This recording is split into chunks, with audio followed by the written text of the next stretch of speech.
Hello, fake Alec Carl Parker.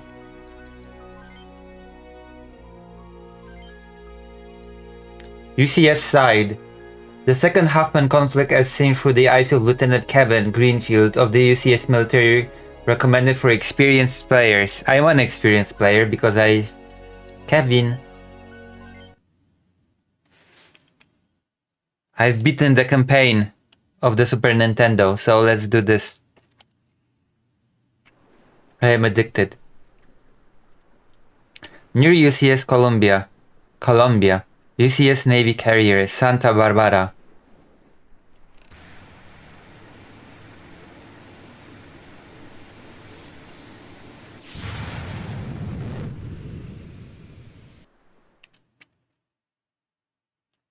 Lodi. Hello, fake Alec Carl Parker. Look at this. I am addicted.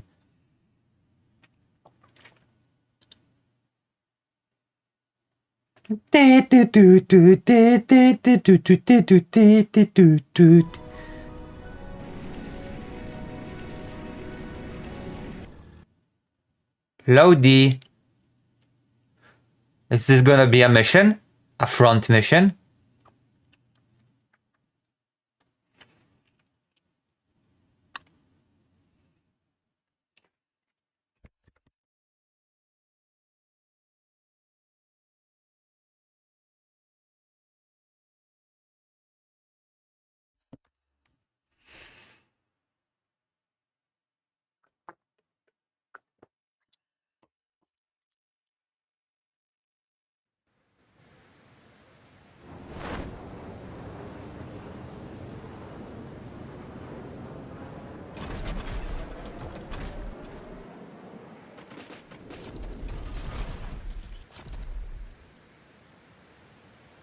Aye, Bravo 1.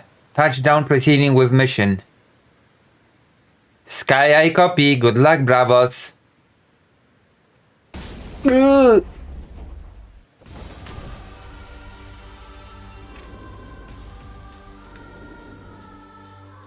Hostile sighted. Most likely unmanned AI-controlled security drones. Sergeant Sanders, and I will hold them. Got your back, sir! Johnny. Lorenzo, take out the generator. Copy that, sir. Matthew.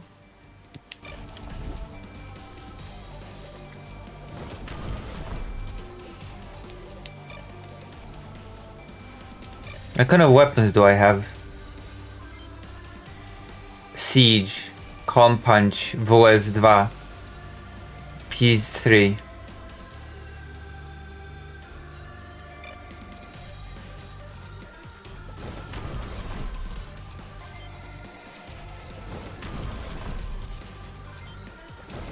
Oh, he controls himself.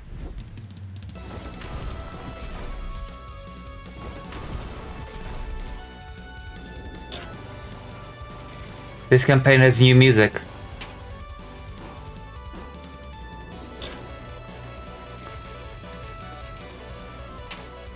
It's okay, I'm an experienced player.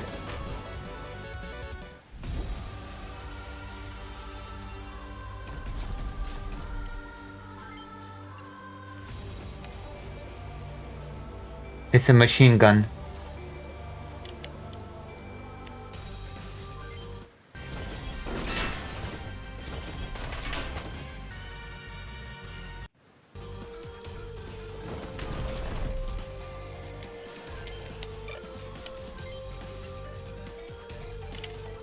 A rifle and a siege, so we will do rifle.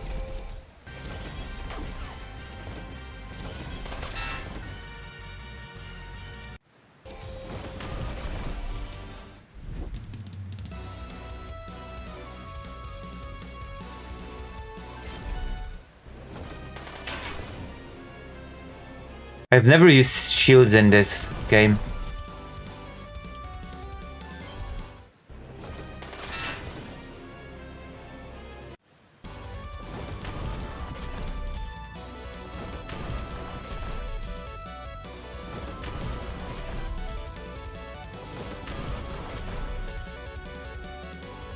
Lorenzo, what's the holdup?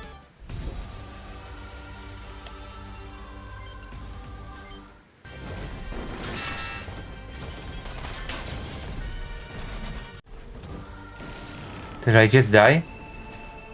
I'm proud to have served the UCS. Wait, I died? Okay, this is much more difficult than... Okay, this is much more difficult than the... Yeah, I just rushed in and died. Wow. This is embarrassing. This is embarrassing, fellas.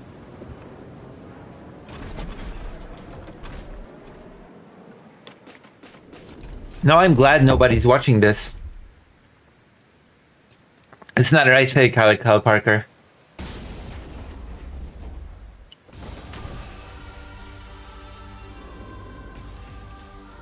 I'm glad nobody is watching this stream. Johnny! Kevin! I'm here. Hello. But you didn't see me fail, right? I hope.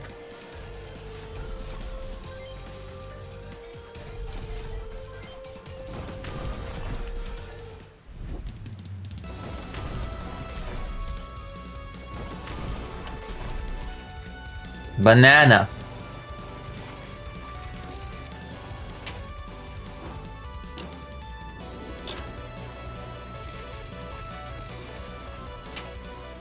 I have to be more strategic.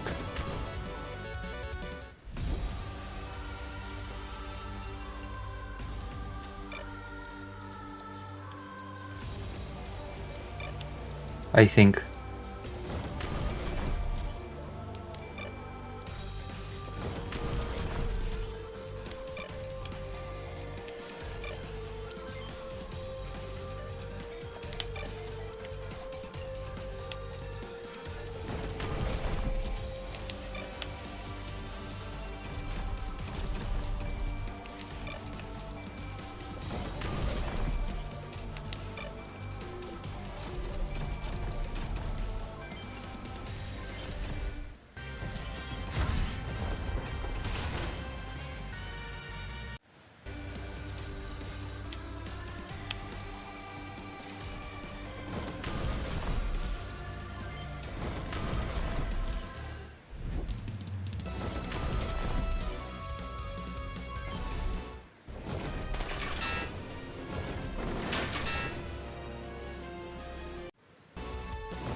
Missed.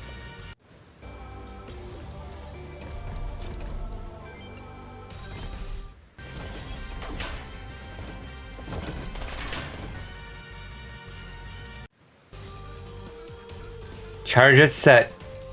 Light it up. Switch to night vision.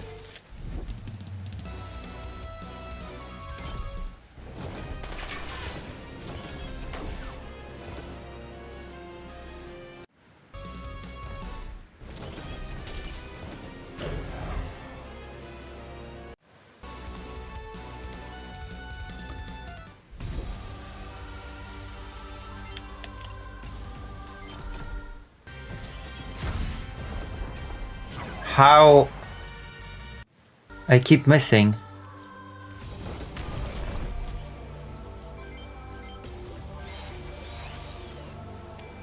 Oh, okay.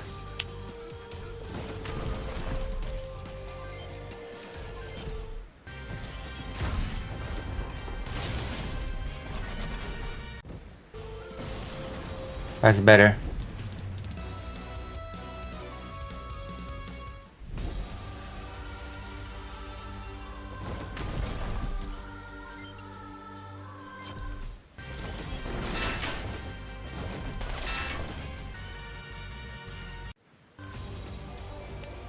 I think you're gonna be my short experts and the other one's gonna be my...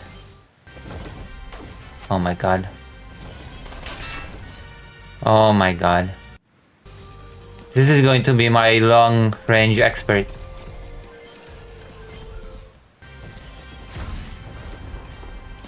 They all miss! What the hell?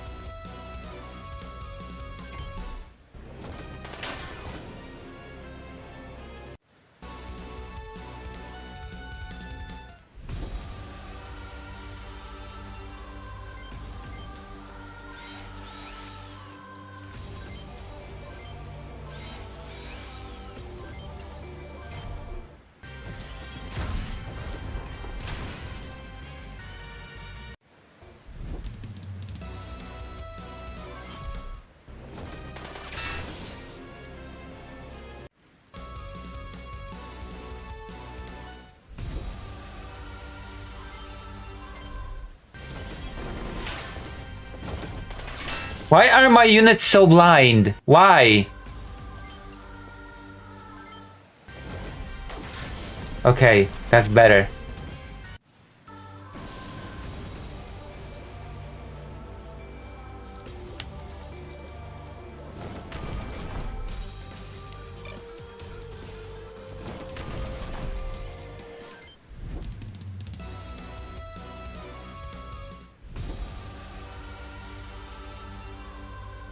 What's the objective now?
You're not doing anything.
What's the objective here exactly?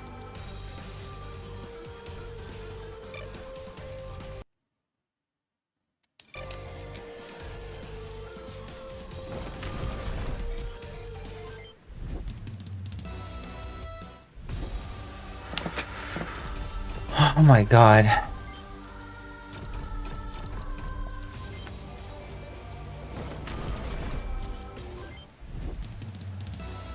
Too much in this game is based on luck.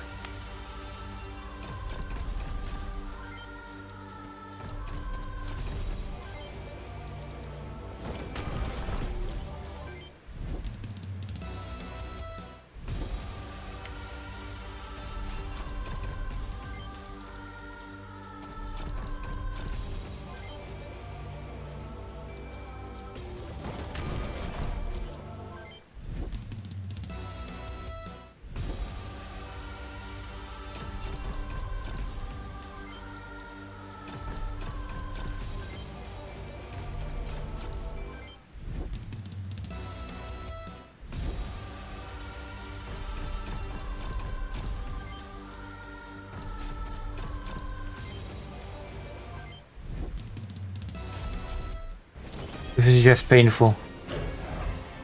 I don't even know if I can still win.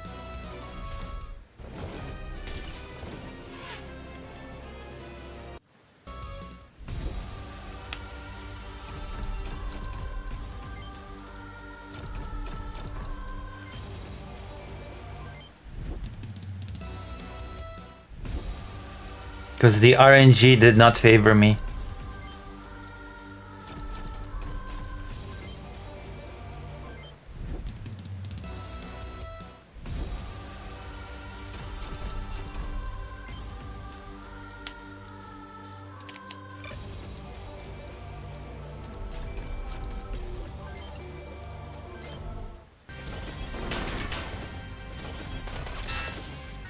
Well, that's it.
That's it.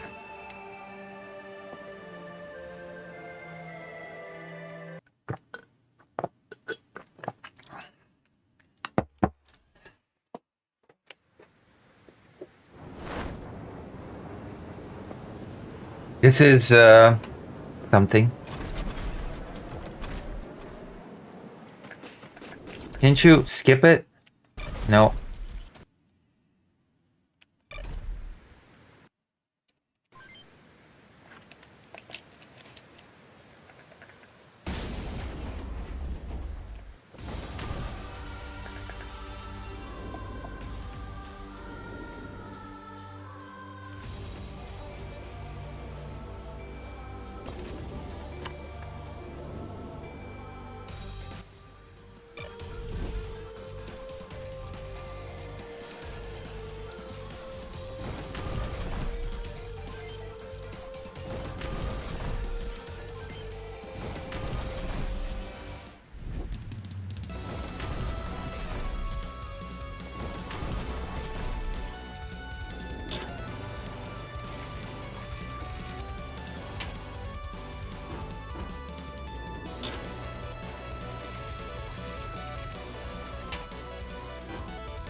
Do I have to defeat them? What's the...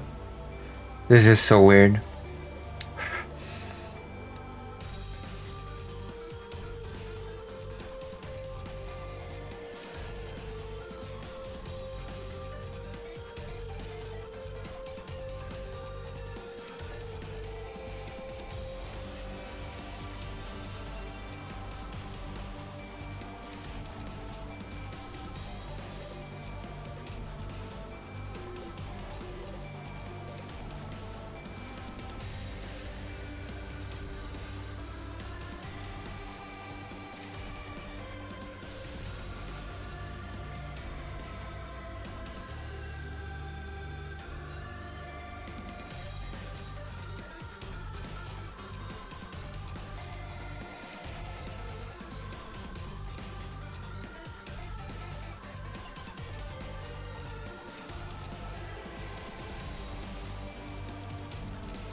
It's my mission to just defeat them?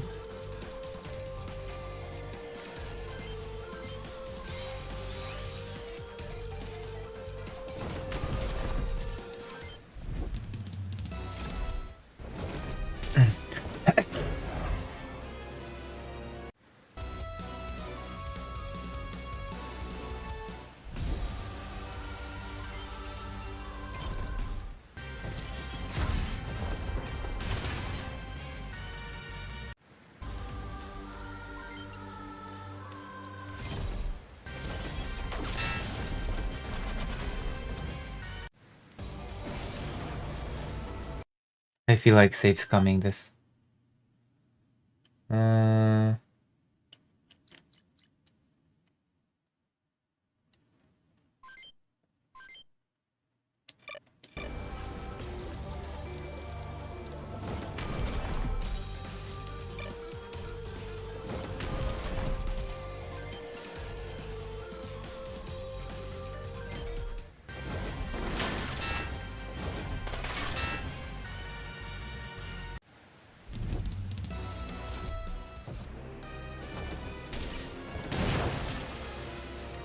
Oh no.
Am I really supposed to win against all of them?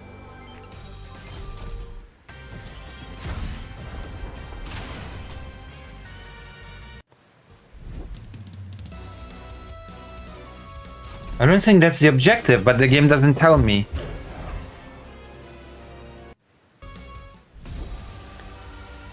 Oh, God.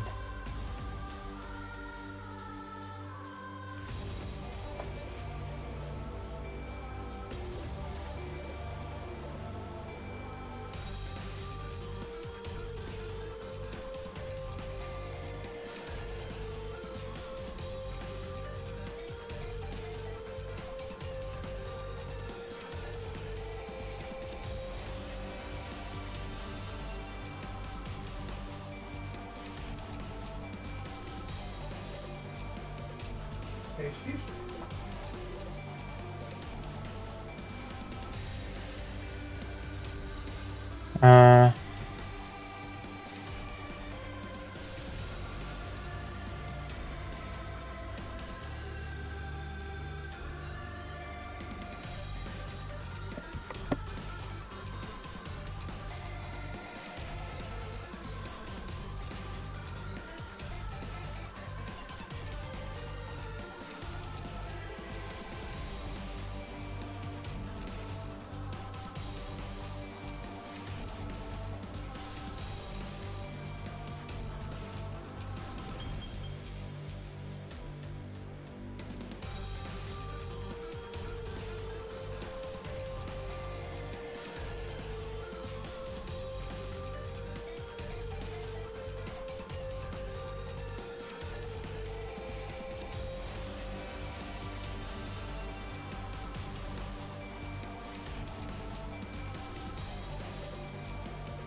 Oh, I said that this is an annoying...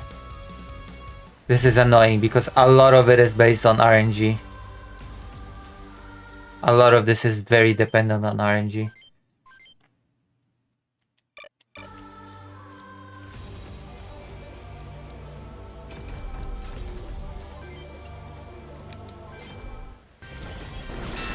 Oh, okay. Now we can save, I guess. There you go.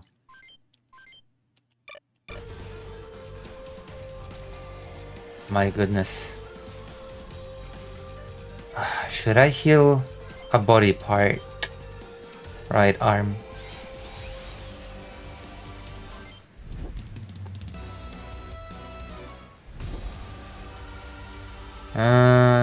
How are you, Conrad? Alright, yes. Okay, I should move him away if I can. Preferably, the enemy would die now. Oh, but that was horrible.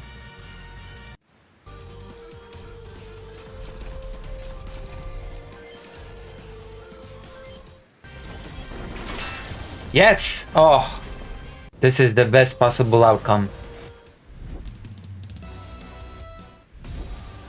If I can now just heal my body part. What, do you care? I don't know.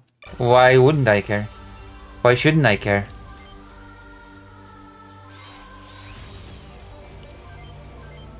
Left arm. Whew!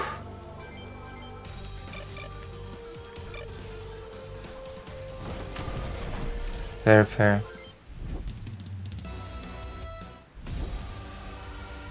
Why would you? Why would I not?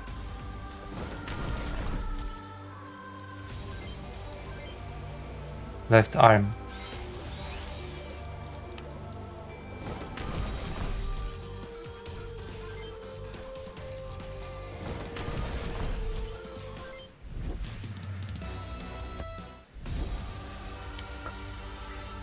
My audience is so small enough that people are much less anonymous. So I guess technically speaking, you're not just well, you are anonymous, but you're not just part of a crowd because there is no crowd, so I can afford to know people better that watch me. Hence, I show more concern of how they're doing on the daily. It would be more difficult if there were 300 people watching or something, but I guess. Okay, let's do it strategically.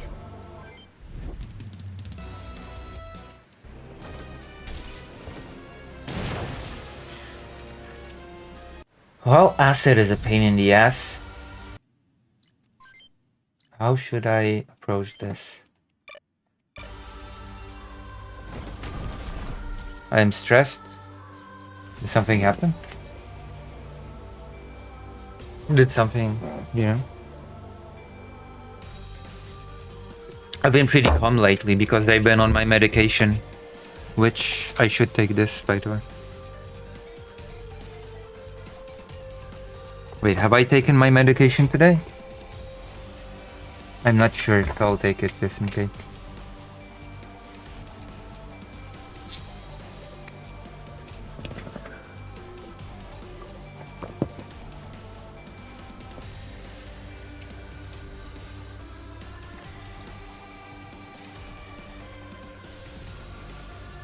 Oh, life is happening? Oh, that's fair. Hold on.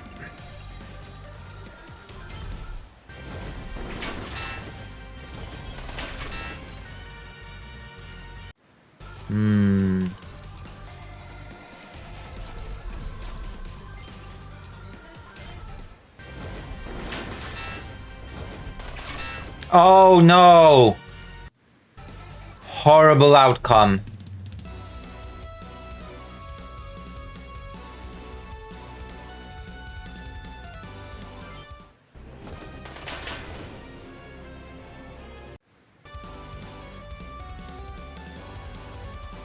Okay, no, we cannot do it like this. We have to. Nope, nope. I chose a terrible strategy for this. I chose to approach the wrong enemy. We have to approach the upper enemy first. Wait, I still have those? Alright! Yes! I didn't know I still had those.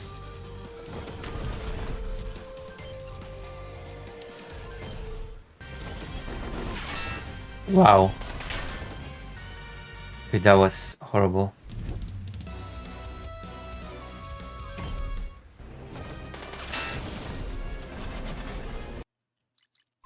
Yeah, no. I don't think so. I count for at least 5 viewers, that is true. But you don't count for 300.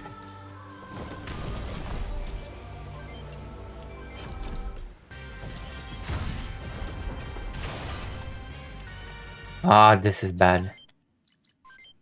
This is where the sage scumming begins. It's okay. It's better to have 5 viewers than none.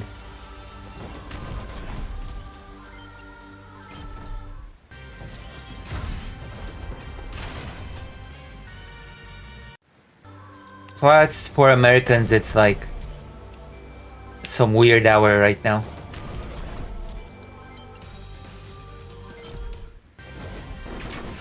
My main audience. This is sort of acceptable, depending on... Oh, yes, I have not lost... Oh my god, oh my god, oh my god, oh my god. If I have a healing item, then we've got this in the bag. I do.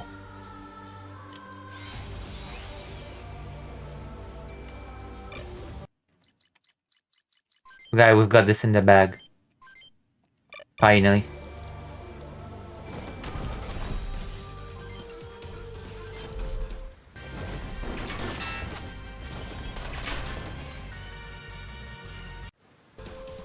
"12 in New York? What time is it? How can it be 12 in New York?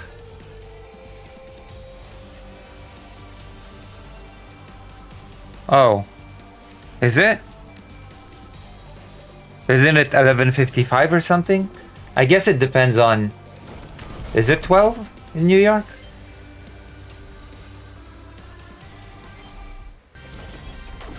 Alright.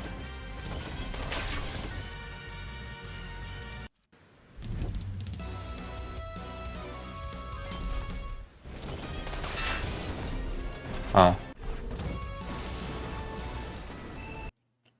Great. RNG. Yeah, okay, that makes sense. The same time as in Maryland.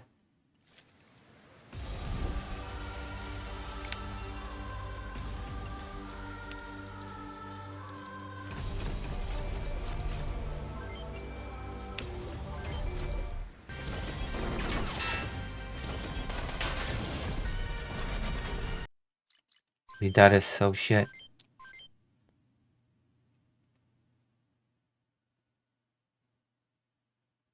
Maryland is your base point? Yes. Maryland is the best state in the US, after all.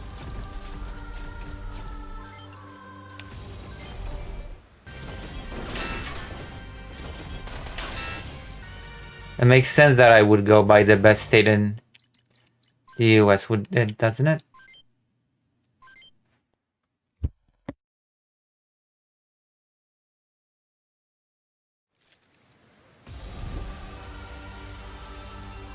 Okay, I have to use the healing item to repair left arm.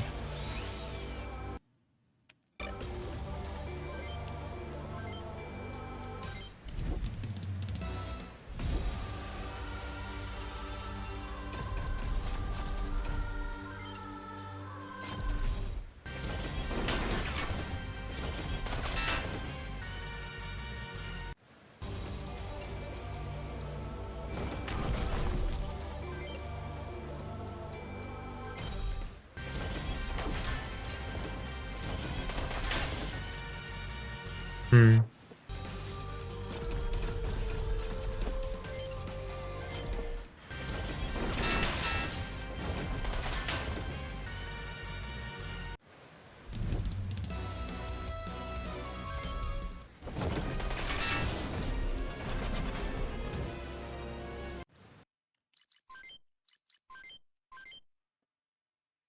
Annoying. I know.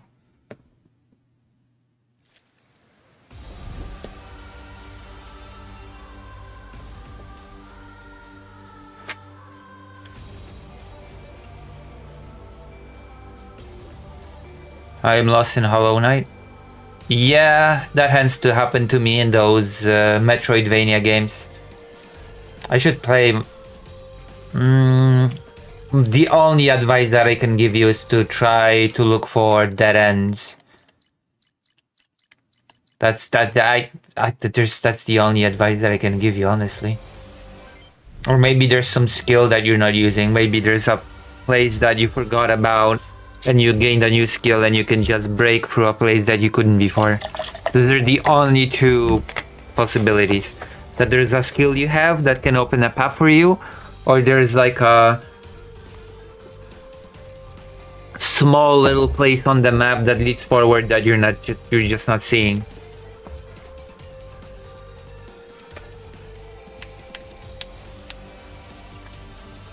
But that happens to me a lot in Metroidvania games as well.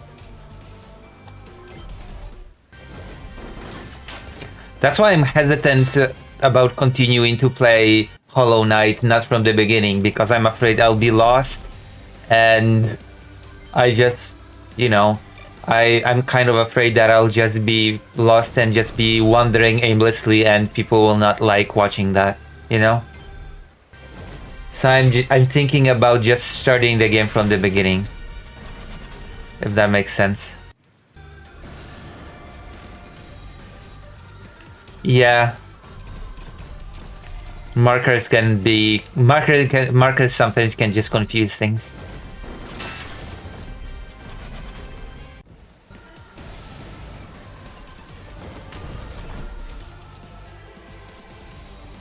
Sky AI Bravo 1, landing zone is secured, over. Sky AI copy, Alpha team, you have the green light. Alpha 1 copy.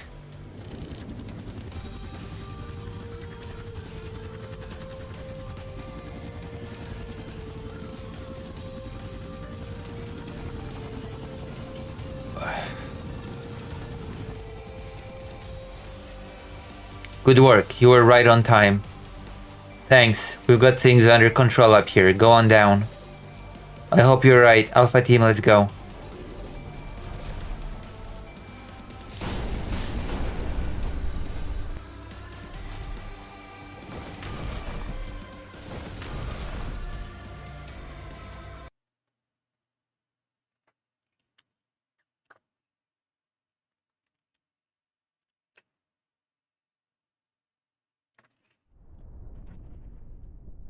I hope that last mission proves to Captain Paredes that we're just as good as Alpha team.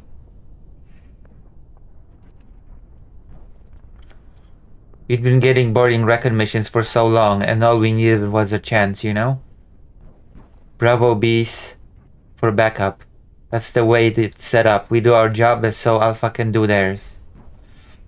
But sir, I'm confident we can hold our own at Alpha's level if we need to. I hope so, Sergeant. I hope so. We can do it.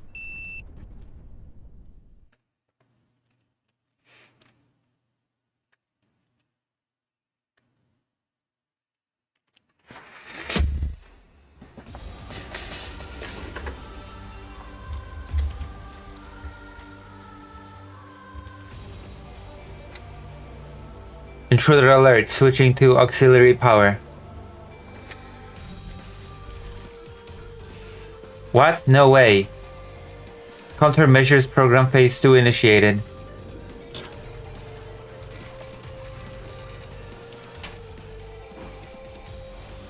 We have to take care of this ourselves.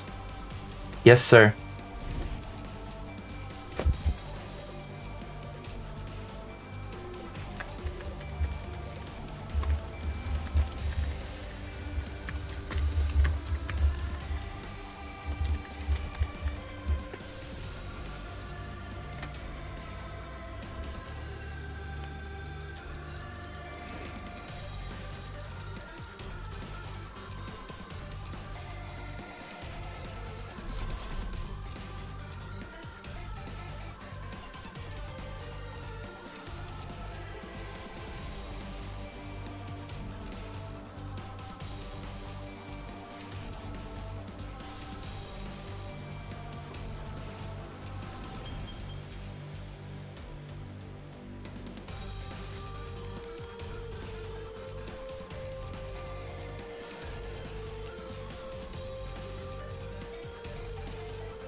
Hmm.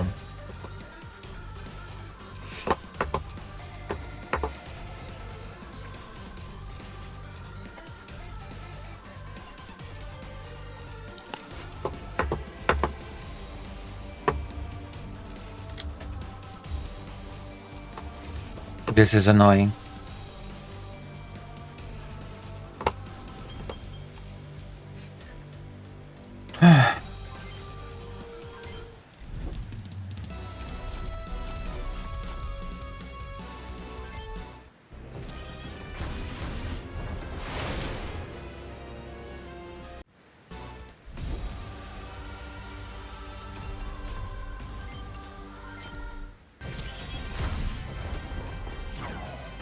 Really? Huh.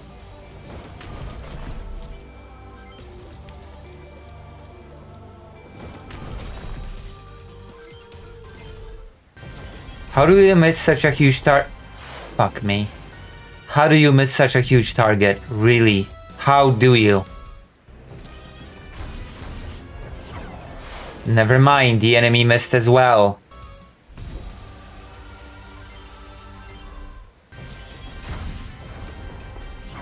What the fuck? This cannot be real.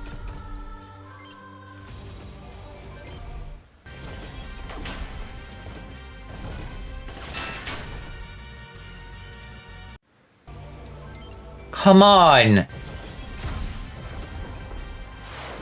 The enemy is the size of a fucking building. Come on. Come the hell on. Cannot be serious.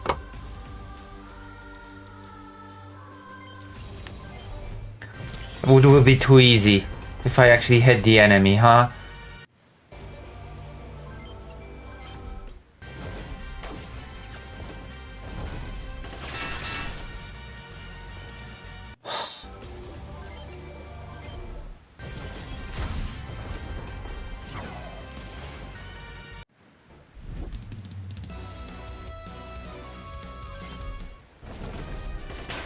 Yeah, of course the missions are undoable like this.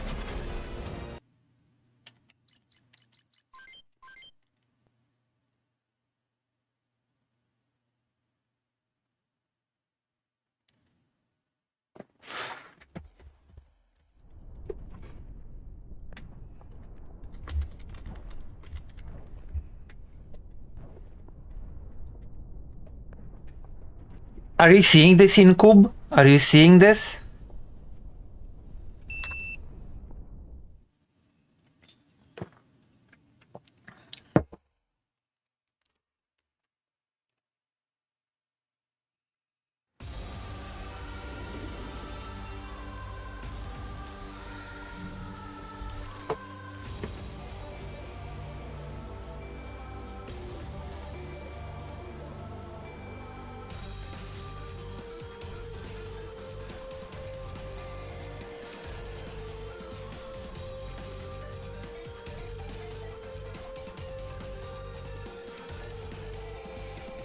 Was the original the same? The original did not... I mean, the original was the same RNG-wise, but this campaign was added. Like, it's sort of balanced out by the fact that you can customize your robots, you know? But in this campaign right now, I cannot do that in any way. So it's just RNG, basically. It's just pure RNG. And it's annoying as hell.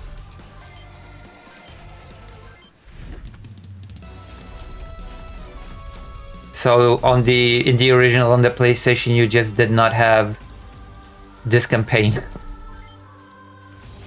The first mission was very, very easy, and from then on you could just buy new stuff in the shop.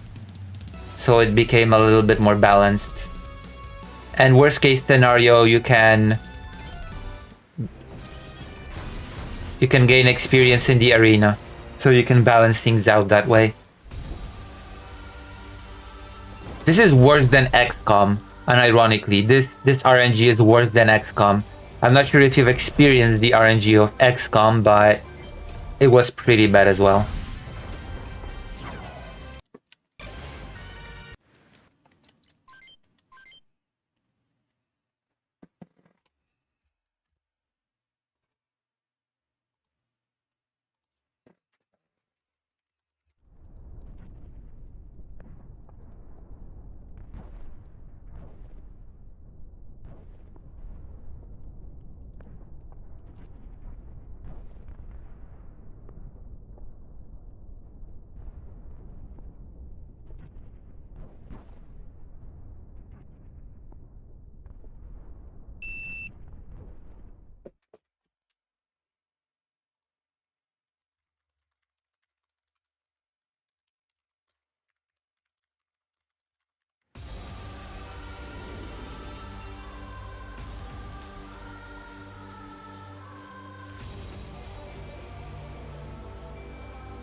Nope.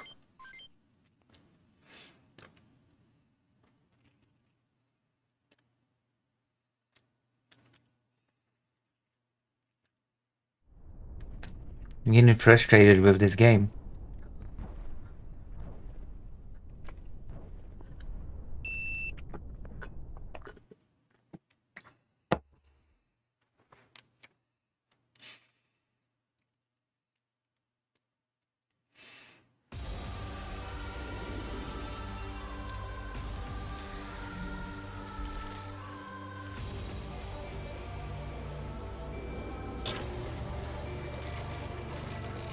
It's like playing chess, but the chance of your pawn doing stuff is randomized.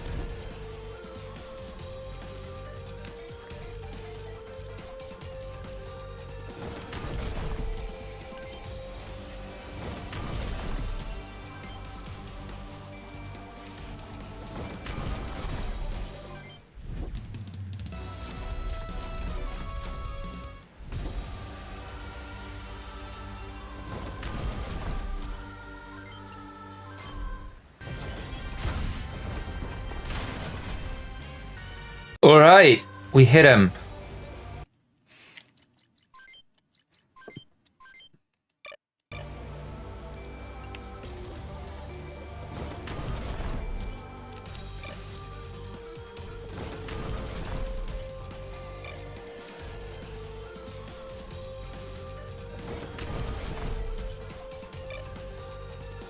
Oh boy.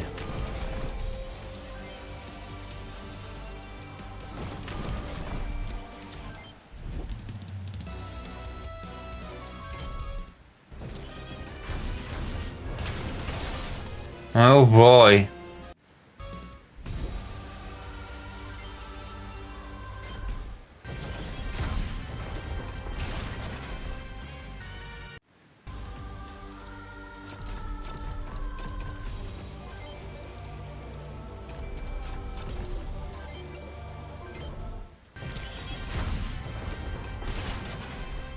Oh, now I'm hitting him.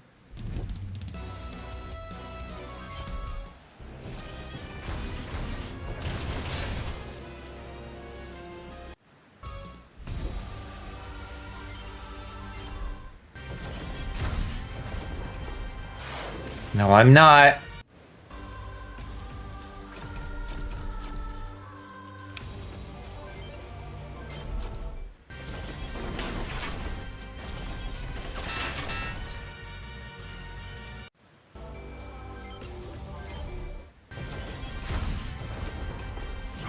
Fuck me.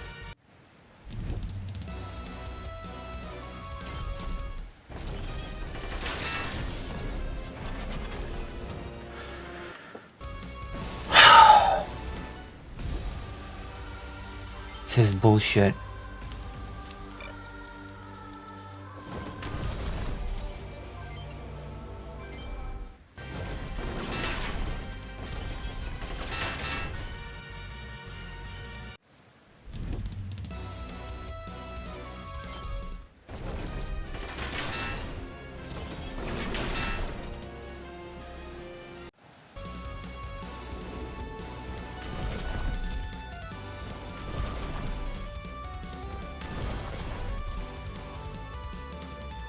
I thought you had things under control. Sorry. Let's just take care of this quickly. Let's go, alphas.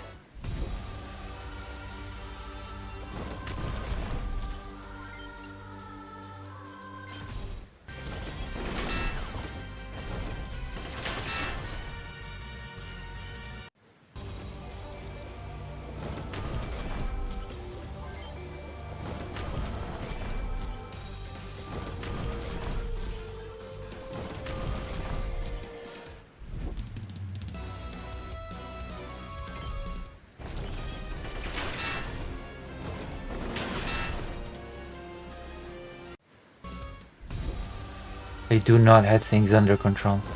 Bye. Hey, you guys take care of it. Wow. We're still missed. They were supposed to be showing off, but they're still missed. My goodness. Really? Oh, for fuck's sake! Hit your target! It's huge! This is just... Come on! This is comical. It's not... What the hell is happening? Is this a joke? Can you take care of it, please?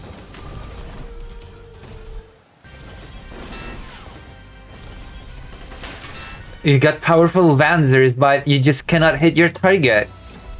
Pathetic. I don't think you've got things under control either! This has got to be a joke.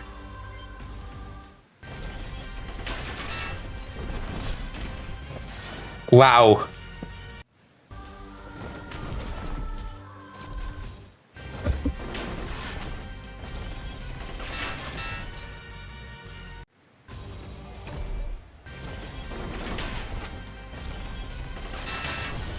You guys suck!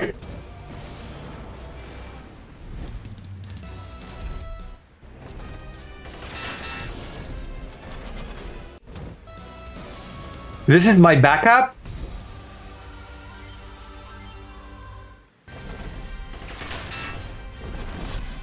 Okay, that's better.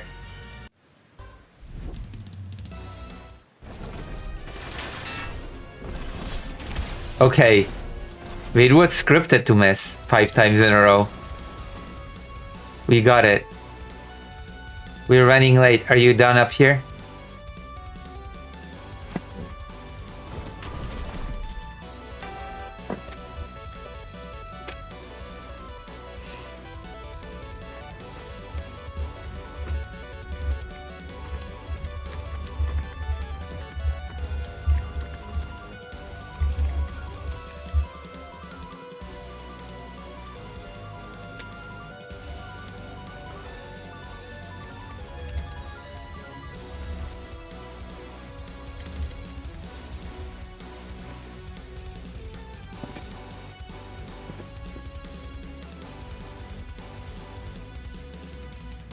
Okay, the rest. Alpha 1 copy.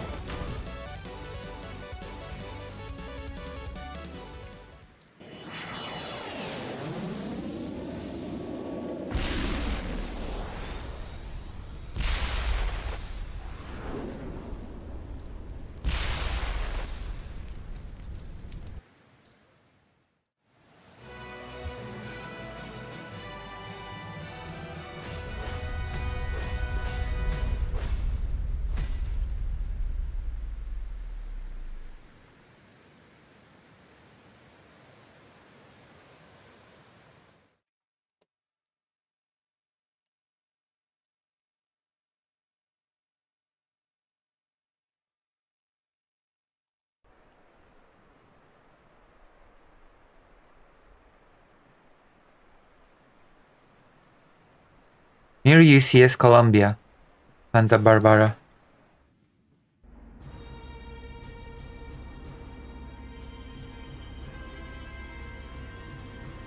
Alpha 1 reporting, sir.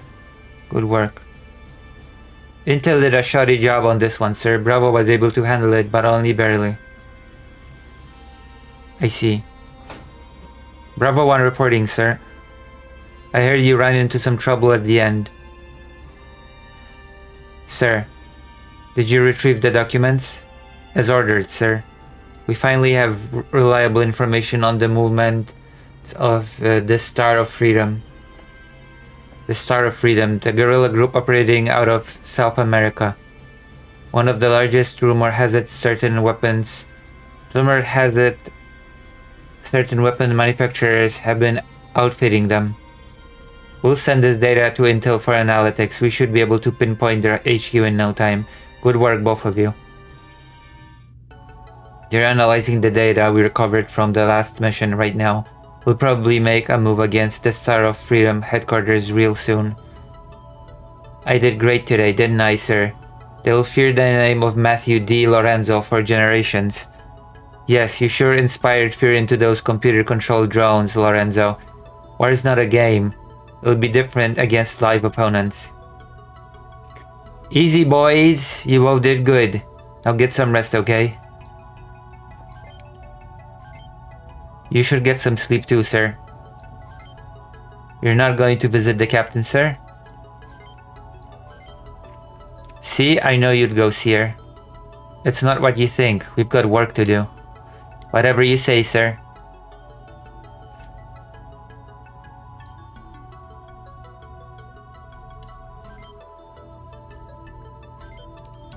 Oh.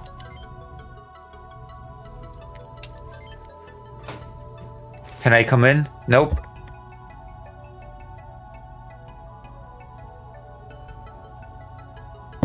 Sure, I was looking through Sky Eye's data.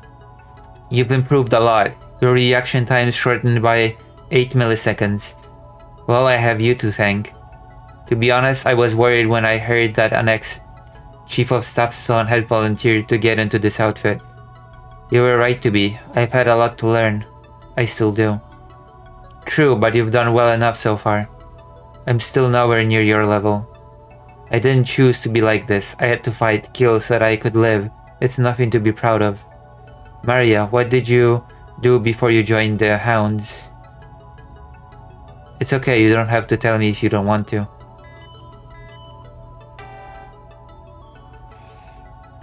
Yes, sir, I'll be right there. You've received the results of the analysis. We've got a briefing in the control room. Here you are. Take a seat, Lieutenant. Our next mission's main objective is to surgically remove the heart of the Star of Freedom.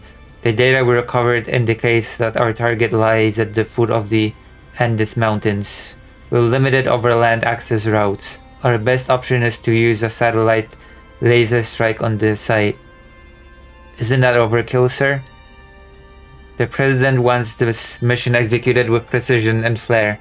The complete and utter destruction of the guerrilla base is paramount.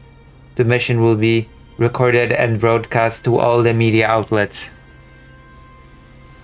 You missed me being frustrated with an RNG mission.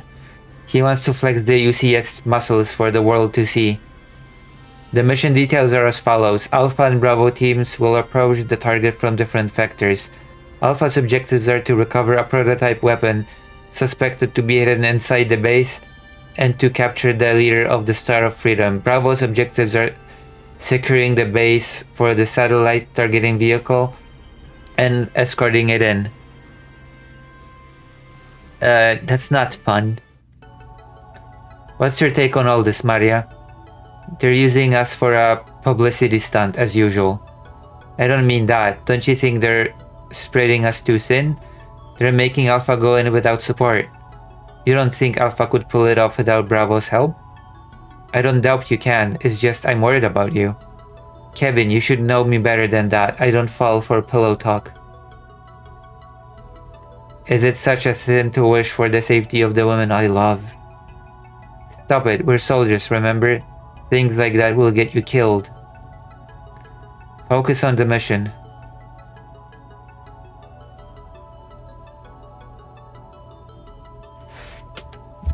I have to check something.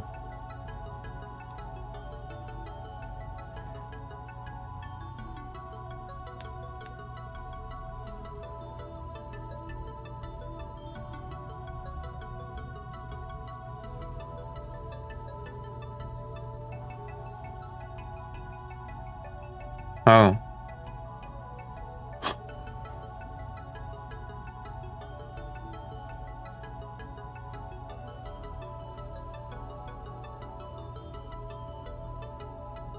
Oh, okay. Oh my gosh.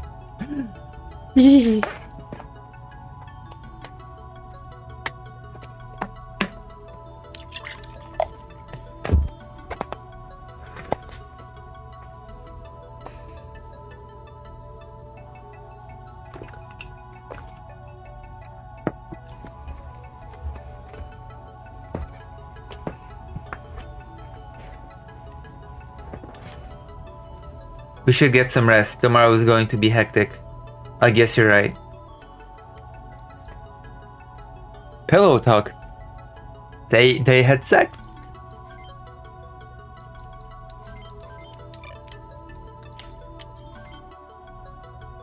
I kinda envy the lieutenant. I don't know why you would. Those two are like oil and water. I guess Captain Paradis does kinda act like she's always in combat even when she's off her Vanzer.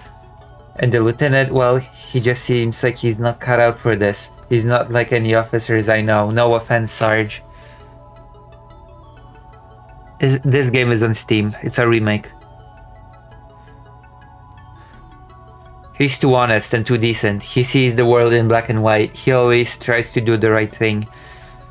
But then again, I guess we do need people like that leading us onward. You think so, Sarge? Yeah, but let's you and I worry about the fighting. Leaders are only as good as the men they lead, after all. Hey, Lieutenant, you're back early. Something wrong, sir? No, nothing. We should go over our Vanzer's setups before tomorrow's mission. We should be ready to deal with any potential combat situation.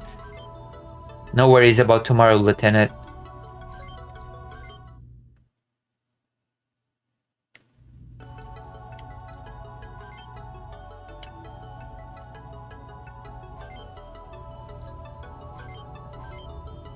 Good morning, sir. Our rides are loaded and ready. Morning, Lieutenant. Think we'll freeze our rocks off in the Andes?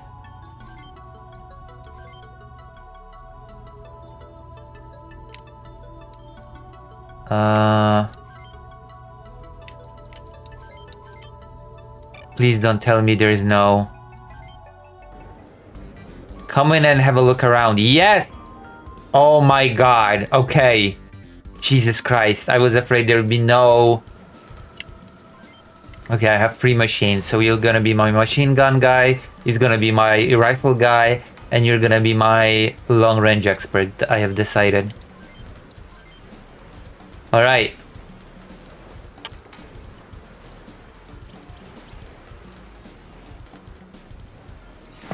Okay, so I need bulk. I need bulk. Yeah, I need bulk over... Actually, this really is not a contest.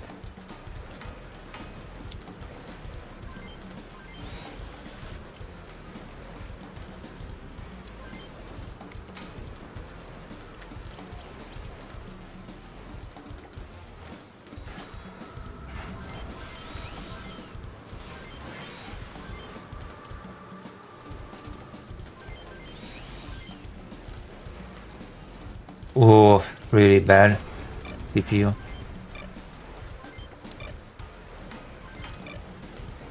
Weapons.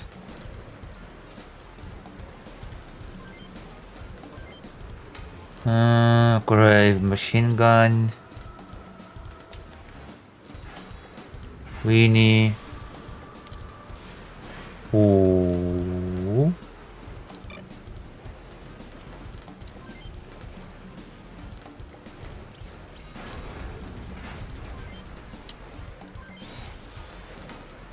Okay.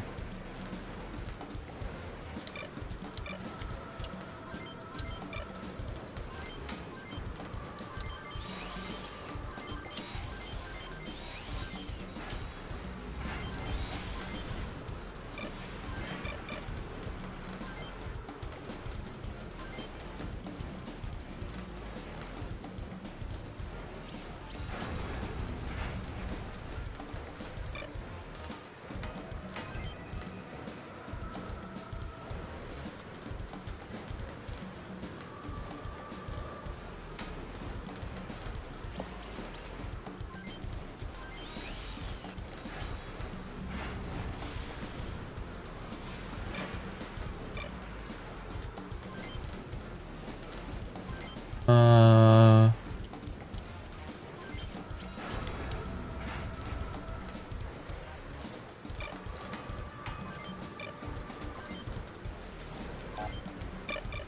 uh.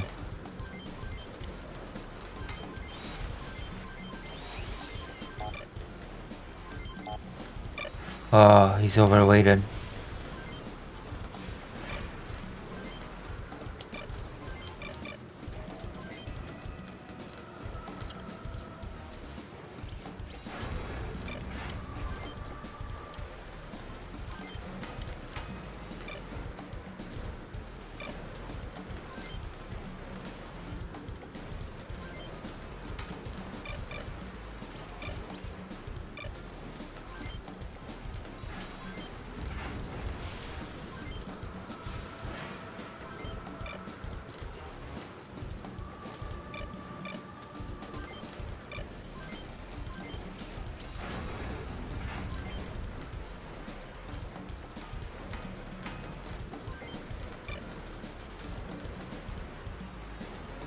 Uh,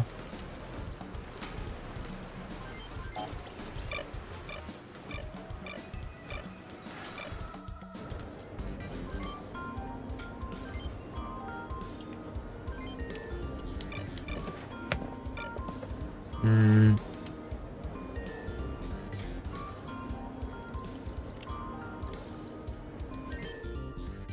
What do I remove?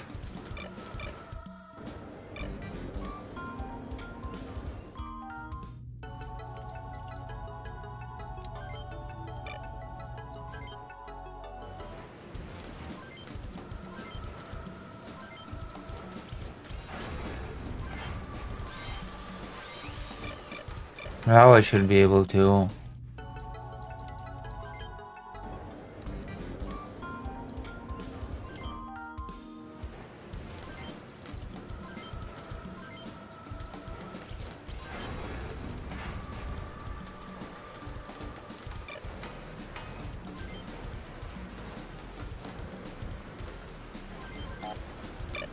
Oh, not enough funds. Whoops. That's unfortunate. Wait, maybe I can sell this.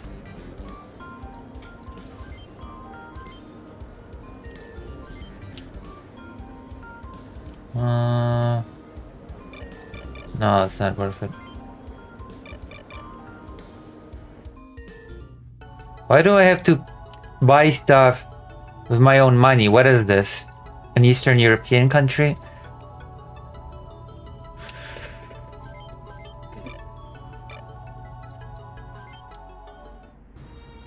There's no one here. This soundtrack reminds me of Persona for some reason. Oh, which one?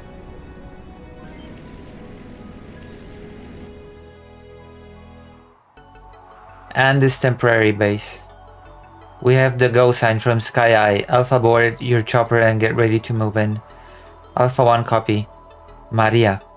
I'll be fine, okay? Alpha team standing by. The one in the hangar, not the upgrade on the other one. Oh, okay. Bravo team, get ready to move once Alpha is in position. Over and out. Yes, sir. Yeah, it is a bit funky, the hangar one.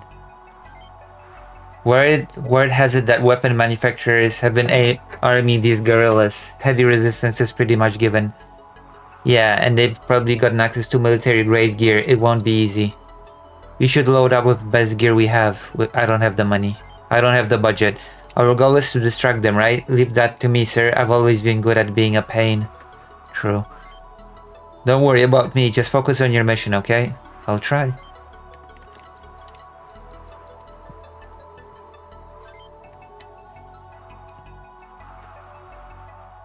Yeah, they have armed gorillas.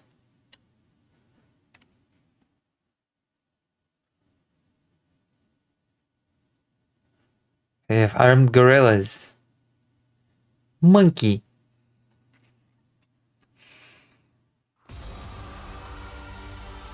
Alpha team in position, ready to move in as soon as we get the green light. Sky, I copy. Bravo team, proceed to secure the mission area. It's okay, it's like the 100 guys versus a gorilla scenario.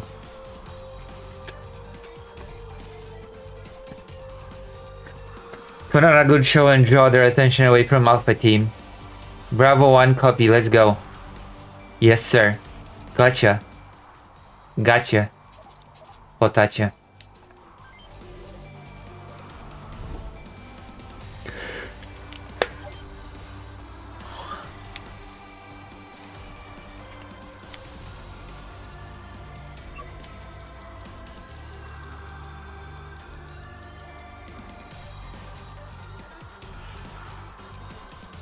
It's okay.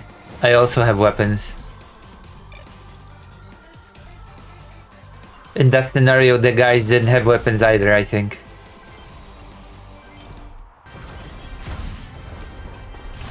I would have been so pissed if they would miss an unmoving tower, okay?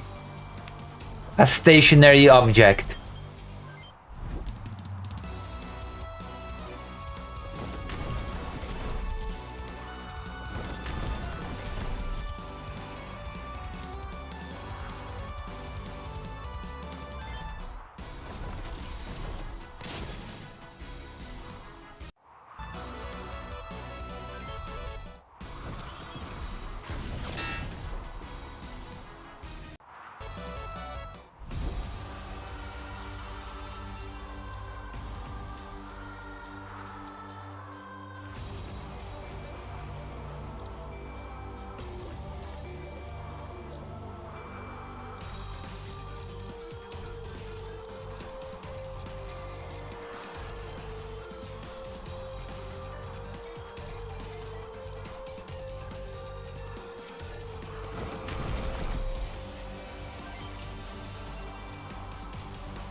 How the fuck do you miss an immovable object? How do you miss a stationary object?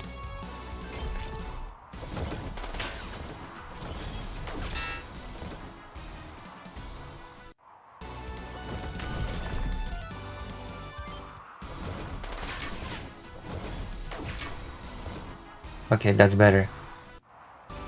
A bit.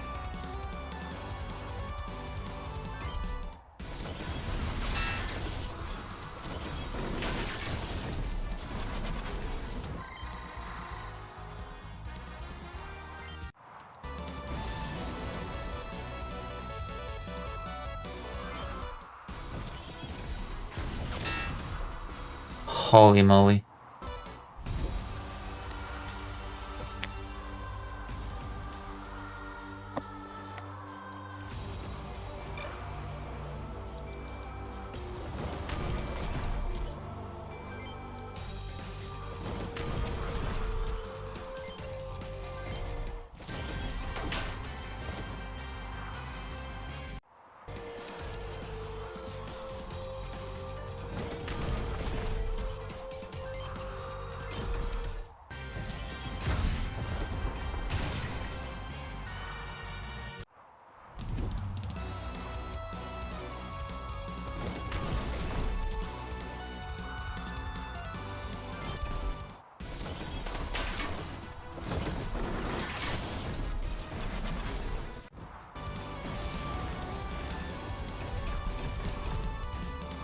I did a big mistake in this mission by not taking any repair items. I'm not sure if I have any actually.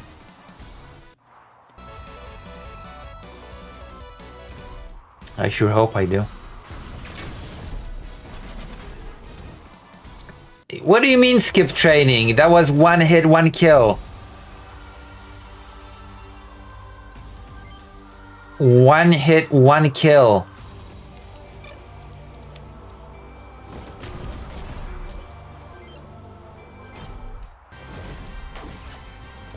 Wow, thanks.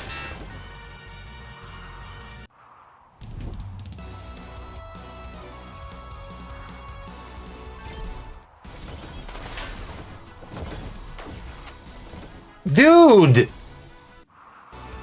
Are you serious?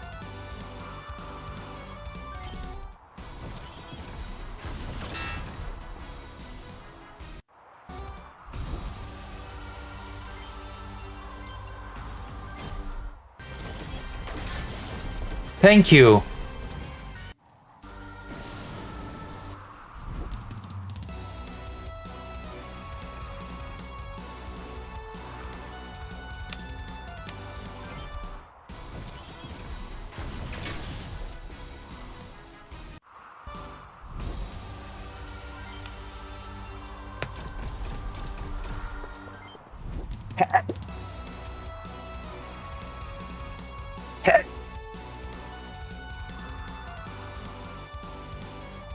This is unwinnable.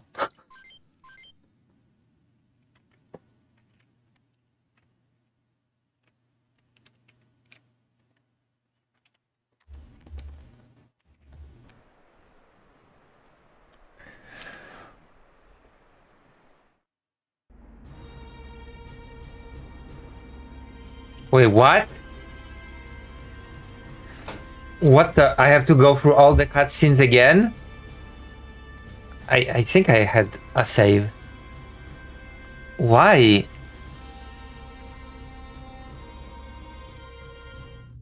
What the fuck?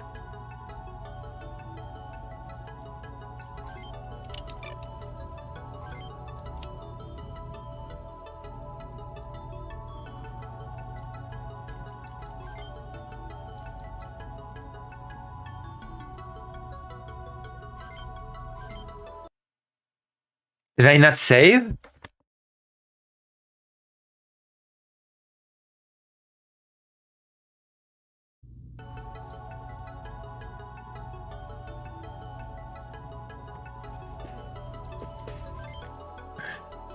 I did save. Jesus, what the hell was that?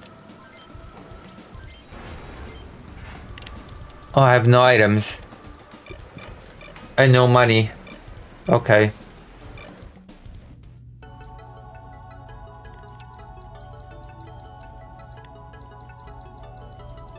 And there's no arena to make money.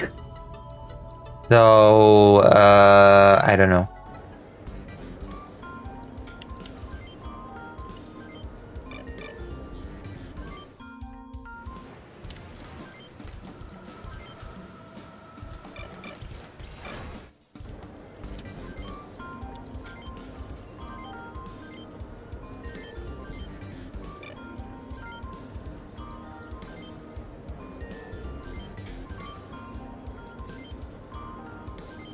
I guess I have to sell all the unused stuff.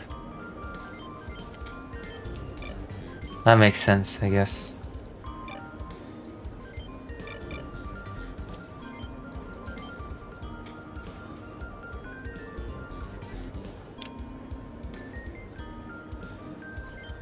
Thank you. You're welcome.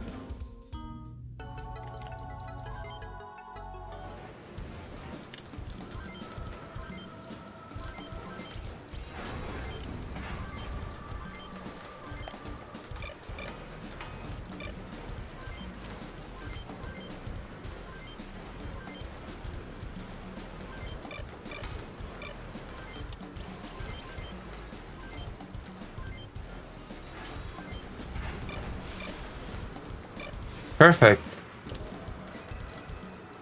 Now we're ready, I guess.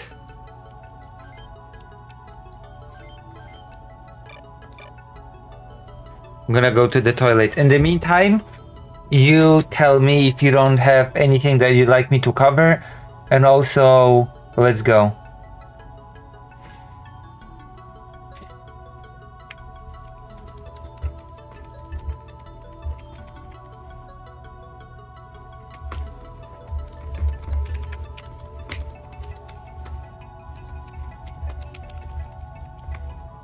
Alright, I've done it. No, I have not.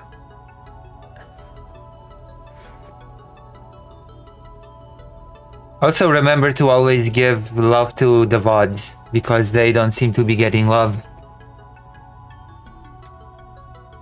that they deserve.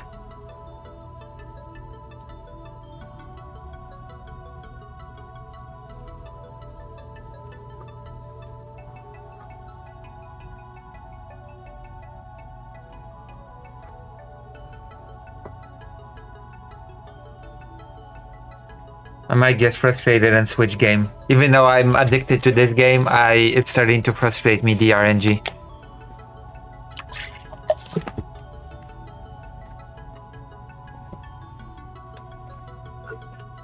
Even Fido is not this RNG.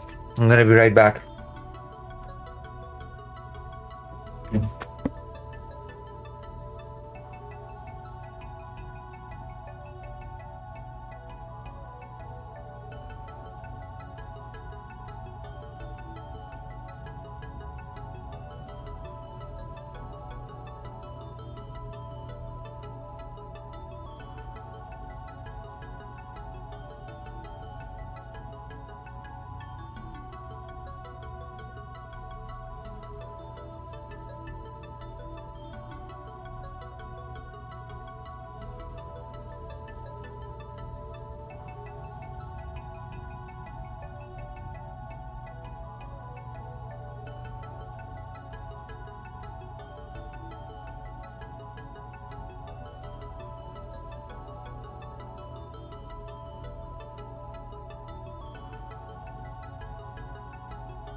I'm back. It took me a long time because I pet Fido when I go to the toilet. Before and after. That's why when I leave to Ukraine, he always waits for me. Because I...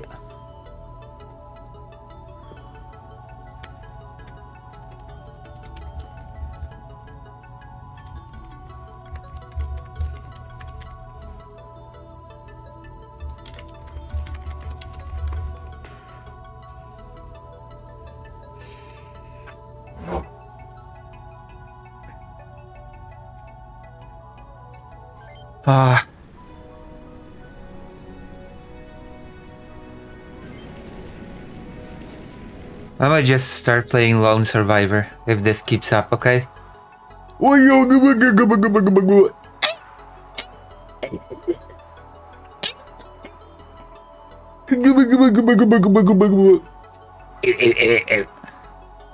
Yeah, it's a horror game.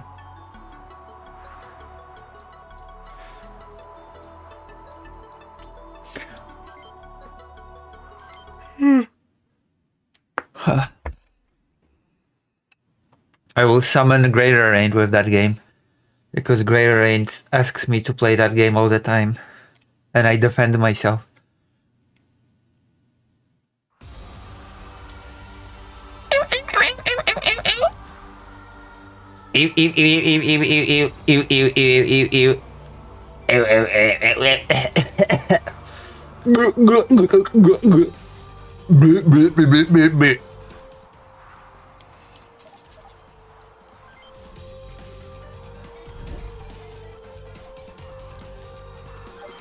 Giglingo.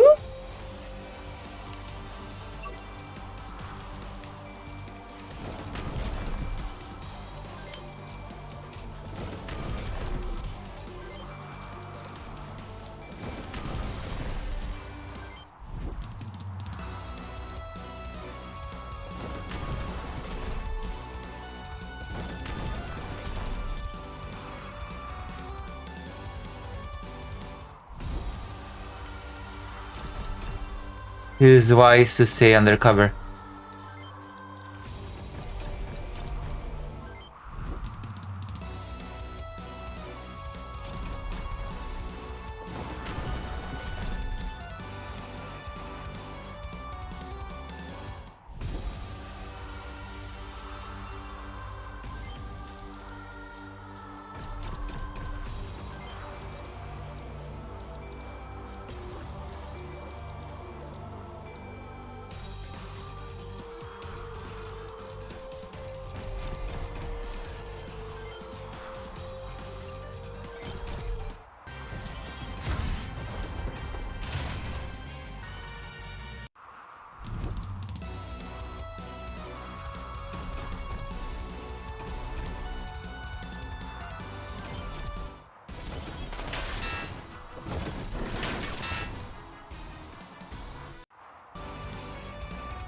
If Greater Rain joins the stream, I'm gonna play Lone Survivor.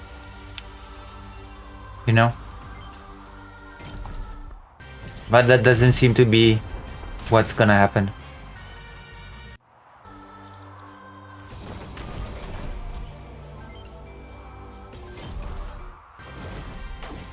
Holy... What? Ridiculous.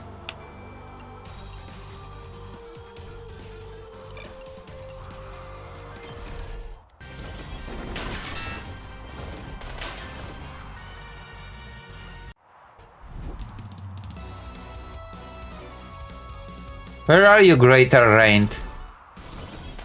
And also, where's Dr. Johns?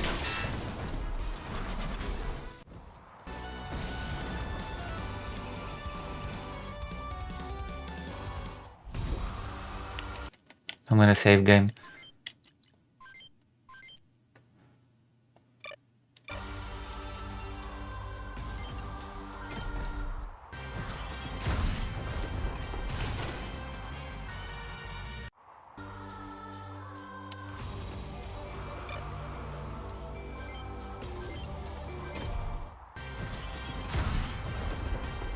It seems like I'm being very strategic about this.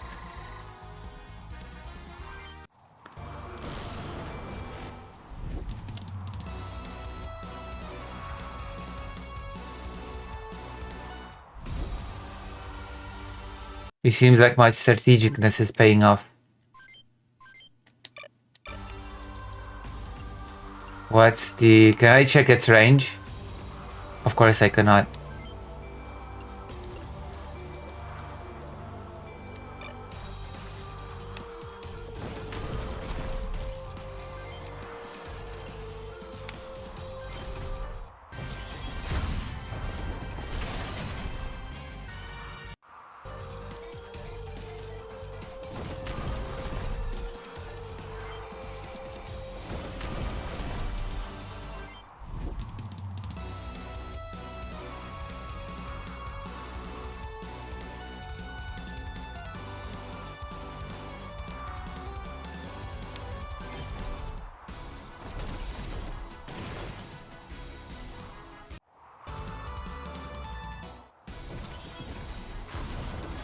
Now it suddenly can attack me.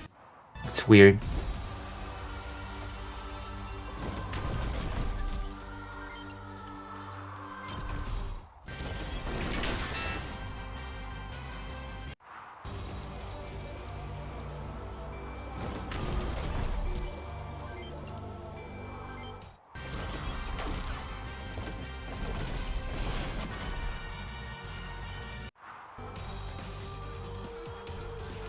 I hate this guy. He cannot hit a target for the life of him.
Oh no. Unacceptable. One more low like this and we're switching games. This is unacceptable.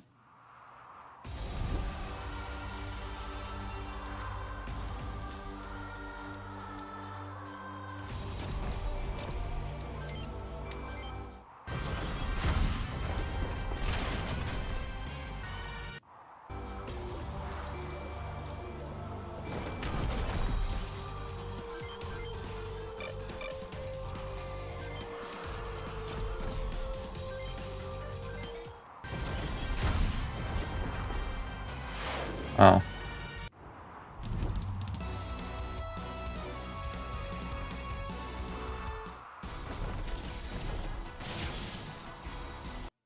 Okay, I will give myself one load.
As I said.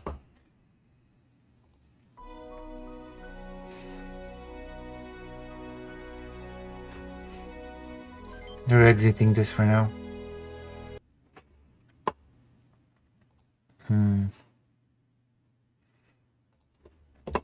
We might have to react to this again, says fake Kyle Parker.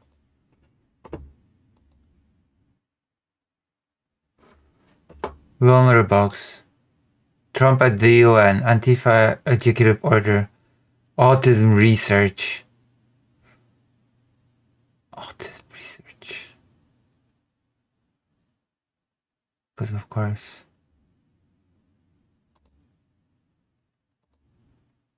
The fake news doesn't write about it. Fake news. With many others, young children who are missing or dead. And we found a lot of these children and we're sending them back, and we've been sending them back to their parents. They said, nobody knows who they are. They said, where do you come from? And they'll give us a country and we'll find out and we'll figure it out and we'll bring them back to their homes. Yeah, somehow the same treatment is not afforded to Ukrainian children kidnapped by Russia. Wonder. And the mother and father rush to the door, and their tears in their eyes. They can't believe that they're seeing their son or daughter, their little son or daughter. Oh, it's broken down here, so you can see the amount of Germans. This is actually kind of a horrible graph. I don't like it. Okay, so total number of Germans in 2024 in prison was 23,000. And for foreigners down here,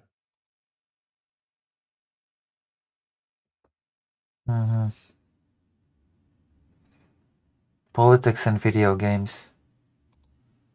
Dream. What is this?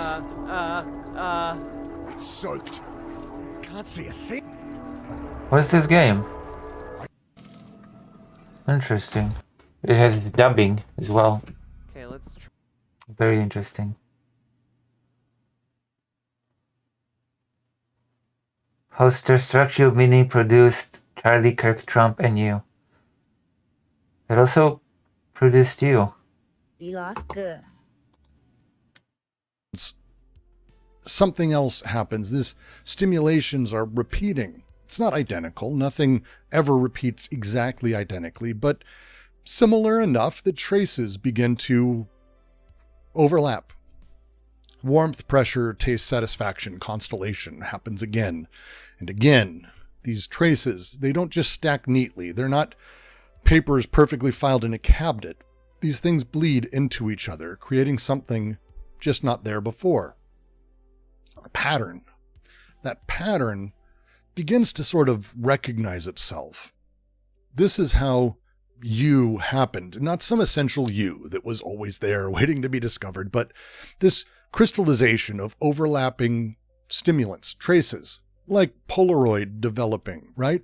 It's a pure chaos for you kids who don't know. It's something that gradually coheres into something, and you look back as it was doing that, and you say, oh, that was me. This trick, it's a hell of a trick too, is that once this pattern stabilizes enough, it doesn't ever need to be complete. It performs what Deleuze and Guattari call a miraculous turning around. All those random events I was talking about that created you, suddenly you're convinced you created them. Every choice, every preference, every reaction. Surely that's you doing those things, not some set of traces responding to stimulations at large scales. It's both. This guy looks like, how do you do, fellow kids? Based on previous patterns. You're not alone in this process. The patterns that become you have to interface with other patterns, other people going through this same crystallization. Okay. Trump's bizarre autism speech. Yeah. So it was about, I don't know, 4 or 5 months ago. Could be one explanation there. And you know, again, I said I didn't completely discount the idea of environmental factors, but the way that he's talking is as if, like, you know, for the Amish, it's still 1 in 20,000, but for everybody else, it's 1 in 12. The difference between that is not so stark. Number of cases, I think. But if you can't tough it out, if you can't do it, You know what sucks is there are some Blaming Tylenol? Yeah, blaming pain medication. That is, wow.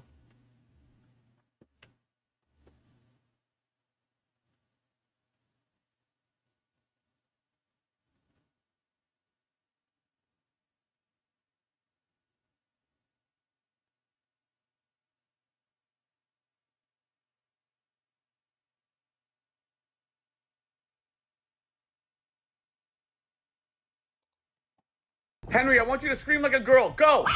You can do better. Try it like this. Okay, one more time, but I really want you to sell it. Go! Let's try it together in 3, 2. Good job. Henry, I want you to scream like a girl. Go! You can do better. Wow. Absolute debate slot.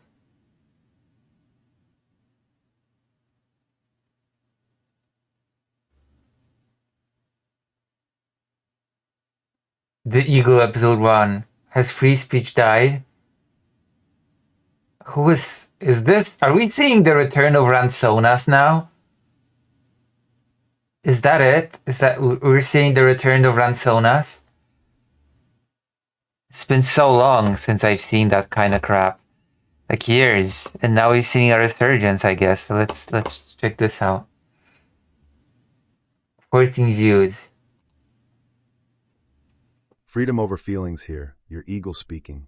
There's a fight going on in this country. Of course. Let's see.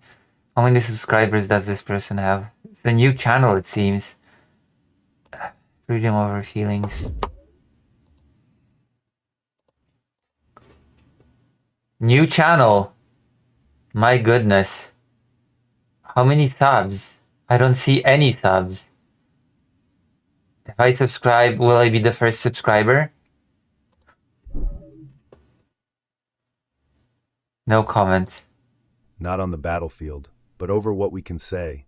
A fire got lit after Jimmy Kimmel was pulled off the air. So today, is free speech dying? Or are we just sliding into censorship, dressed up in a suit of consequence? Let's break it down. Jimmy Kimmel made remarks about a tragic event. Within hours, TV affiliates like Nexstar and Sinclair pulled his show. ABC then suspended it indefinitely. That's a story in itself, but then the government stepped in. The FCC chairman, Brendan Carr, threatened potential regulatory action against ABC and Disney, saying broadcasters need to act. This is where the line gets blurry. Some say this is just consequence. Whatever.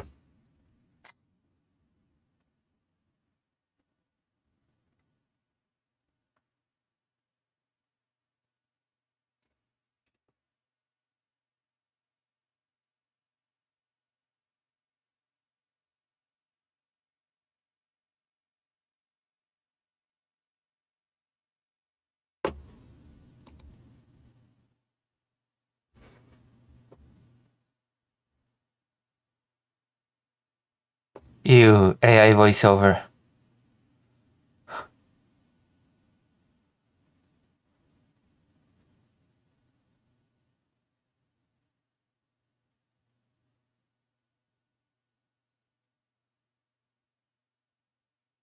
Oh?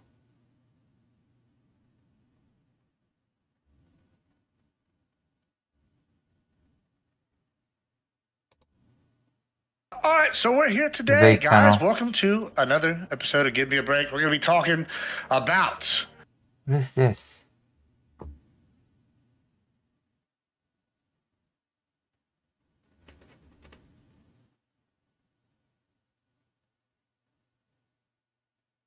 What is this?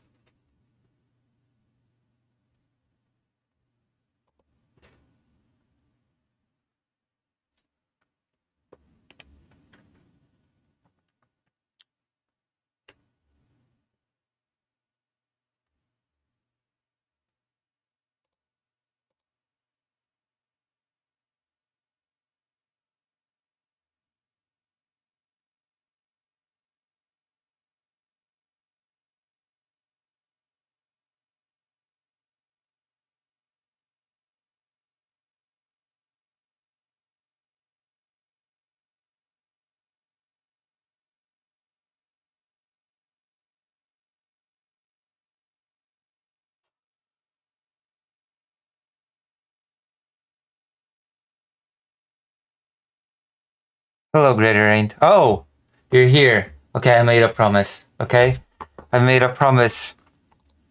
I've made a promise to you, Greater Rain. I mean, I didn't make it to you, but I made a promise about you. So, to prove to the one viewer that saw me make the promise that I made, not to, but to the one viewer that was here, well, two viewers, technically speaking, I'm gonna keep my promise and do the thing that I promised that I'd do. Does that make sense? So there you go, Greater Rain. I'm gonna keep my promise. I'm gonna keep my word.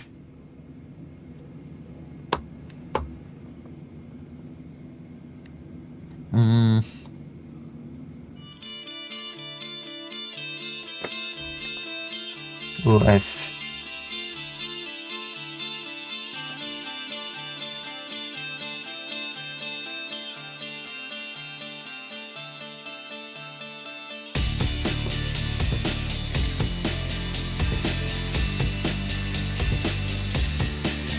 Alright, let's do this. It's a bit loud though.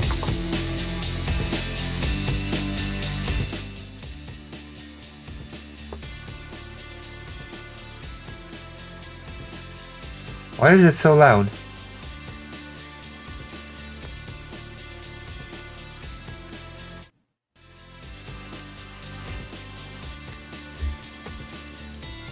Right. I promise that if Greater Rain joins the stream, I'm gonna play this game. Wait, why isn't the gamepad working? I don't want to play this with a... Can I not play Lone Survivor with a controller?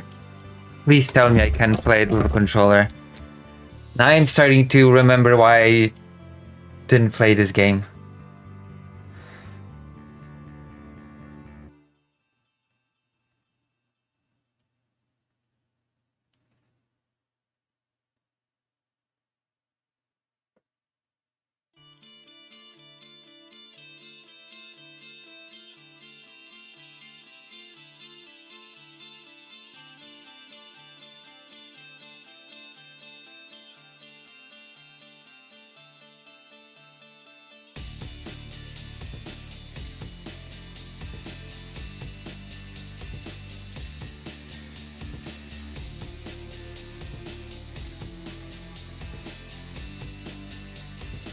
No way, you cannot play this with a controller?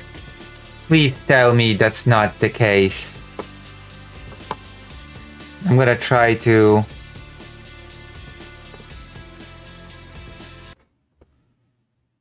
Also, Greater Ain't is gone.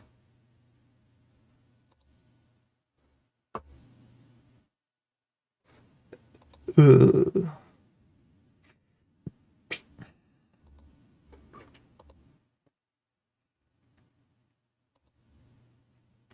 There you go, maybe this will work.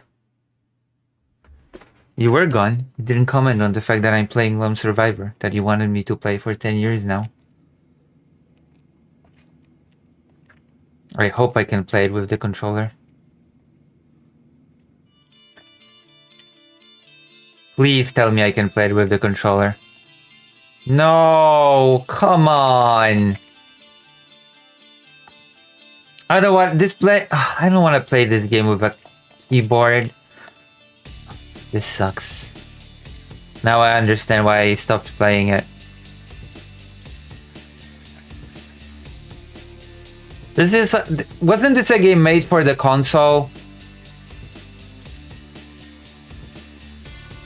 Why would you not be able to play it with a controller? What happened? It turned off. Now it just turned off.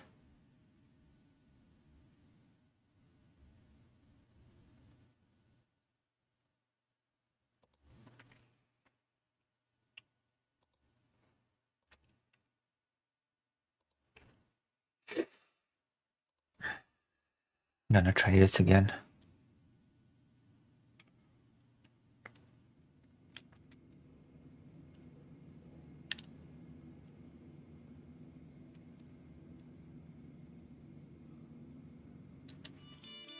Yeah, but I don't want to have to lean.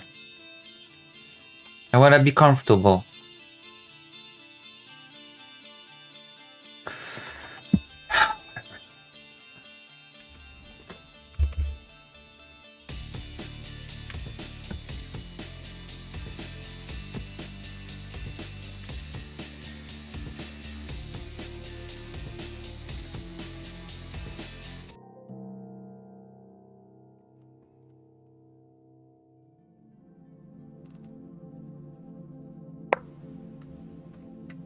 Oh, it's a long sleep.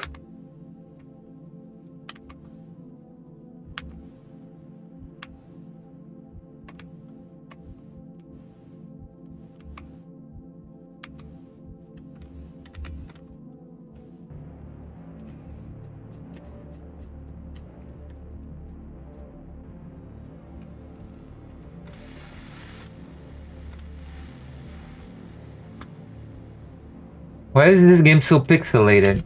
It's just if I lean in too fat to if I lean in to use the keyboard, the game looks so pixelated from close.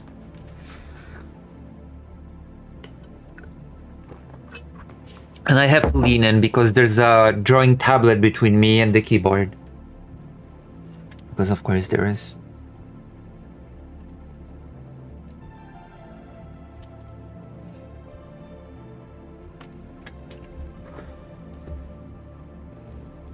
How do I exit the inventory?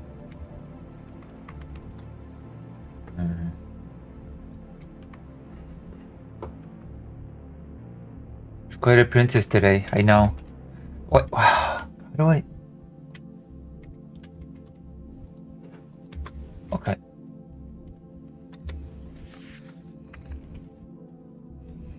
Where am I? Where am I? Where am I? You. Oh. Okay. Mirror. It probably is the mirror.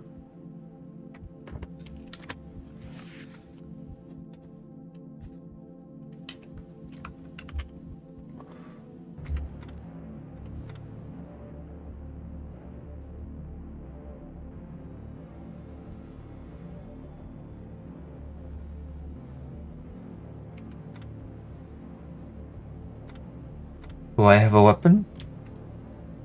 Oh, I do.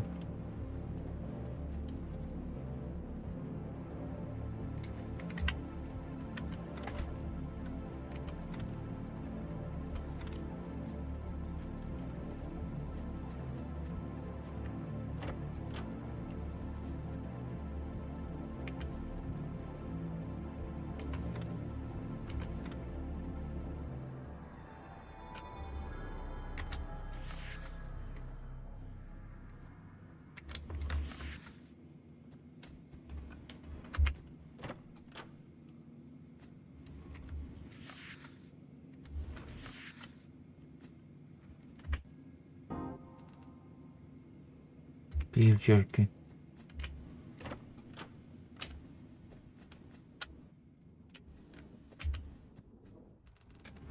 What the hell just happened to me?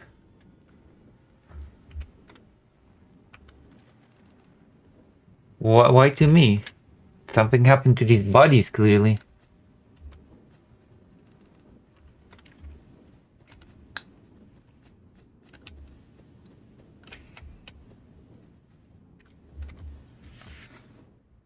Oh.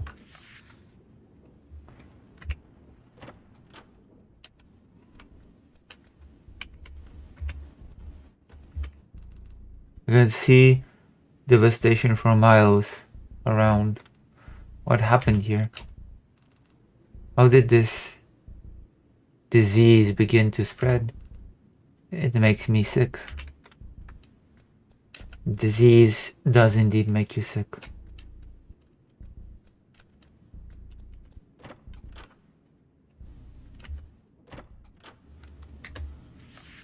Where am I supposed to go? Is there a target? I thought there was somewhere that I wanted to go, but I don't remember where I wanted to go.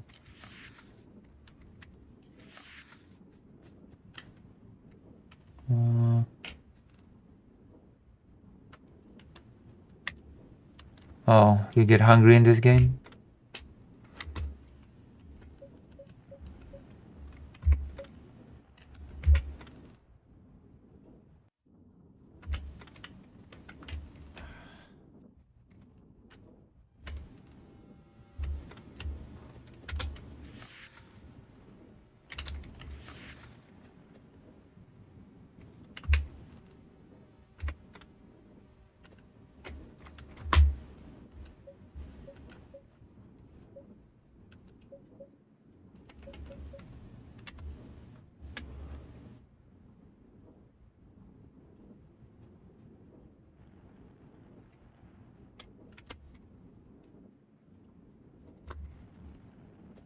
How do I use this door?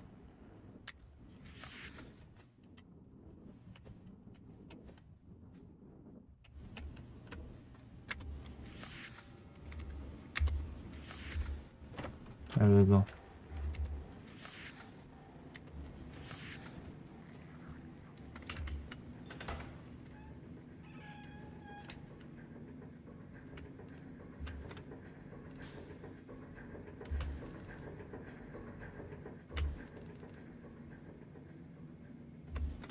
Okay.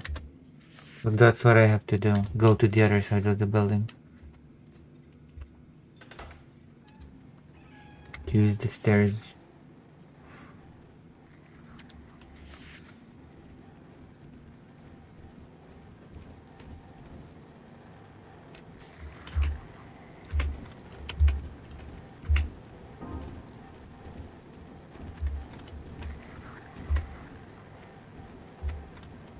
Oh.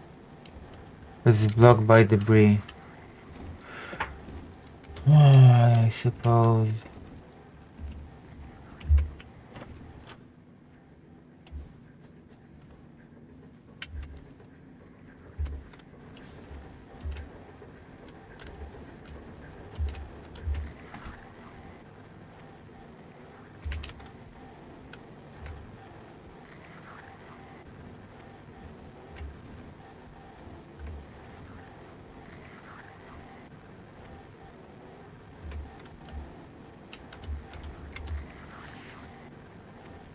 Can I not turn on the light?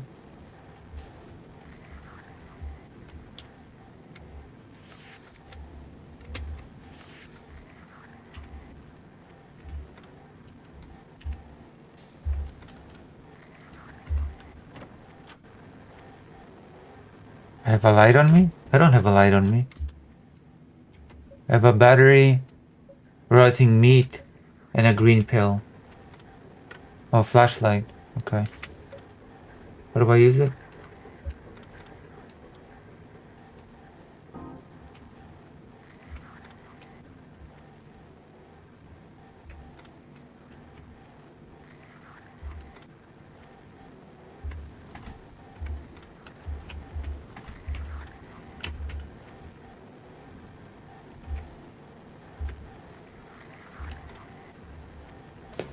I better turn off the...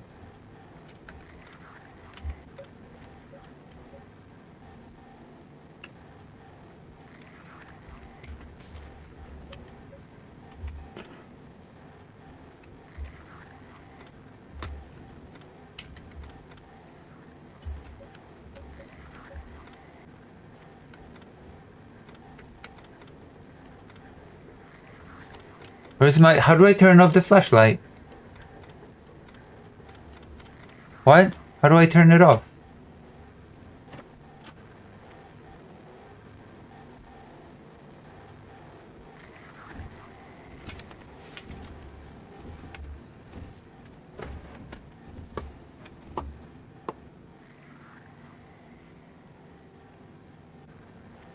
Is it too quiet now?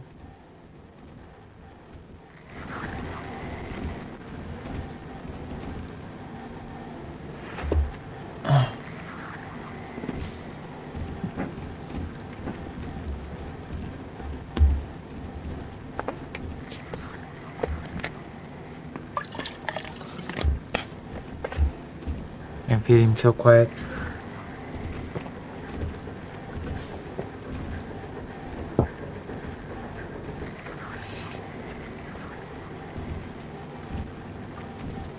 Oh, the tablet is big and I don't have where to move it actually. I would have to restructure the entire desk.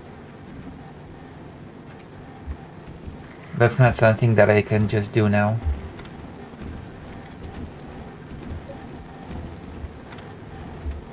What?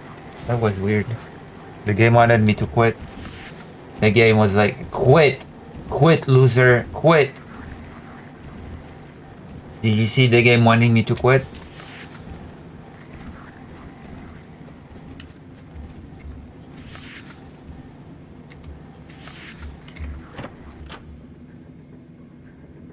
It was like, quit, you loser.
Oh yeah? I can do that, I think.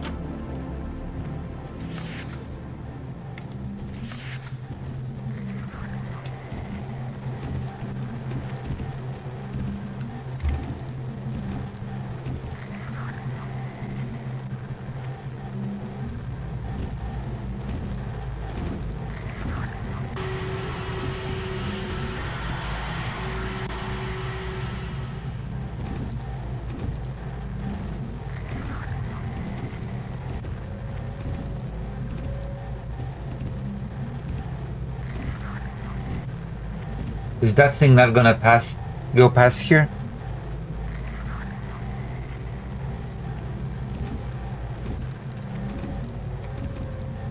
Oh.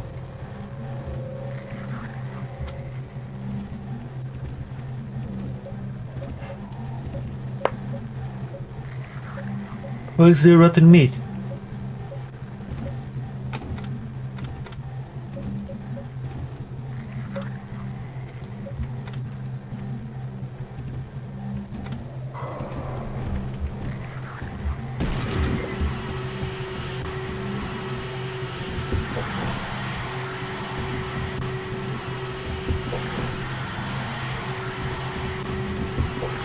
Is it harming me? I think I made a mistake.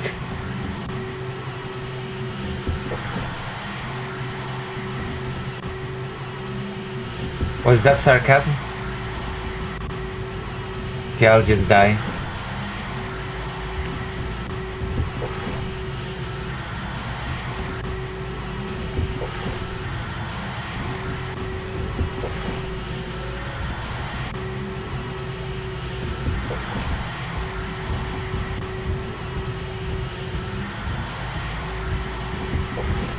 Yeah, it's because I'm playing this game on a keyboard.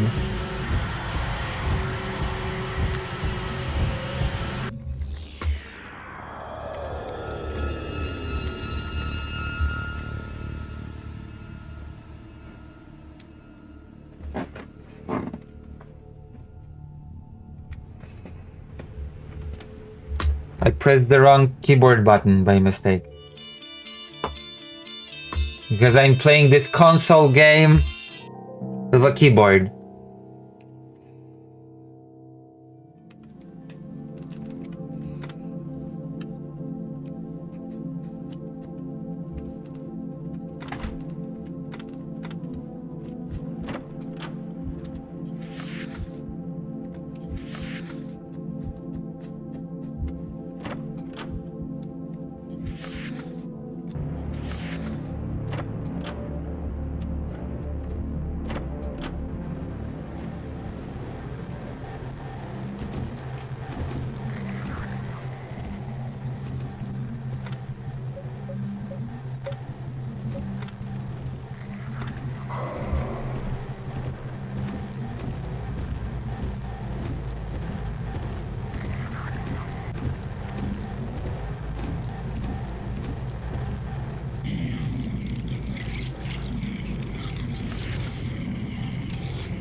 I think this is where I'm supposed to go.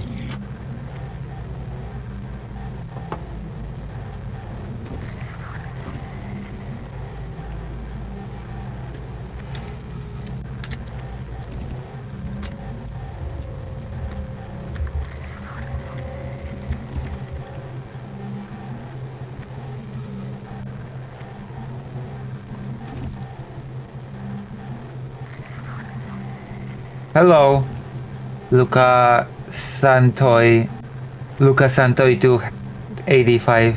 Hello. How are you? Is this your first time watching stream? How's your streaming been? It's been okay. I think. It's been acceptable.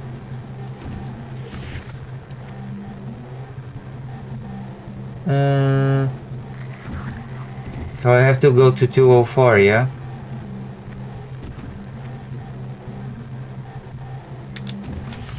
How do I get rid of this guy? Do I have to shoot him?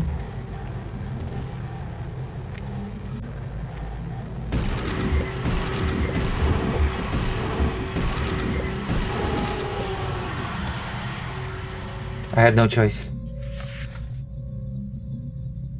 Violence was the only option.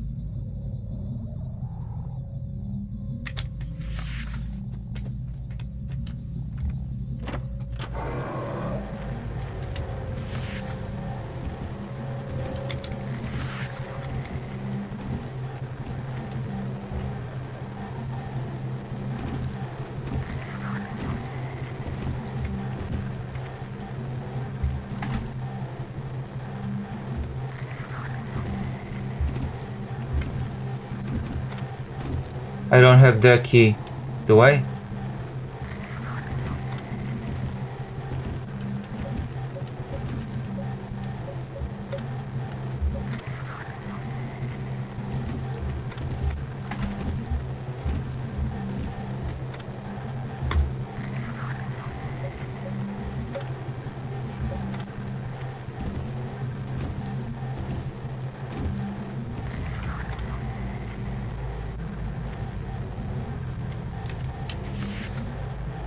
Which one?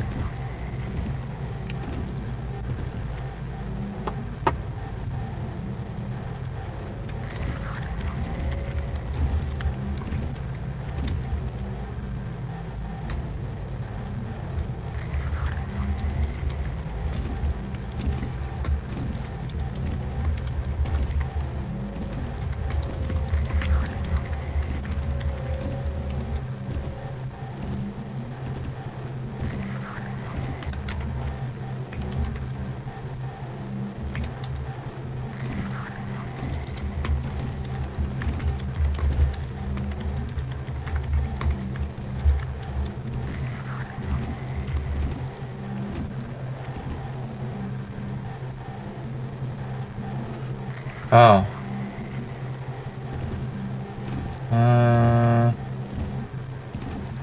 Hmm. I guess.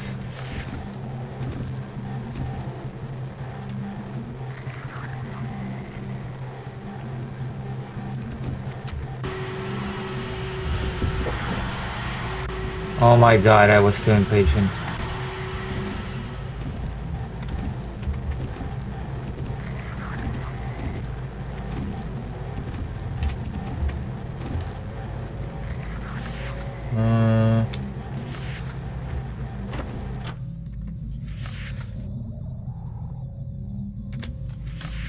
Where is the passage?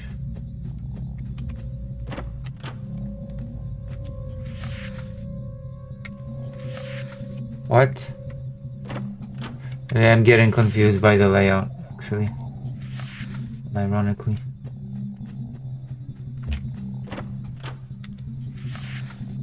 Okay, now it's here.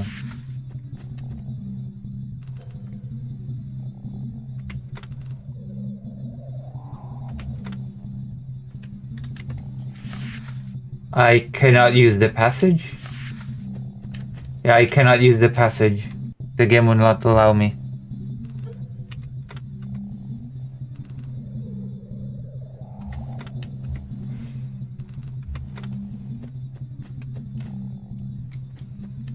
I guess I'm stuck.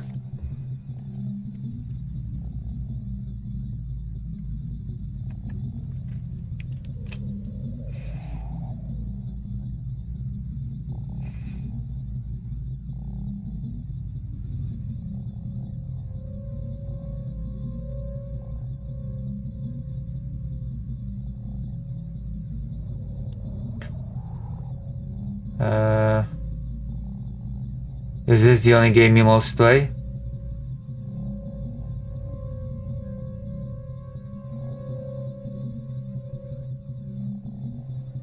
Oh, I guess we have a bot in the Twitch chat.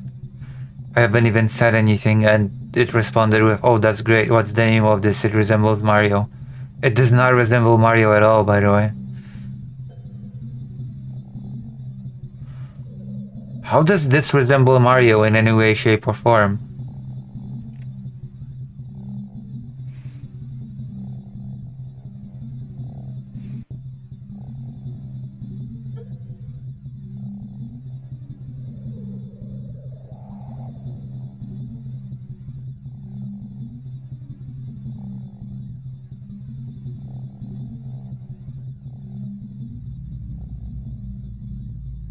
Both what?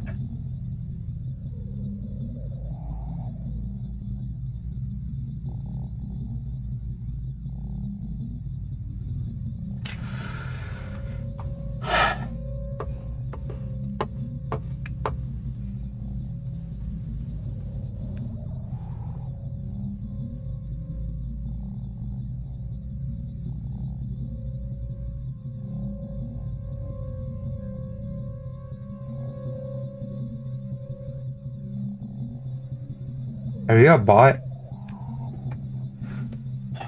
My goodness. Mario is obviously known for running from twisted monstrous creatures in an apocalypse and struggling with psychosis. That's true. That is what Mario is known for.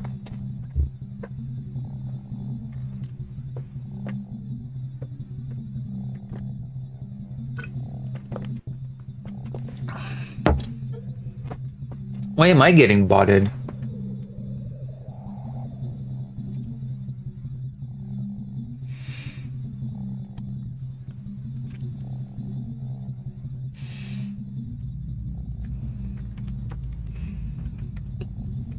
It feels like I'm talking to a bot. So what am I supposed to do now?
Keep enjoying. I'm talking to a bot. One moment, I'm gonna check something real quick, okay?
Interesting.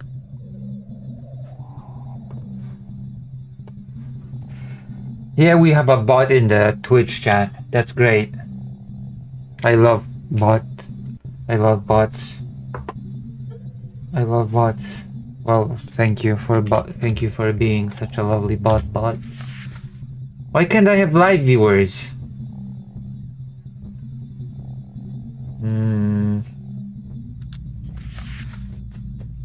I think the door to 205 is closed.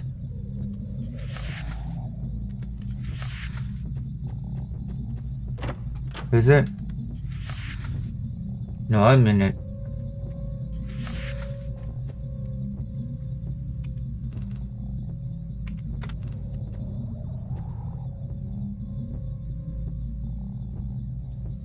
I just said I have a bot chatting in the Twitch chat, and the bot responded with, I have a suggestion on that though. Okay, that's great. What's your suggestion?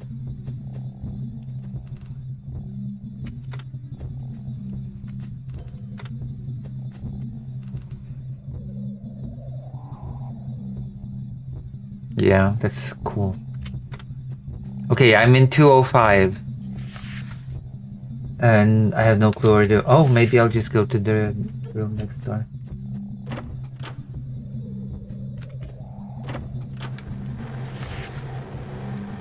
Oh, that's wrong. What scissors?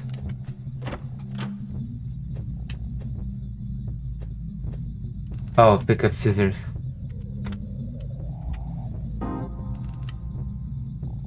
Got the nasty looking scissors. They could chop someone's head off.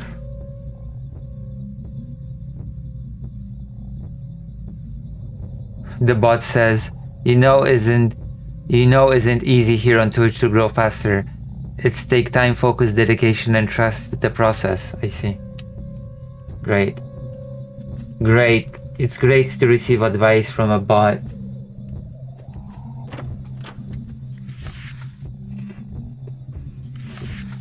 So lovely.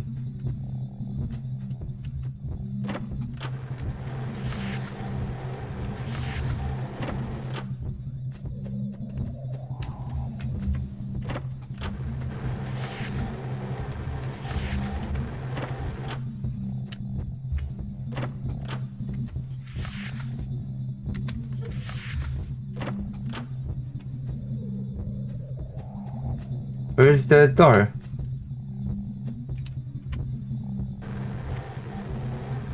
Do I have to kill you? Oh no, I don't.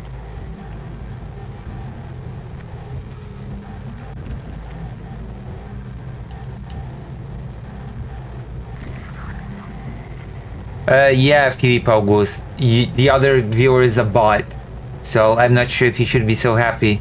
Multiple viewers. I like live viewers that are real people, not bots. Okay? I'm not happy from bots.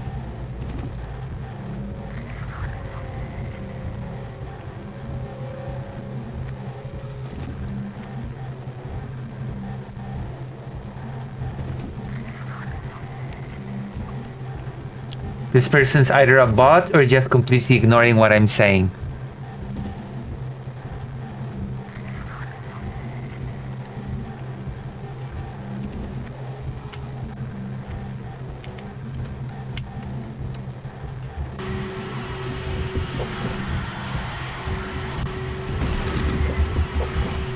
I'm dead.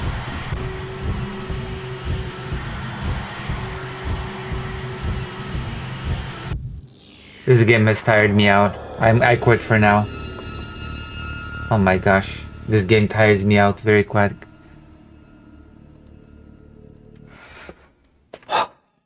Nope, I'm not a bot. Well then why have you been ignoring what I've been saying all this time? Also, why have you been responding with things that I have not said?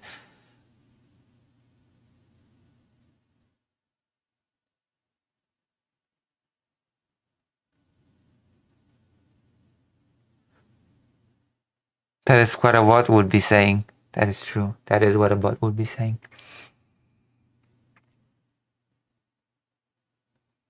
Oh, okay. Yeah, totally not a bot behavior. When I asked them why he ignored me and they said, I'm also streaming Mass Effect and Call of Duty when I can. Okay, yeah, this conversation really flows. This is a great conversation. With a totally real person that's not a bot.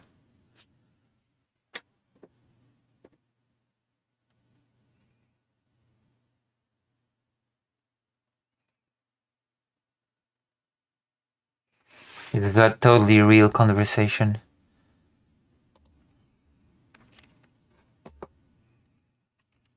Mm-hmm.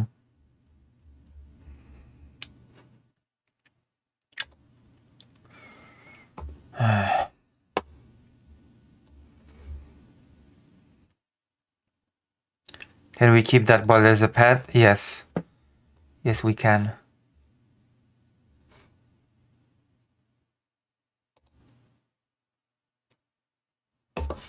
Hold on, I'm gonna watch a bit of a panel. I'm gonna watch a bit of this panel. Easy content, right? Easy content?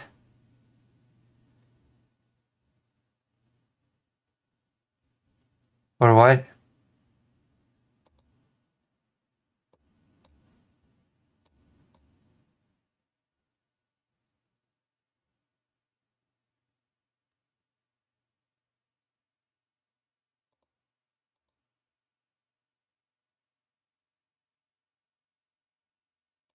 Speech they didn't like, but they're crazy. And they did it because.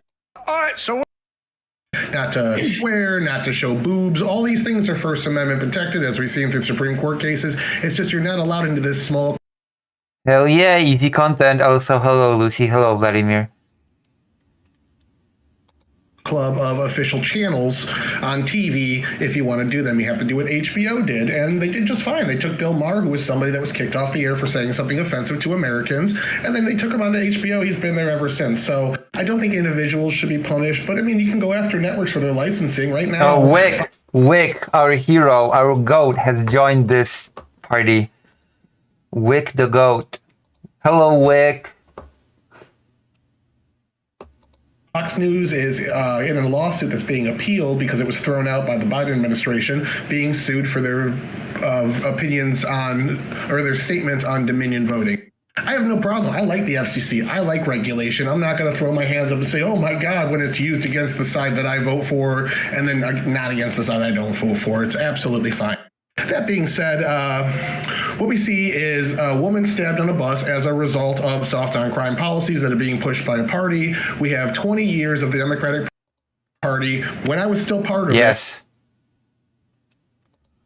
including playing down some of the most violent groups and saying it's really Americans that are the most bigoted, racist, violent, and those are the ones we need to worry about. Starting with Islamophobia, the Obama administration wouldn't even say the word radical Islamic terror. They completely got it out of their vocabulary. They lied about several instances of Islamic violence, saying one of them was just a gay man who was on Grindr repressing his gayness and things of that nature. Benghazi, the only thing to come out of Benghazi that actually had any merit was that the administration blamed it on a video, and it ended up not being that video, and said that the attackers joined a riot or a riot outside the embassy. We all know that it's all thought of the evils of Islam, of course. Always.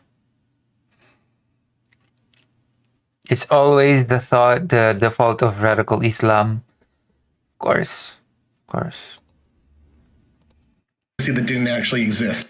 That's about all we got out of Benghazi that was worth a shit. So I kind of want to go through all these things and talk about them. At the end of the day, if talking about black violent crime rates and illegal immigrants eating Black violence? The hell is black violence? cat and dogs is dehumanizing racism, if mentioning Islamic extremism leads to violence eating cat and dogs is dehumanizing black violent crime rates and illegal immigrants eating cat and dogs is Illegal immigrants eating cats and dogs? Is this a narrative that we're actually gonna buy wholesale about the illegal immigrants eating cats and dogs? dehumanizing racism, if mentioning Islamic extremism leads to violence against moderate Muslims, and if pointing out trans people or gender theory generally isn't real, is actually killing people and causing a genocide against them, that I don't know how we can call a group fascist and not expect some kind of repercussions for that in the same line of thought. Sorry, what? A genocide against isn't real, is actually killing people and causing a genocide generally isn't real, is Very cool cup. actually killing people and causing a genocide against them. Doing that what? I don't know. As in racism, if mentioning Islamic extremism leads to violence against moderate Muslims, and if pointing out trans people or gender theory generally isn't real, Pulling out trans people? is actually killing people and causing a genocide against them, that I don't know Pulling how out we can trans call people are a not group real? fascist and not expect some kind of repercussions for that. In No, that's like a straight up racism. His stupidity is gonna make me crash out. What the hell is black crime? And how does it differ from just crime? The fuck?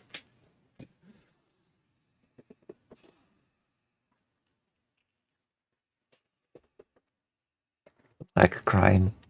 the same line of thought. I think personally it's stochastic terrorism. It's an intentional dehumanizing tactic to make it palatable for one crazy person to see this as an easy way to get rid of somebody that morally they should. Hi, thank you so much. Mr. Malawi. Hey, Gibbs, thanks for having me on. So we've got a kind of a wide-ranging topics, and Tyler covered a bunch of bases, so I'm not going to try to rehash all the stuff he talked about. But just to make a few points that I think should be obvious, but maybe aren't. Greg, this is a conservative panel. I'm just seeing the title, Debating Conservative Panel, and Charlie Kirk followed and Jimmy Kimmel. So this is a conservative. This is probably conservative. This, I think Dylan Burns and Wick are the only non-conservatives in this. I think Wick is Dylan Burns' backup guy.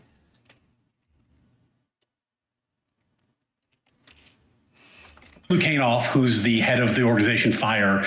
Wick is a conservative. Changed my mind. I mean, sure, but in this instance, he is supposed to be. In this instance, he is supposed to be in Dylan Burns' corner. Also, as I say this, the bot just told me on Twitch, oh really, what goal are you aiming for? Because that makes total sense with what I just said, and this is totally not a bot, right? Oh. The bot on Twitch just said, you looks like a man and woman as well. Are you a transgender? What? You looks like a man and a woman as well. Are you a transgender?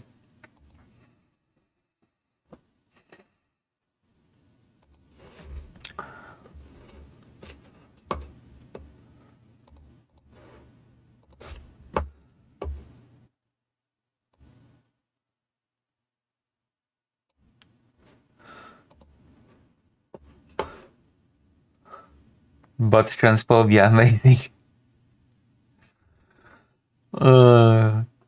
That is a hilarious question. You look like a man and woman as well. Are you a transgender? Oh my goodness.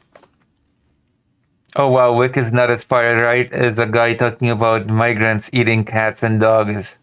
Oh, marginally better. Which is the best free speech advocacy group in the country.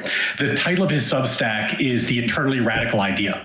And the reason he calls it that is because no party that's in power likes free speech. The party that's in power always is opposed to free speech because they're always trying to do something, and free speech is an obstacle to power, universally.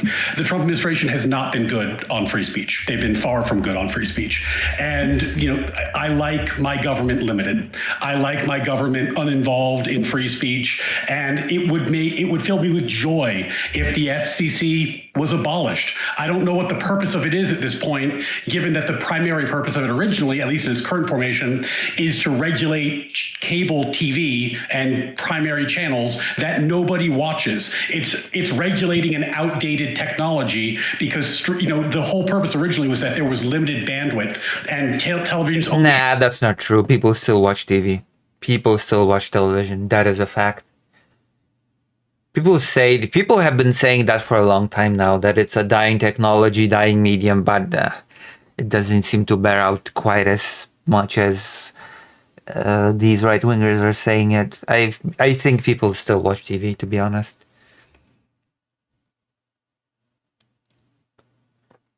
Incub says, yeah, I think we're gonna have to put down the bot channel pet. TV will survive, like how radio is still listened to. Yeah. Had certain channels. Plus, people are lazy, okay? A lot of people are just choose convenience. People don't really want to cater their own experience because people don't have time. People have jobs. People just want to sit down and have a pre-prepared thing that they can just switch on and watch without worrying, oh, what to choose, etc. If that makes sense. People don't have time for that. Those who work long hours, anyway.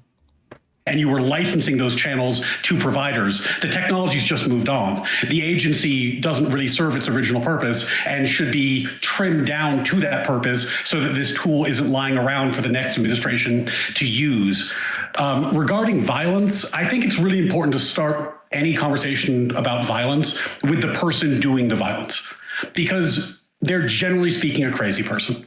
That's almost let's start with the person that at the time of this panel we knew nothing about. Great idea. Definition. And they're a crazy person, and it's their fault, even if they heard something that made them want to do it.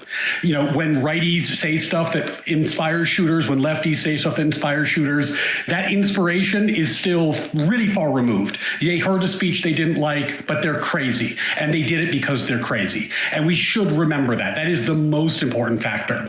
That said, I put up a poll on my X account, and I just asked, if you believed, and they can fill in the meaning however you want, if you believed that the government was run by evil fascists, would that morally justify political violence? And 75% of people who responded said yes. And I think that makes sense, because if you believe the government was run by evil fascists, was run by evil Nazis, was run by, evil communists, violent revolution, we're Americans, that would be the proper moral response.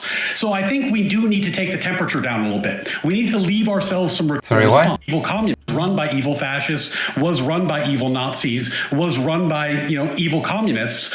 Violent revolution, we're Americans. Evil communists. That would be the proper moral response. So I think we do need to take the temperature down a little bit. We need to leave ourselves some rhetorical room. If you call someone a label that justifies actual revolution, if taken as true, you have to speak with your chest a little bit and realize that you are calling for revolution. That is something that I don't think people are. I think we can criticize each other within the bounds set by that pretty easily. And I don't want to monopolize. No, that's stupid. So if someone is acting like a fascist, I cannot point it out because therefore I'm just calling for a revolution. That makes no sense. I'm sorry. This is just silly. At the time, but just as a final comment, I really do hope that we can find some way to be a little calmer in the way we're talking about this stuff.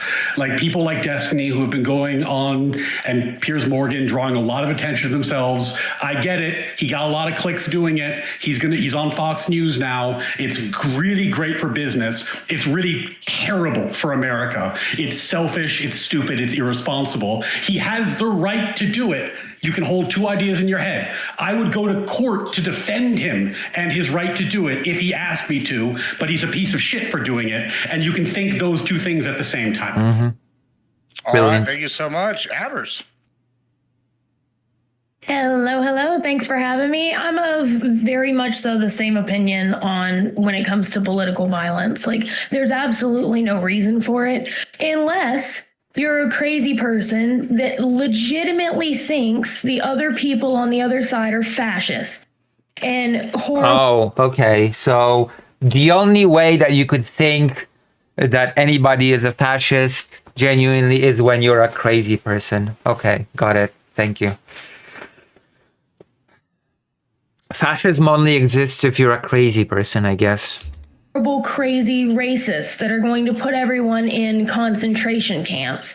And so using that type of language and the type of language that's come from sometimes the mainstream media on the left, calling the other side Nazis the mainstream media on the left, whatever the hell that means, fascist, and likening them to people who have murdered millions of people, has now culminated in a crazy person literally stating he killed a father in front of his children because he just couldn't take his hate anymore.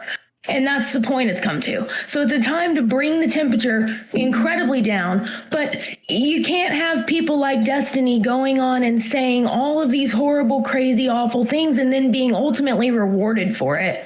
Why is this becoming about Destiny all of a sudden? The online spaces are just ridiculous. Why is this becoming about Destiny right off the bat?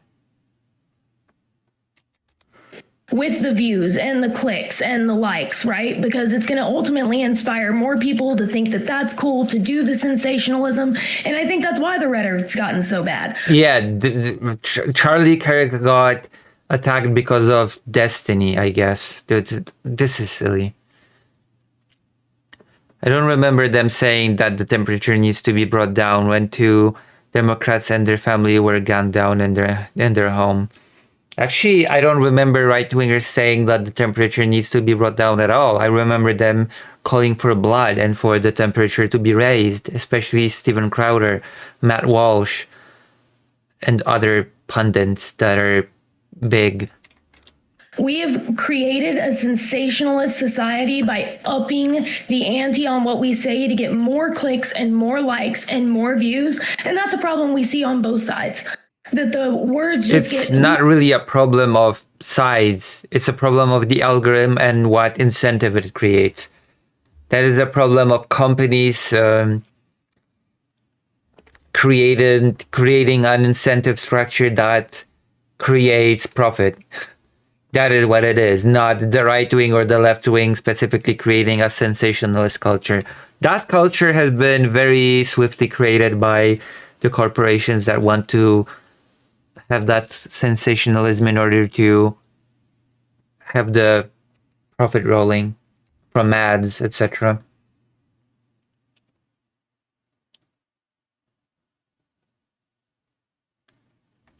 I mean, fair enough.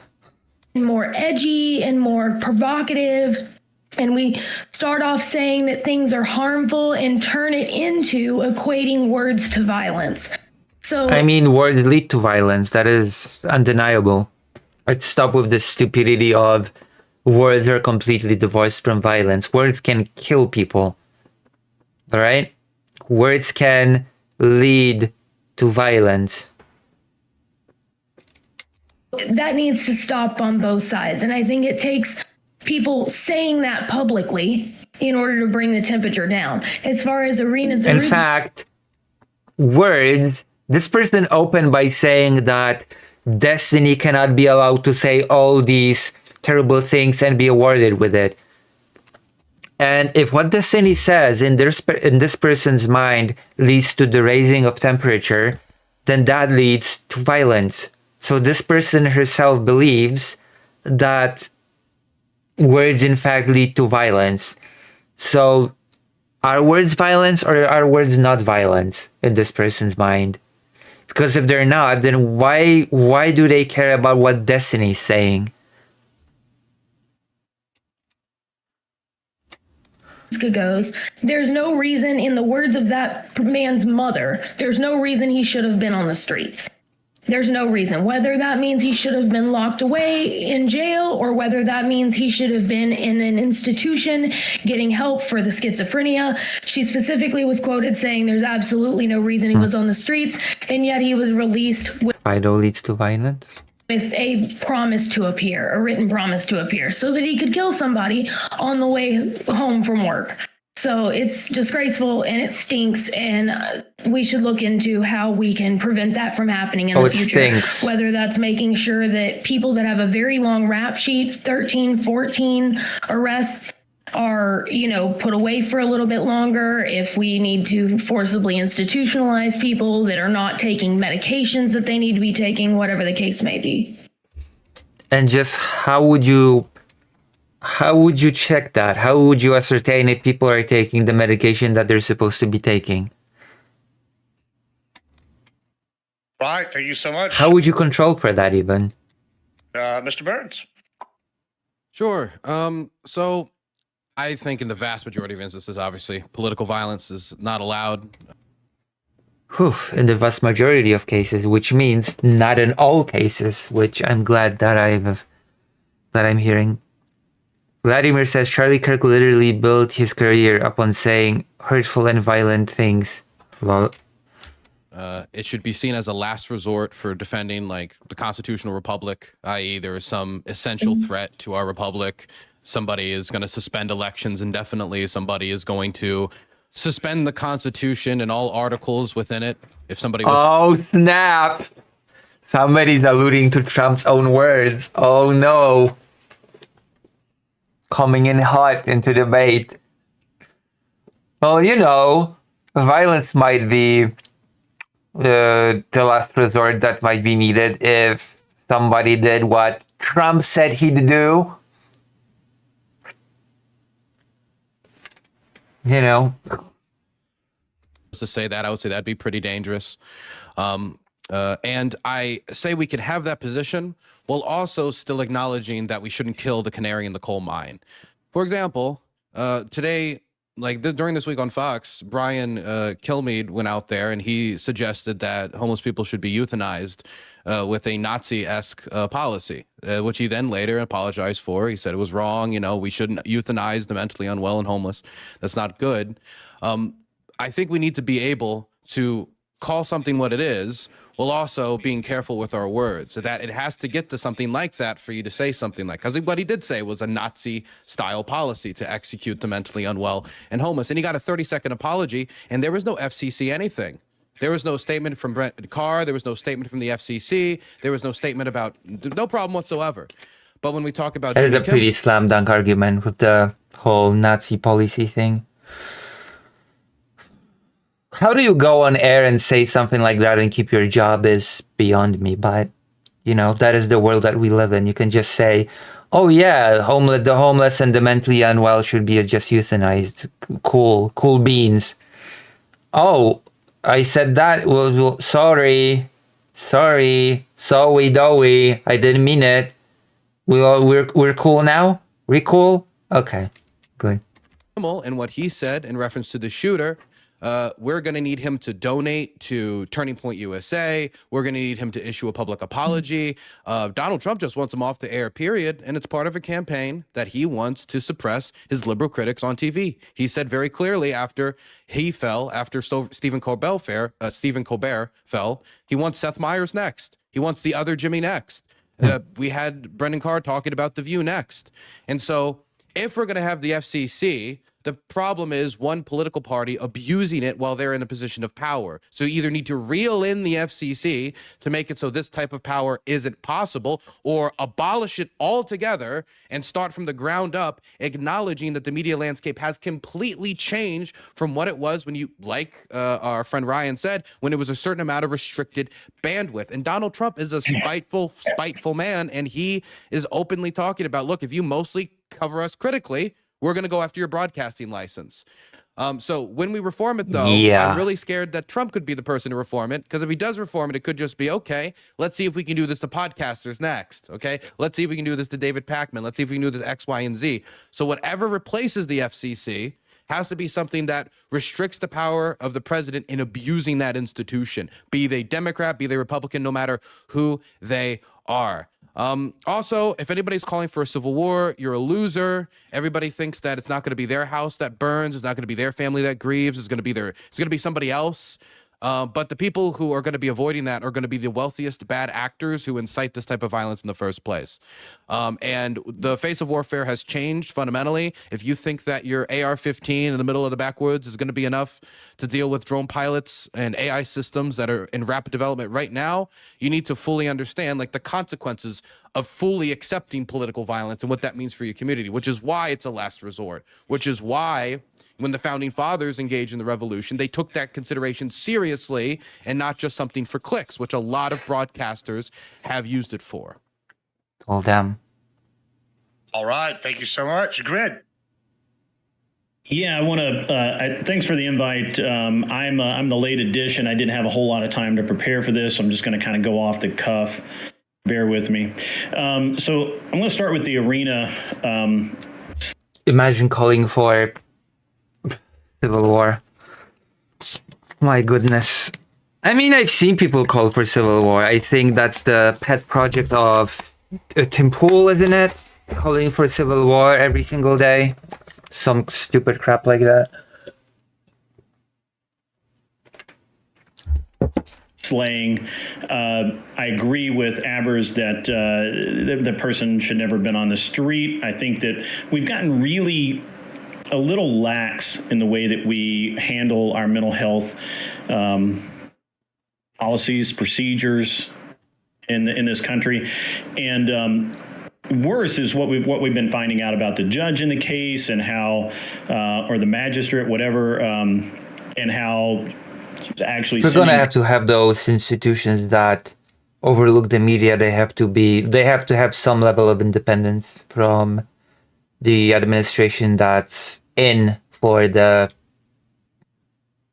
term. People, rather than sending them to jail where they should have gone, she was sending them to a treatment clinic that she was part owner in, and then that person never actually had to show up, and he understood that he never had to show up, and he was walking around on the street. It's criminal. That is actually criminal. I think that there should be something done about that. I don't know where that gets us in speech wise, other than somebody should have said something, I guess. I don't know. As far as what's been going on with the conflation and the basically the inferno that's been set off by Charlie Kirk's assassination. What I feel like we're seeing the result of an ever sliding scale of I don't give a fuck, because people will literally sit there and say the most deranged things, and people will be like, that's just that guy. He's just that way. What?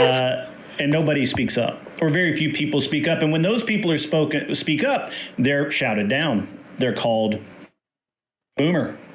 Shut the fuck up, boomer. You just don't get it. You don't get it, boomer. Whatever. What? I don't care. But at the end of this road. Sorry, what? When did that happen? Whatever you say, boomer. What the hell? And that's just that guy. He's just that way. And nobody speaks up, or very few people speak up. And when those people speak up, they're shouted down. I don't even know what this guy is referring to be honest. Sounds like a real boomer to me. They're called boomer. I mean, a lot of boomers don't understand how the world is now. Shut the fuck up, boomer. You just don't get it. You don't get it, boomer. Whatever. I don't care. But at the end of the... Damn. Guy sounds like a boomer. At the end of that this is what a boomer would say, though, wouldn't it? Oh, I try to say something and I just get called a boomer.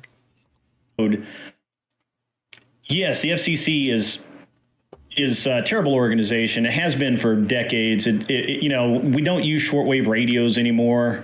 It's a $10 license that even, I don't know why that it even exists in the format that it does, along with the FAA and several other three-letter agencies that have no real business in civilian or commercial use, other than you can make an argument for the aviation industry. But getting back to because again, I didn't prepare. I'm just kind of off the cuff here. Getting back to the. Then what the hell are you doing here, boomer, if you haven't prepared? Come on. Yeah, I'm just rambling. I'm not prepared for this at all. And I'm just here for the company of everybody. Okay. That's what? The free speech aspect of this, I absolutely support. Why the hell are you here? Free speech. I think anybody should be able to say any damn thing they want to. Words have some power, but they have the power that you give them. It's fine. And it's not fine, and that's some of the stupidest things I've ever heard. Okay. Words can kill. I'm with my father on this, okay? When he did this whole lecture to students.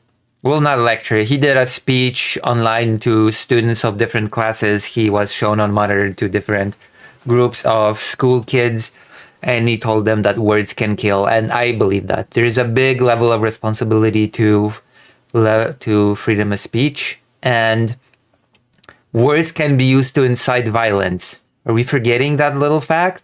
That a person of influence, a person that has a following, a people that has the ear of many people can point to a direction and say, hey, do this. Hey, do that. Hey, it would be great if this person was not a problem. Yeah, words can incite violence. Words can lead to violence. Words can lead to death. And it's not just fine. I'm sure the words that people on the radio in Rwanda said had only had much power, had only had a little power and as much power as the people gave it. Yeah, it's stupid. That is a really stupid thing to say. That words have some power, but it's only as much power as you give them.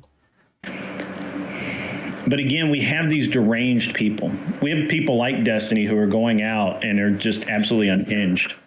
We have people on the right who are also just as unhinged, right? Like this is not exclusive to one side or the other. And anybody that acts like it is everybody at the start agreed that there is a situation where if you believe that the country is being overrun by a dictatorial force, violence is allowed or justified. Which means that if you can, persuade people with words that is happening, you can cause that violence with words. So words are not just some... ignorant. I can't think of a better word. So I think this is going to be pretty spirited. I hope everybody can remain calm. I actually live about a mile from a Civil War battlefield. Wow. So I get to see every day as I drive by the cannons, the caissons, every day. How cool. I have a memory of walking that as a school kid. How cool. Reading about it, finding the musket balls. So cool. So it's a little bit, the idea of Civil War, to me, is very real. I understand it. I don't think a lot of people do. Yeah, it's, I ride by a super old battlefield, so I have a deep understanding of the Civil War. Okay, cool. That's it. Got it. All right. Thank you so much. Wick. Hi. So I'm going to try to be succinct. That is a struggle that I have, but I will try anyway. Political violence, it's not a right problem, it's not a left problem, it's a problem, period. Not left, not right, just forward. I'm sure Brown lives in Warsaw. That doesn't stop him from being an anti-Semite. True. Oh yeah! There's Brown News. I should have talked about this on stream. This is the most hilarious thing ever. I think, who wrote this? Did you send me this whole thing about Brown? I think you wrote to me. Yeah. I should have talked about it. I should have talked about the sister that did a DNA test and it turned out that they have Jewish ancestry. That is so hilarious. That is the most hilarious thing ever. That is the funniest thing. We'll have to dig it up and make it a whole segment. It's okay. A sketchy person deserves sketchy sources. I have to look into it and I have to make a segment. It's very funny. Hilarious, as they say. Very deep though. Not many people outside of America understand that the concept of civil war. True.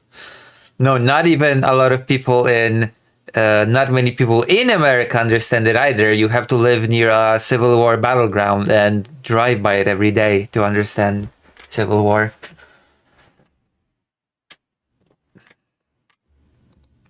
I think that one of the problems that we have in society today is we are in a cycle of vengeance. Okay.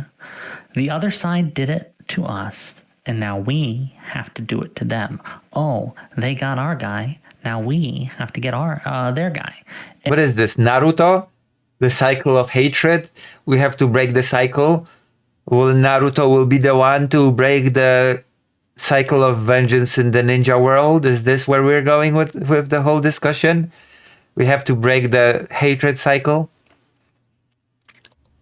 And instead of looking at and waiting for all the information to come out, we play a game every time there's a violent event. I have not played the game. I'm proud to say. And this game is, how can we paint it so it reflects poorly on the other side and absolves our side of all wrongdoing? And it's, I mean, sure. I've not done that though, because I'm the greatest political commentator. That's why I stuck to my guns and I said, we don't know, we don't know, we don't know, we don't know, we don't know. We don't know, even if people in the audience try to harass me by saying, yeah, we do know, we don't know. No, we don't know. Quiet. Quiet, Jenkins. Quiet, Olivia. We don't know. And Olivia and Jenkins were really insistent that we knew.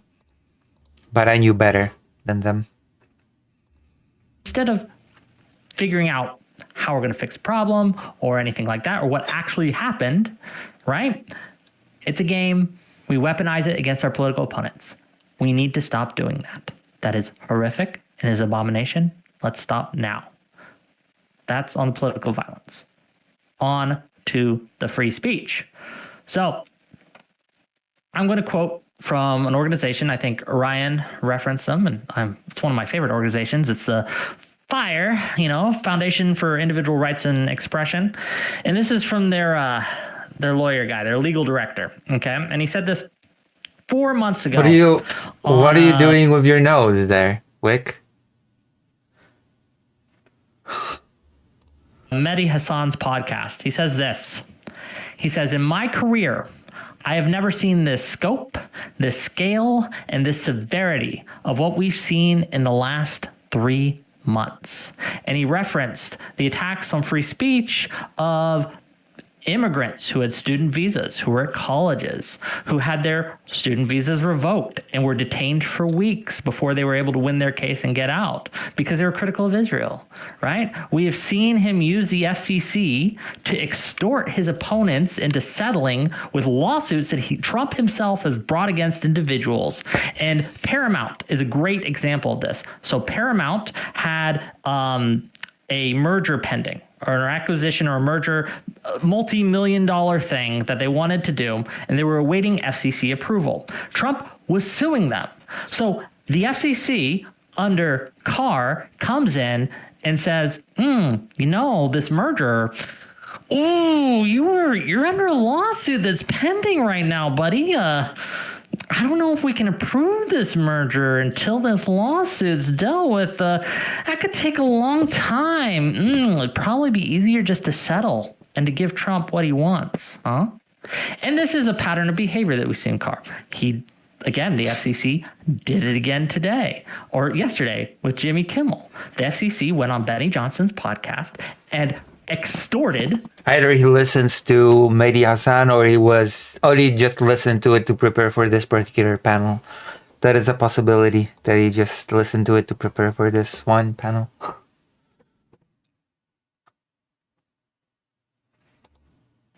ABC and its affiliates and said basically, that's a nice broadcasting license you have there. Be shame if something happened to it because of your Kimmel problem. Luckily, people like Barry Weiss at the Free Press and other principled conservatives have noted and spoken out against this. Less than I'd like. But we are in a free speech crisis in America, and that is a problem. Thank you. All right. Since free speech seems to be a big thing, we'll kind of move towards the other topics a little bit after this. But let's go into this a little bit. What do we think about misinformation and how it should be handled? Because I remember during COVID, there was a lot of crackdowns on information.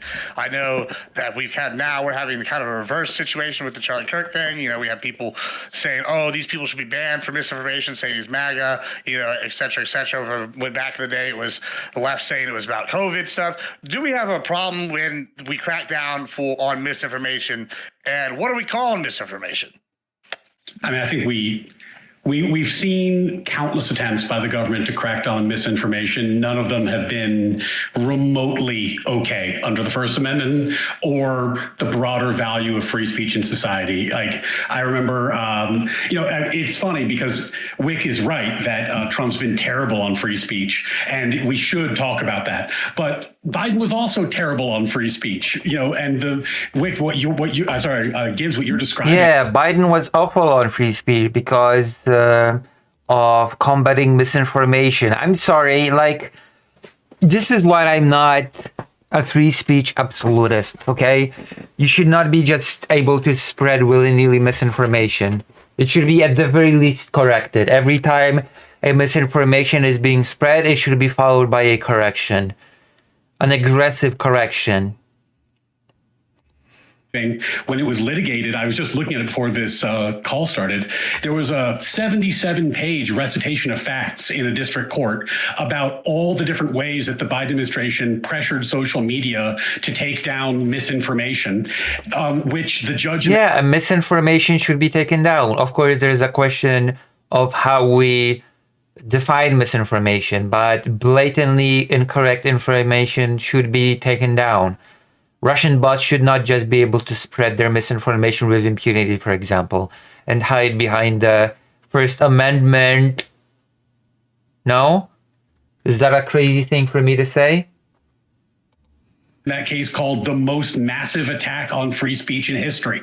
So the point I'm making is not to get into who's worse, Trump or Biden. I actually think Trump is worse than Biden. That's not a contest. It's not even a contest. Partisanship is the brain rot. You try to talk to somebody about these issues, and the first thing they say is, isn't your guy worse? Instead of, let's address the problem. The problem is that we have... Yeah, the problem is, I guess, combating misinformation. It's a big problem. Why can't misinformation just be spread around for the sake of free speech? That is the real problem that we should be focusing on and tackling in society. Enabling misinformation. For decades, empowered the executive branch with increasing control over our lives through agencies like the FCC. And when you give the executive unlimited power, eventually someone will assume that office you don't like, and they will use that power for something you don't like. The only solution... Like combating misinformation, apparently. It's something that at least some of the people in this panel do not like. Unless I'm just mischaracterizing this person, but I'm sorry, that is what they seem to be saying. Is to limit the scope of executive power. And if the Obama administration into Trump 1, into Biden, into Trump 2 is not the best argument for limiting executive power that you can think of, I don't know what would convince you. The data is in. It's way past time. I don't disagree about limiting executive power, limiting the executive orders and all these other things. But I do want to ask you that 70-page report in the district court, is that the one that actually went to the Supreme Court? Are you talking about the same case? Yes. Okay. The Supreme Court ruled that Biden had done nothing wrong in a 6-3 decision. No, it didn't. It ruled that they lacked standing. Yes, exactly. And why did they lack standing? Hold on. Why did they lack standing? Because those parties had not been injured. Okay. Those parties had not been injured. The state, why? yeah. Because the standards that were set, right? Like the what's it called? The TOS that they had, that they were enforcing, were in place before Biden came into office. Biden wasn't pressuring them to do anything new or different. They lacked standing because these rules that the social media companies had into place were already in place. Biden didn't put them there. But I will grant you that what Biden did in jawboning, that's not good. That was anti-free speech, and he should be held to account for that. But we can't pretend, just real quick, and I'll be done, I promise. We can't pretend that Biden was as bad as Trump too on this, because again, the people whose jobs this is, the lawyers, the legal team of the fire, right? even in the first 3 months of his presidency, we're saying that this is the scope and the scale of it were just so severe. Tyler, I'm sorry. Do you mind if I just quickly respond? Then I'll pass it to you. I just because he was talking to me. First of all, the thing I landed on was the. It's so silly that some people believe in free speech without any consequence. There should be consequence to spreading misinformation. Am I crazy for saying that? Brain rot is into constant comparisons rather than addressing the problem, followed by immediately a comparison, which is what always happens. Second of all, be careful with that argument, Wick, because yes, the Supreme Court dismissed that case on a technical ground, like standing. But guess what's going to happen with the Kimmel case? It's going to get dismissed or be found non-actionable on a technical ground because ABC doesn't want to fight this. So ABC probably isn't going to court. They'd rather he's gone. And if Jimmy sues, there's going to be a confounding intervening factor, which is his employer wanted to fire him. So I don't think this case is actionable either. I think both these cases get dismissed for technical grounds. ABC should be condemned for caving in. They should be condemned. No, they wanted to fire him. Those shows lose so much money. They were delighted for Guaranteed. to fire him. Guaranteed. Those shows all lose money. It's the biggest secret in Hollywood. These things have been losing money for years. That's why Colbert got fired. They're loss leaders. They're the Costco chicken. They promote their industry, but they don't actually make money on them. And the promotion doesn't work anymore because no one likes the fucking shows. They were delighted. Sorry, Tyler, I did a thing I swore I wouldn't do. You're mind reading. You're good. I was you're just mind reading. There's no like you're mind reading. You're assuming something that hasn't been. The only facts we know is that the FCC publicly, right, on Benny Johnson's channel, pressured ABC to do this. So it might be that they wanted to fire him anyway, but we'll never know because the FCC put their thumb on the scale. Is there any proof that the FCC actually did anything policy-wise? They actually filed anything? That they actually ever contacted ABC? Or more importantly, the two groups, there's two broadcasting groups that make up for 40% of the channels that Jimmy Kimmel was on. They're the ones that tried to cancel their contracts and not air Jimmy Kimmel because they found his statements disgusting. When did they do that? So is there any proof that the FCC, they did that Wednesday, the same day the podcast aired? After the podcast aired, because I read that Sinclair report. And they referenced the words that the FCC chair used in that podcast. So unless did the FCC actually do anything? Did they actually attempt? Did they contact anybody? Did they actually ask, like with Biden? Did they contact these filings for it to be extorted? Well, you made a comparison. You said one was worse. I see one not actually doing anything technical, never contacting anybody, just making a. You're citing malice to the FCC, where they just simply issued a warning based on current policy. Whereas the other side was not only just. So where's the? I want them to pursue this topic of all of these pundits that Trump has removed, I guess, magically being unpopular. It'll just I don't know. We'll see. Rules that have been in place for 90 years to police specifically free speech on these specific networks. Jimmy Kimmel isn't being gone after for his speech. No charges are filed against him. He can repeat his statements every day for the rest of his life, and he's never going to get in trouble. He just doesn't get a megaphone handed to him anymore. He lost the right to have that megaphone. He's not entitled to. Government pressured a private company to make him lose it. No, I don't see any proof of that pressure besides a vague statement on a podcast. I got one more thing. Hold on. You guys just talked for a ton. Let me just finish this last point here. Wow. So the FCC or free speech has its limits. We all agree, no violence and things like that. But another limit of free speech is when it infringes on other equally important rights, like the freedom of association. If you're not allowed to fire somebody for saying speech that you don't like as a private company, then free speech is now overruling other rights, especially ones in the same exact amendment with the same exact level of importance. Freedom of association, if it gets trampled over, then free speech becomes a bit tyrannical. But this isn't freedom of association because the government pressured publicly a private company to do it. They didn't make it of their own free will. What are you interpreting as pressure? They knew, and I'm going to quote here, right? Yes, please. They knew. Please And they made their decision based on sources from the Rolling Stone, right, as reported, that there was a looming threat of Trump retaliation. They knew that if they did not make this decision, that there would be retaliatory strikes by So the you don't have any proof. You have hearsay from the people who need to have a reason. Oh, you have hearsay from the reporters who just hate Trump. They have Trump derangement syndrome, you see, and they just hearsay, and there was no looming threat, and all those people were just unpopular, and they were just losing money, and they just happened to be fired because they were just bad. That's true. For what they did. Well, we can listen to Trump. You know what proof does exist? That's awesome. There's That's proof awesome. that exists that shows that in 2015, Jimmy Kimmel was pulling in 2.2 million viewers, and now in 2025, he only pulls in 1 million viewers. That's losing half of your viewership over a decade. They were ready to pull that plug so fast. They're like, get us out here. Doesn't that make this more pathetic on Trump's part if they were ready to collapse? I mean, if you're Donald Trump and this show has terrible ratings, it's going down the tube. I don't find Jimmy funny, okay? The best part of it is that he's got a stout Mexican sidekick, and I find that kind of humorous. But we can all agree on that. There's nothing else that is funny about Jimmy Kimmel. But if Donald Trump is going out there and saying, he's literally listing off the TV shows he wants taken off the air. That's what Donald Trump's doing. Let's not pretend there isn't a public pressure campaign if he's literally listing them name by name, person by person, and adding the organizations on through social saying, ABC, your job's next. NBC, take them off. That is a direct pressure campaign. That is true. That is true. And it does look pretty pathetic. If they were about to just fire him, then why even say it? It's impossible for something that I don't like to be successful. I am the smartest MAGA. True.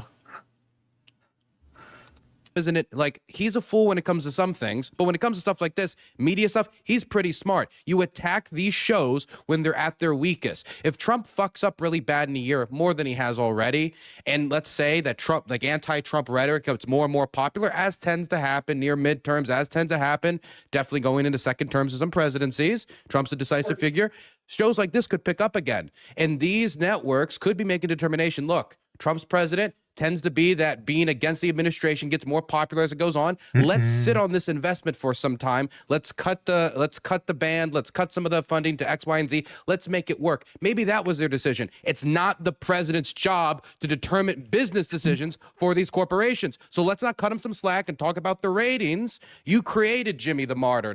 You could have made Jimmy just look like a moron off the Charlie Kirk stuff. Trump couldn't keep his fat mouth shut.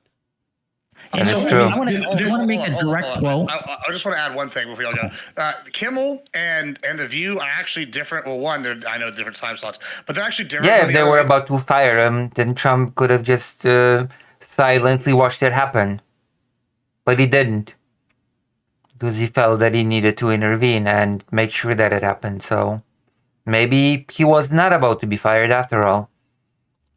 Night shows in that they actually do well on the after show. They do well on what are they called? The little DVRs, and they do really well on their clips compared to the other shows. Like that, they had a massive millions amount of viewers on those. So it is slightly different compared to like Colbert. I think it's important to note. Okay. And who did call announce was the next people they were looking at going after immediately after all this? It was before The View. Before we lean any harder into partisanship, just to say it and in the vain hope that it works for the first time in the history of politics, the brain rot is the argument about who's worse, because we have a panel here and we all agree it's bad. And instead of actually talking about that, yes, I think everyone has raise your agreed. hand if you think it's bad that Jimmy Kimmel got fired because of FCC pressure. No, can we rephrase it? No. Do we think it's bad for the government to weigh in on free speech issues with a private corporation? Yes. Okay. Yeah, But fair question. the contention, Ryan, is that what happened here? So let me ask: do you think that's what happened in this case, panel? Raise your hand. The government, the government certainly weighed in. That's where the difference is. That's where the contention is. And Yeah, but we can endlessly litigate this. I mean, like you're going to read a quote, and then I'm going to read like Zuckerberg's letter about all the pressure that Facebook received, and then we agree it's bad. So let's say. Incub says, why is he yapping about brain rot? Well, Because he's an expert on the subject. Got him! He's an expert on brain rot. There you go. I've said my sarcastic piece for the night. It's bad. That's what's happening I have now. a solution. I have a That's what I solution, think actually. angry, right? Well, this is an easy solution. Instead of focusing on this one little thing, I think this is easier. Everybody here seems to want to agree that partisanship is bad or has some sympathy to that notion. However, I have said before that I think that it's hard to stomach that when you think, oh, one side is getting away with murder, and then when I equally play their game to the same level, suddenly I'm the bad guy. What? What the hell are you saying? Do we agree that that is what's happening, or do we have to take contention with that? What? No. Boohoo, poor little billionaire having to take responsibility for creating a platform used for election manipulation. I think that's sort of what's happening. We see the FCC has a long history of going after all sorts of licenses for the last 30 years to implement racial quotas and essentially capture the culture. They were kicking... and it doesn't just I the think we FCC. say that about any federal agency. Any federal agency does what the president directs them to do. If the racial president quotas, says to the of course. FBI, I really need you to investigate small businesses that are not following whatever stupid ass rule. And the FBI goes and does it, that's pressure. And you can say that it's wrong, but it's within their purview. Literally every president does it, and we can't. So I don't understand why we're trying to play, well, Democrat bad, I Republican still don't bad. see anything It's all as bad. Trump or Biden Get rid of the did anything as bad as what Ryan Obama was did to right. James Rosen. I'm talking about James Trump. He's the Rosen was one of president the of the United worst. States. Ryan, Hold on. Who's Ryan president was right now? Remind me. Is it Obama? Is it James Biden? Ryan Are they was any Rosen on the position First of government Amendment. power? Ryan was correct in that when we are more concerned with the divide than the problem itself. I'm talking about the Ryan problem was that right we can about fix that. right now, I that we have to understand, address Whit, right now, you because the keep president right repeating now over is and doing over. the thing right It's not now. gonna change And we can my talk about what opinion. Biden did What are you 4 gonna years do to ago. fix We that? can talk about what Obama did Wick, 16 years ago. But the problem with it is, and this is, I guess I feel this because I have so many conversations that go in exactly this direction. I go on a show and I am happy to criticize Trump. I think he did something bad. I'm delighted to Yeah, I believe it. Sure. People that say that are always just liars. They never criticize Trump. I don't believe that for a second. I would like to see this person. I'm happy to criticize Trump, but sure, I'd like to see it. criticize him. I have absolutely no qualms about doing it. No I just happen never to do it, of course. no loyalty in that regard. Like, I didn't vote for him. It's totally fine. I am delighted to criticize him. But that's always done in the context of, so then you'll join my political project, right?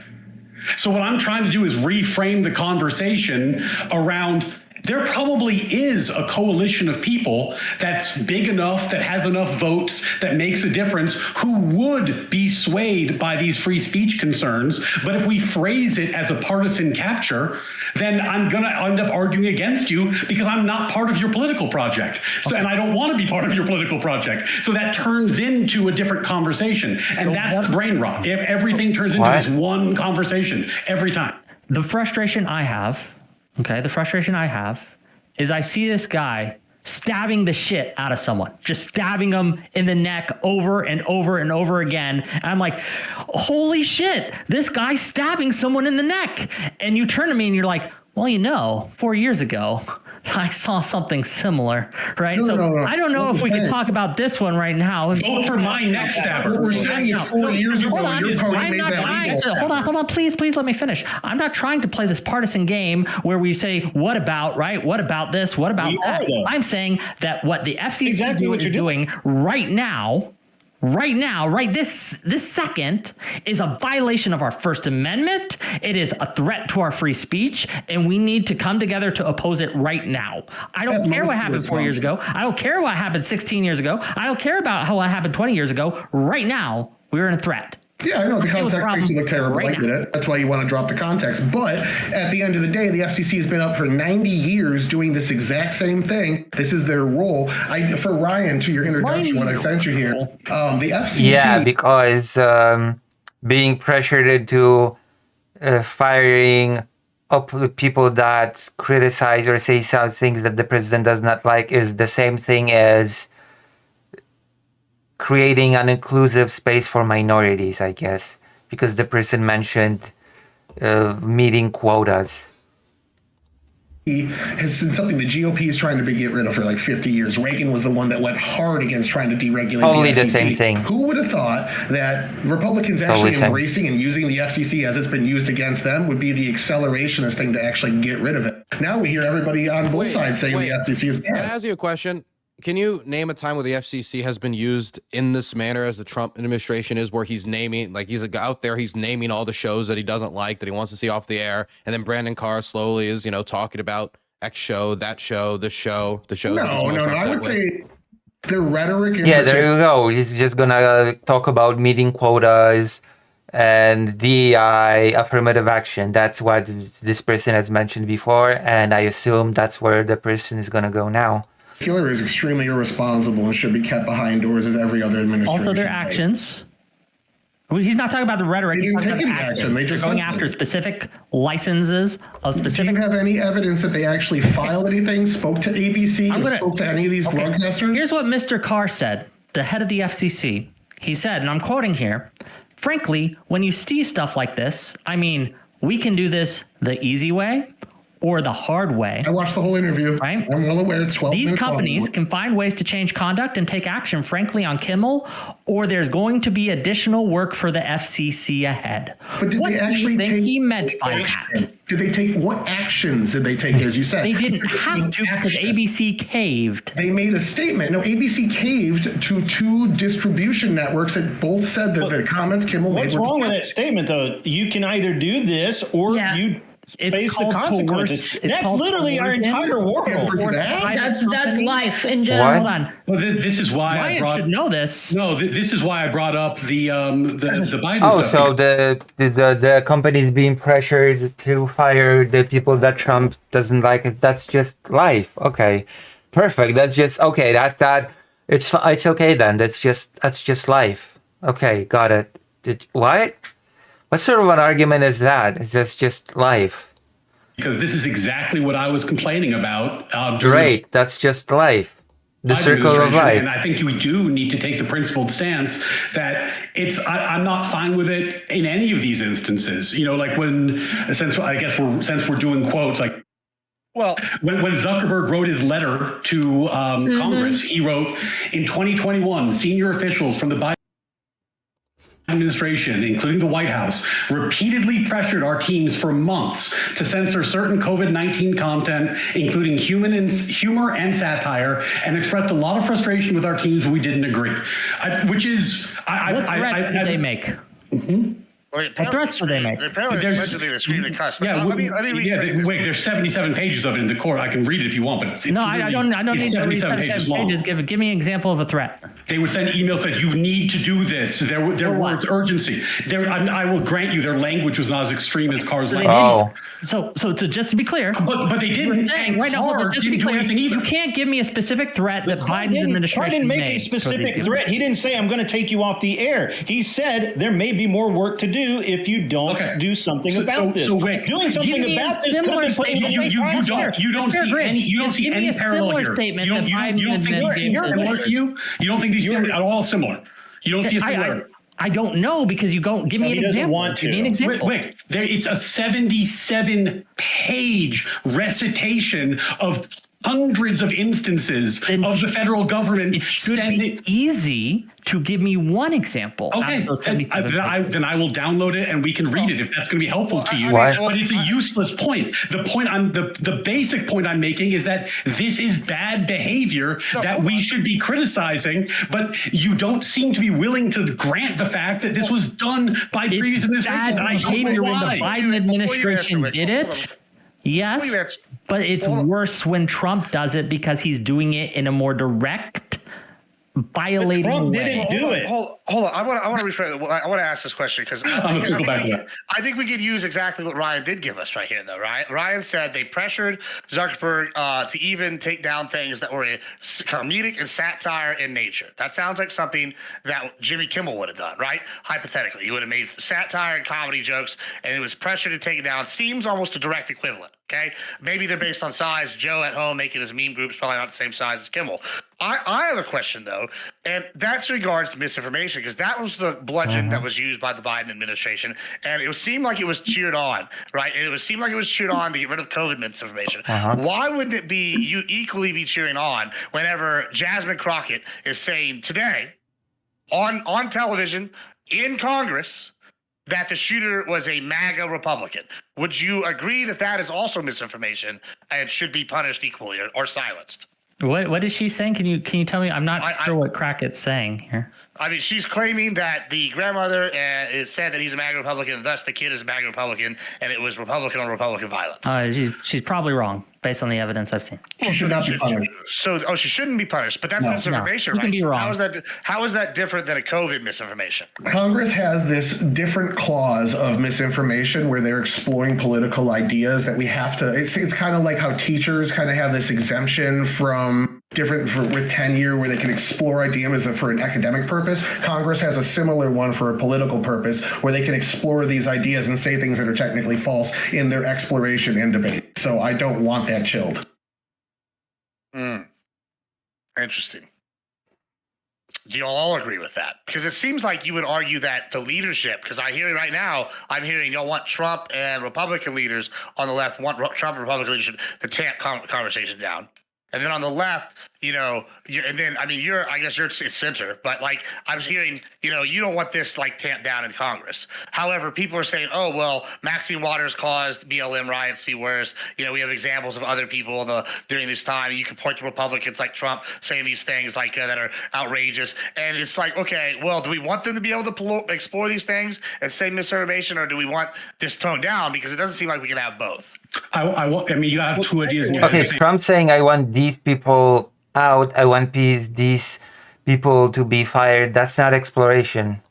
Time. I want them to have the right and capacity legally to say crazy shit. And I would like to find a way as a society to stop rewarding them for it, right? Like there's a difference between the legal proposition, what does the First Amendment require, and the moral proposition. Like this happened with Trump's flag burning, where I kept telling people, yes, you have the right to burn your own flag. You absolutely do. You shouldn't do it though, because it makes you a piece of shit. Morals and legality are different, and that's okay. And I think that what we need to do is start making the moral claim more loudly, where it's like, okay, yes, you have the right to do this, but we are not going to fall for your attention getting shit anymore, and we're going to vote with our feet. I don't know how to organize what? Just that, but if any of you more internet savvy people do, hit me up. I'd be delighted to help. Oh my goodness.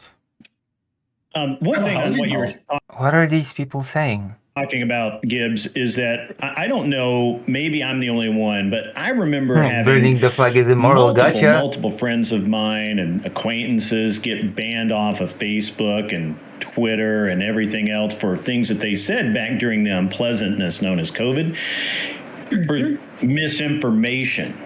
And yet now, that's not misinformation. They were right the whole time. It wasn't, or most of them were. And so what do you think about that, Wick? Who was right? No, none of the misinformation spread during COVID was correct. That one. Well, are you okay with that? You're okay with those people having been banned, their accounts deleted? Okay, you would be shocked to know that throughout my whole streaming career, I have been 100% against censorship from the government, whether it comes from the left or the right. I have. Oh, I'm sorry, but I'm not in support of spreading misinformation about a pandemic that leads to people dying.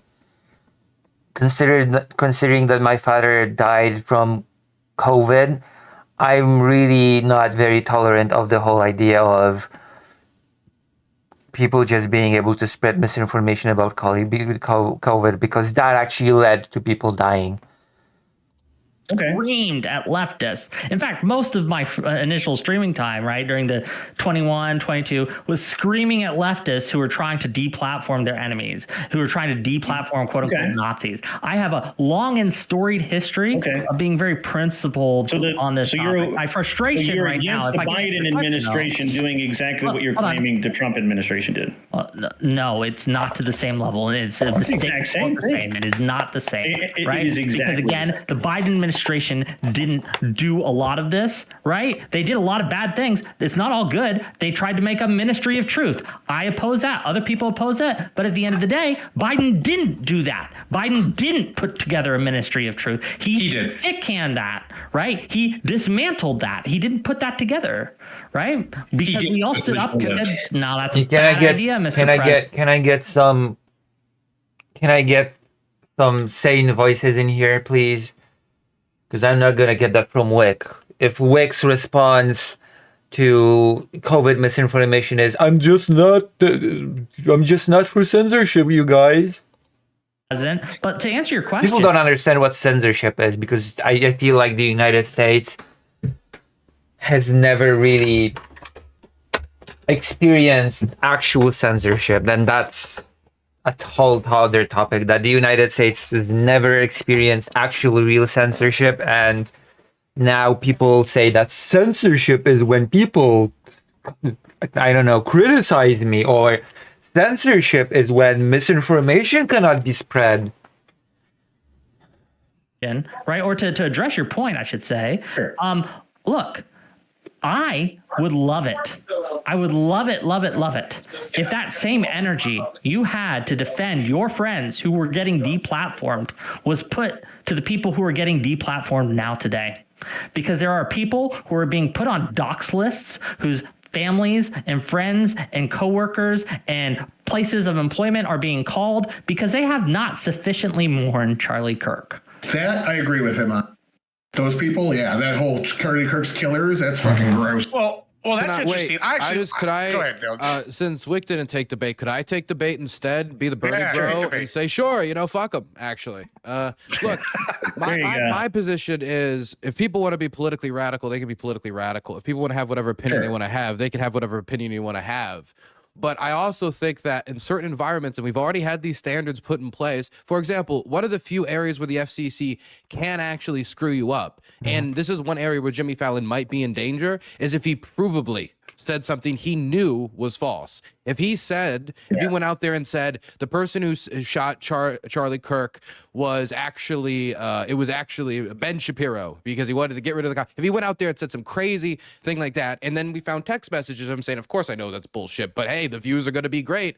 That's what ended up screwing over Fox News in the Dominion lawsuit that made them lose $850 million, is we got texts from their broadcasters basically admitting that they didn't want the backlash from viewers. They wanted to keep the high viewers. They didn't want people to go over the Newsmax. They didn't want people to go over the OAN. They wanted to keep them there. And so they said things that made them comfortable, even though it wasn't true. And that contributed to a lot of the misinformation that did end up having a big contribution to what happened on January 6th. And so I think that when we're talking about a health crisis, if we're talking about something that is a national security crisis... People just cannot let him speak. He was so quiet all this time. He never interrupted anybody, but when he starts speaking, people just cannot be calm. People have to interject. There could be certain barriers put in place. For example, states are obviously taking advantage of moments like this to try to get us to kill each other. The Russians are doing that right now. They're making accounts, trying to make us say, oh my gosh, the only option here is civil war, or somebody should do something about X, Y, and Z. They want more assassinations. They want more killings. They want more chaos. And this type of stuff needs to be cracked down upon. Yeah, it does. That kind of stuff needs to be cracked down upon. It cannot just be protected under, oh, it's free speech. It's just the free speech of the Russian bots. This misinformation that the Russian bots spread is just, the First Amendment. It should be cool. It's an actual national security concern, and it's a real thing we need to go after. So if you're an American citizen and you're American and you want to go out there and you want to say whatever, that's fine. But I also don't think that when we're talking about going... What if you're an American citizen that is paid off by the Russians? It doesn't have to be a Russian bot. It could be American citizens that just decide that they have just accepted the party line of Russia, and if they received the check. Hey, we'll pay you $300 if you just post this as an American citizen. What now? After somebody for criticizing the president of the United States, which is what Trump's talking about, is a little different than when we're talking about trying to suppress stuff during a health crisis, or, for example, trying to go after a national security threat, or going after somebody who's provably lying because they want to make money off of misinforming the American public. I think to solve the problem. Yeah. So Dylan, Burns is talking about, the best way to do that is by cracking down on bot farms, right? I don't know the specific legal avenues to do that. I mean, that's fair enough to crack on bot farms, but Russia does have the budget to give cheap change to a bunch of people who are American citizens to just spread the same misinformation. Should that be just considered kosher, I guess? Oh, we'll just pay you $50 if you share this post. We'll give you $100 if you share that post. I think that is very possible to do. So what now? They're American citizens, so they should just, it should be fine. It's the First Amendment. It's just freedom of speech. Right? That's fine. That's cool. No, I think misinformation like that should be cracked down upon. But look, I have no problem censoring why not, I'm sorry to interrupt, but why not a requirement to make these companies have to take preconditions to go after these bots, so they have to remove them out of national security concerns? Because but they want the bots because it's more activity on their platform, more money. I mean, how much of X is bots right now? How much of it is automated replies with verified accounts? We see that all the time. How much? We got a bot on Twitch today, so membership is actually real people. I kind of want to talk about one thing that you brought up, Wick, and then we can give it over to Tyler. See, you brought up the docs list, and this is maybe like tangential to the subject at hand, but I do think it's interesting because I heard a lot of people say that doxing leads to danger. And there's this idea of a right to privacy specifically for streamers, where they think that they can do whatever. However, it's kind of interesting to me because you go to Hollywood, you could go get a star map, and I can go drive. Interesting to me, specifically for streamers, the danger. And there's this idea of a right to privacy specifically for streamers, where they think that they can do whatever. However, they think they can do whatever. Imagine wanting privacy. Imagine thinking you have a right to privacy. Damn. What a shitty idea. Research says that 1/2 of all internet traffic is bots. I'm not super shocked about that. It's kind of interesting to me because you go to Hollywood, you could go get a star map, and I can go drive around. I can go see Richard Dean Anderson's house. I can go see anybody's house. I don't know why I picked him randomly, but you can go see Brad Pitt's house. You pick all these guys' houses, right? And must have been watching Stargate. I don't know. And you can go see these things. And that's fine, right? And then if you go on and you're a well-known public person, like on Fox News, and you're not even like, I don't know. Yeah, but Hollywood stars are super rich, and they can isolate themselves with their wealth. I don't think Dylan Burns can just isolate himself from the consequences of being doxxed. Unless he's in Ukraine. In which case, but his family cannot. Pundits at nighttime after 5 or CNN, but like a daytime host who probably only has a couple 100K people follow them or whatever. But if they say something wild, then their public information is probably also out there. Nobody's got a problem with that. However, say like somebody like Destiny or Nick Fuentes says it, who's got millions of followers, and they get doxxed. Destiny is a very poor example considering that he has made himself public on every single level. I don't think there is such a thing as privacy for Destiny. Destiny has just made everything about himself public at this point. I think Destiny is not the best example. A problem, right? Or say I say something and I got doxxed with I don't know, a few thousand followers. People are going to be like, oh, well, he shouldn't have been doxxed. And I'm actually almost of the other opinion now. Or if you That's what everybody should be doxxed. That is such a ridiculous thing to say. something and you put your face next to it, you shouldn't have the right to privacy. You should have to stand by it. Because the old expression used to be talk shit, get hit. You know, you have to live with the consequences. And so I'm kind of curious, why is this new mentality that we have the right to privacy? Is it just this danger aspect? It's Is that not a new mentality. This argument that it's a new mentality is very, very silly. There are many authors that, for example, write under pseudonyms. Even if they show their face in public, they write under pseudonyms. They don't write under their real name and surname. What now? They're showing their face in public. They do interviews, they do appearances. But for example, they choose a pseudonym, a pen name, because they don't want their real name to be known. They don't want their real information to be known. They want to have some level of privacy, and sometimes they have different reasons. My deceased friend was an author. She did not want to live in the shadow of her father that was a very well-known author. So she wrote under a pseudonym. She wrote under a pen name because she did not want to be recognized in the connection to her father. She wanted to have that level of privacy. And so should she have not been granted that because she showed her face in public? That is ridiculous. It is absolutely not a new phenomenon for people that do things in a public capacity to want some level of privacy. It's absolutely not a new phenomenon.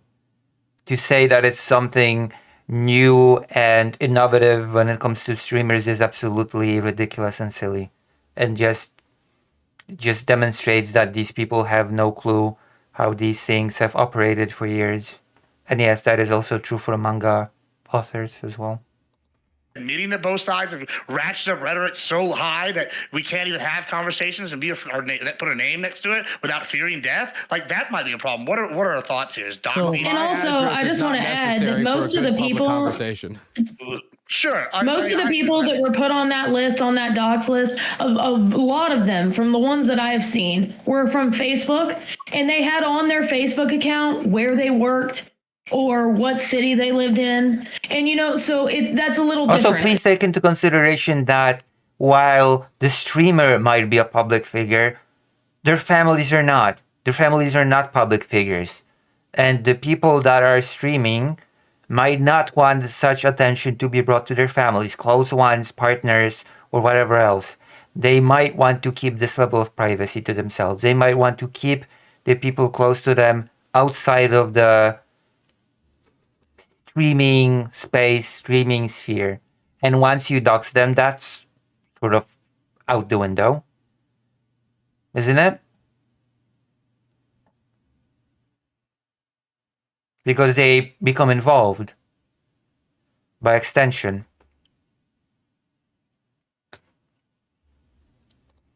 From what I'm looking at, if you're attempting to hide behind anonymity, one thing, but some of these people were posting from accounts that had their first and last name and pictures of their kids on them.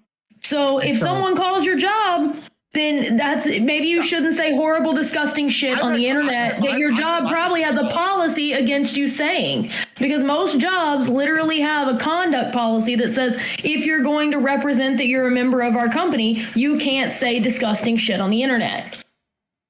The problem I have with this whole kind of line of thinking is that the mob has a very bad track record of knowing, one, how much accountability is appropriate to what someone has done, and two, getting it accurate. So we saw with this with the Me Too movement. Started off fine. Great people, or not great, but terrible people in Hollywood doing terrible things, needs to be exposed. But then it turned into, well, I had a bad date one night with this guy, and I'm going to blow his name on blast and tell everyone I got raped. It didn't work out very well. And I see this happening again with this current manifestation. Oh boy. Wick. People have decided that if you do not if for whatever reason they are offended at what you said about Charlie Kirk, whether it was actually offensive or not, they feel emboldened and empowered to put your name, address, put your place of business, to call that place of business, right? And to try to get you fired because they're angry. And I am very against mob justice. I don't think mob justice isn't justice. This goes beyond just mob justice, though. The firing of people who criticize Charlie Kirk. Put that out there. That's my thoughts. I think often we describe a culture problem in a legal framework, right? Like our founders wrote the Federalist papers under pseudonyms. They used pamphlets. Like the idea that anonymous expression has been part of our politic since the founding and will continue to be. The problem that we have today, and I think Dylan described it well, is that people give credibility to anonymous accounts. When you see someone posting anonymously, that should be, like in your head, you should go, that's probably a bot, right? And the more indications are that it's a human, the more credibility you can give it. Like not everyone does this. I'm not throwing bots are a problem, but humans can spread misinformation as well, at the behest of others. Real humans can spread misinformation at the behest of the Russian Federation. That's not a thing that cannot happen. It's not just bots that spread these things. Tim Pool is not a bot. Cliche, but like the reason I use my own name when I do stuff like this and when I post online is because I tell people I'm a lawyer. And when I tell people I'm a lawyer, I'm making a claim of authority and expertise. And I don't think it's fair for me to make that claim anonymously. I think people should be able to verify that if they wanted to. So that is, all of this is to say there is a problem. Mob justice doesn't work very well, but the problem is downstream of taking anonymous accounts seriously in the first place. And what we need to do as Americans is immunize ourselves, as we typically do over time, and learn how to navigate this new technology and say, okay, you know what? When like X325 with a Uzbekistan ISP address comments on my X post, I'm just not responding to that guy. Like, I don't give a shit. This is not a real person. I understand what's happening and I'm going to move on. And that actually takes the temperature out of your life pretty quickly. That's literally how I operate. I think the problem that we have with that is that the algorithm doesn't reward you for that. The algorithm does not reward you for that. If you don't engage with these random bot accounts that are saying crazy stuff that's not even spelled properly 90% of the time, then the algorithm rewards you. Well, now we're getting into the incentive structures of those social media platforms. You're on X for 15 years and you have 282 followers, right? Like, it just is what it is.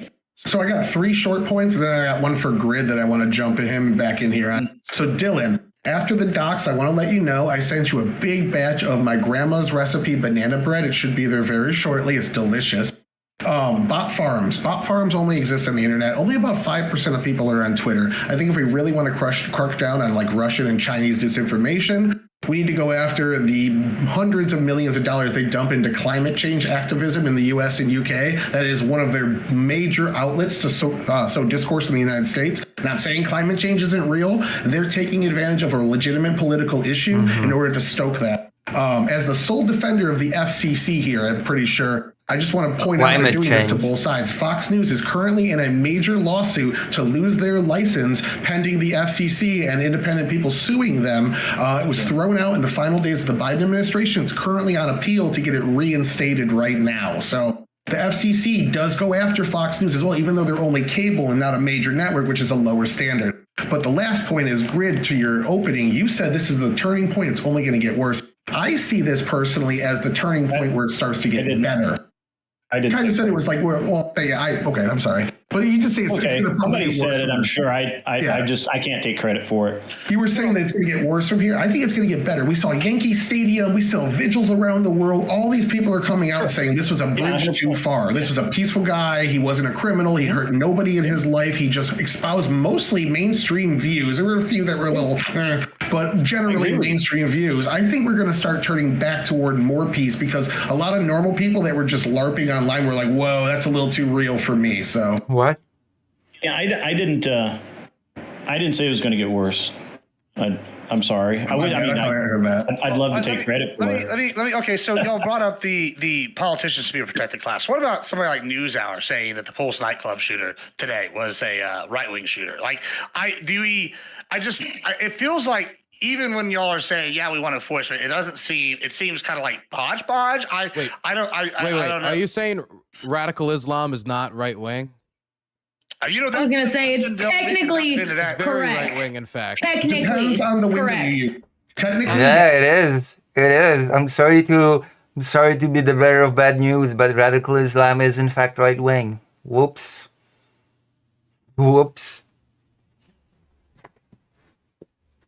I'm not gonna go into Islam. It's just I hate that I despise the topic. I despise the fact that all the Muslim people that I meet have to proselytize themselves, flatten themselves before me and say, look, I'm not a bad person.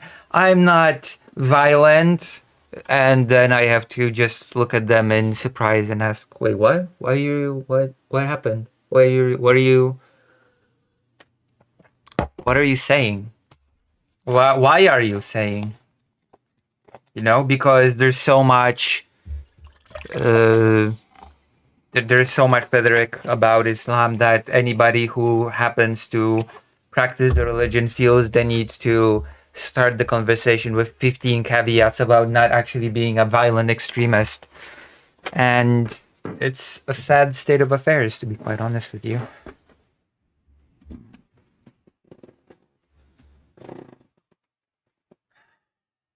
Yeah, basically.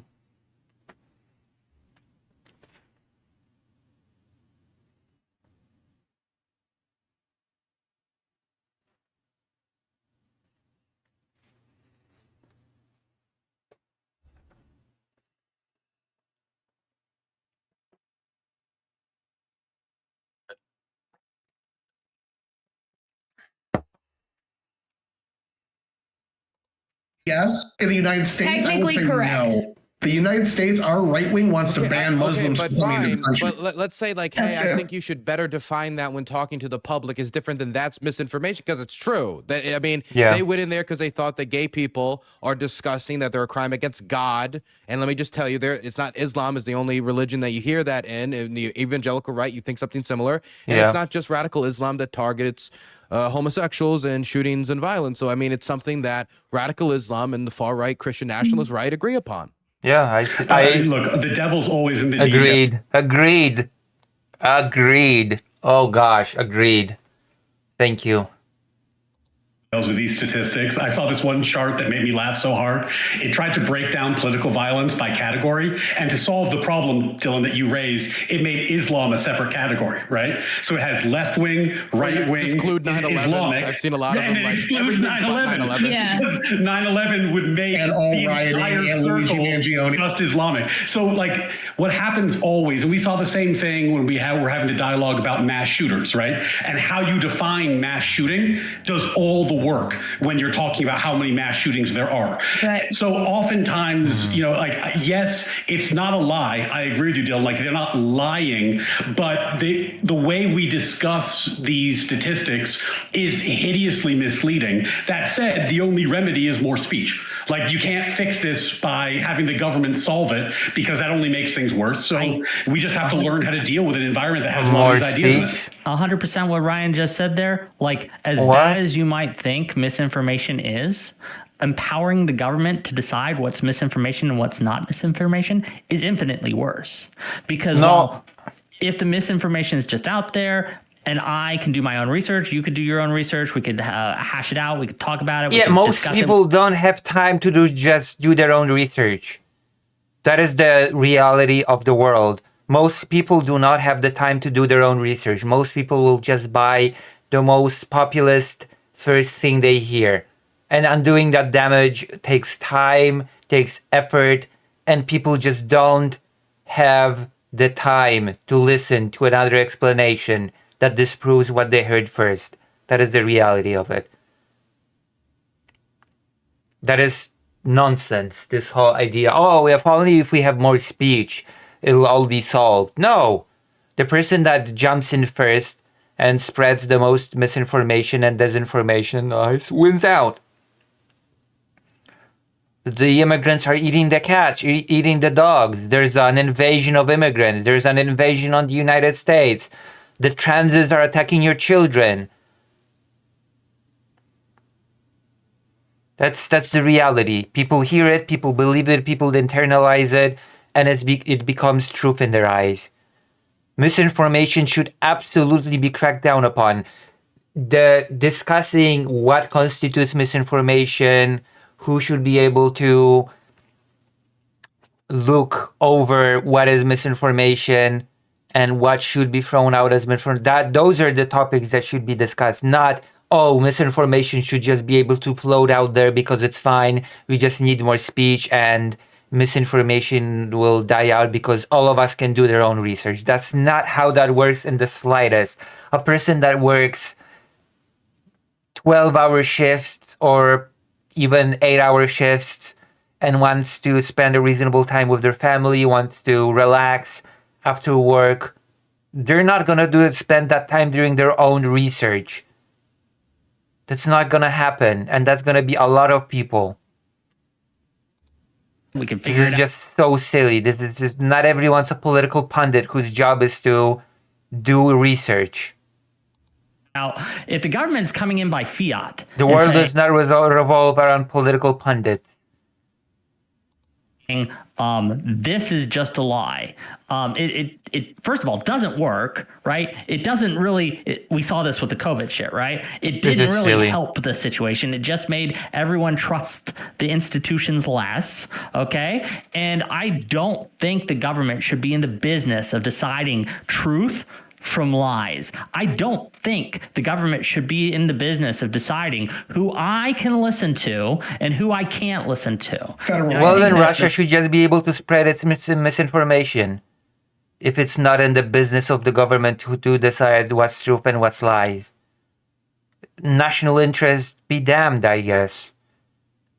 It's just not in the like, if we're going to be consistent, then it's not the business of the government to decide what is truth and what is lies. Then it should be free reign for everybody, for anybody to say anything. Russian bots should just have free reign, or Russian shills should just have free reign to say whatever.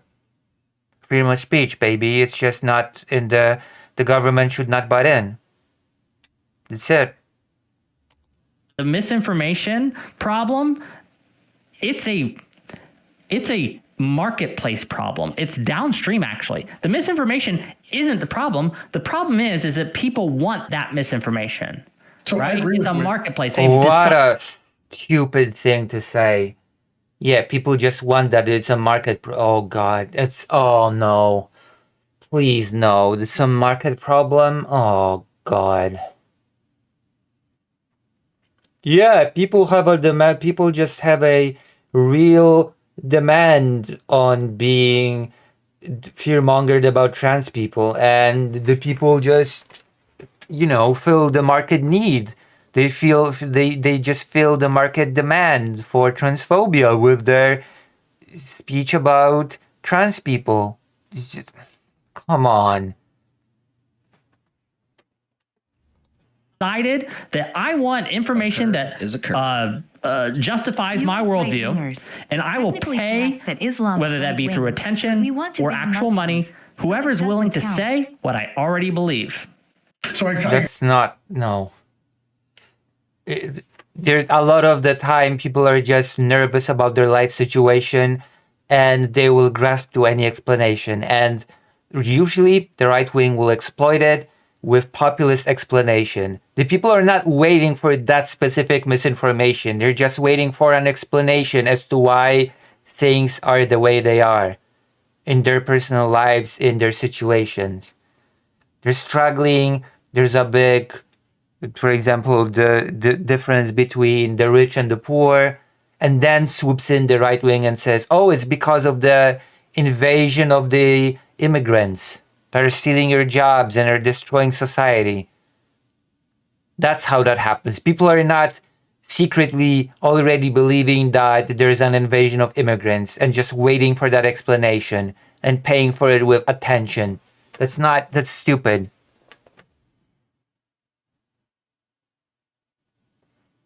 It's that is very stupid. I hope somebody will point out that just how stupid that is. It's just brain dead logic. I agree with you, Wick, but you're also not taking into consideration that It's all about the market, their supply and demand.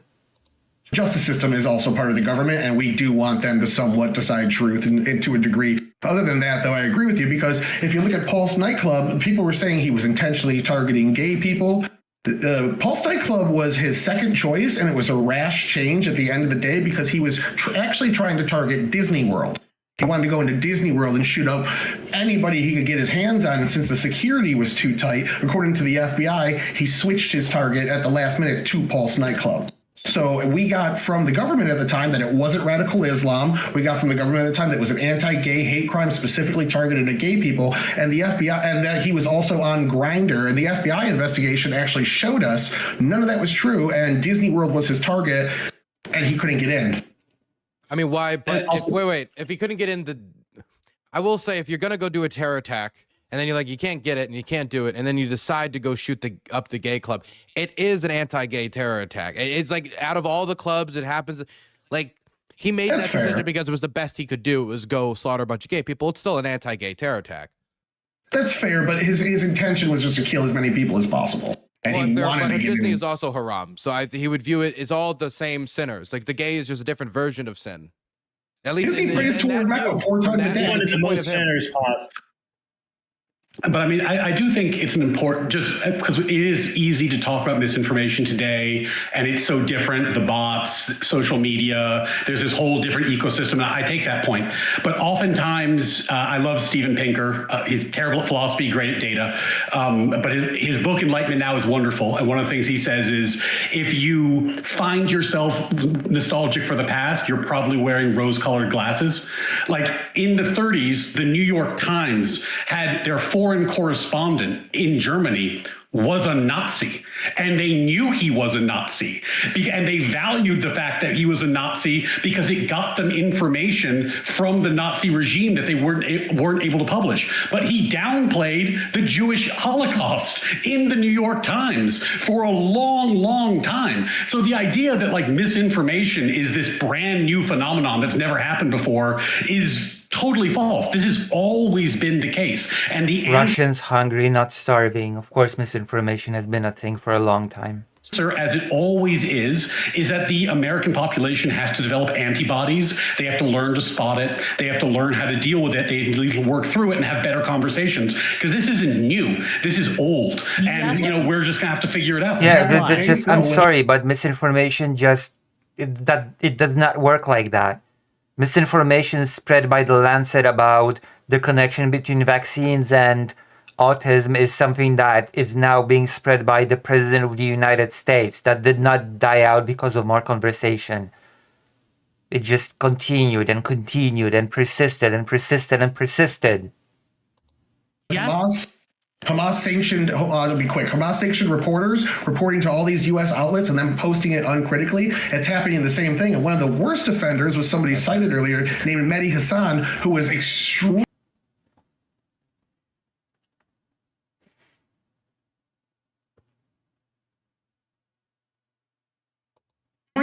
radical when it came to Israel and escalating the hell out of that situation. There must be more to life than having everything. I agree with you, Ryan. Donald. But yes, there is. And this but's a pretty big but. Okay, I think that we could say that war has always been with us, but we can acknowledge that certain technological advancements have changed what that looks like in fundamental ways that we would be foolish to ignore. Like the world before the machine gun looks a lot different than the world after the machine gun. The world before the nuclear bomb looks a lot different than the world after the nuclear bomb. The world before drones looks a lot different than the world after drones, right? And so I get your point that there's always been misinformation, but I would posit to you that we do live in a world where we are now in a situation where everyone has kind of this, for lack of a better term, a social nuclear bomb, right? That they keep in their pockets, right? That they're willing to kind of be able to spout off all sorts of things,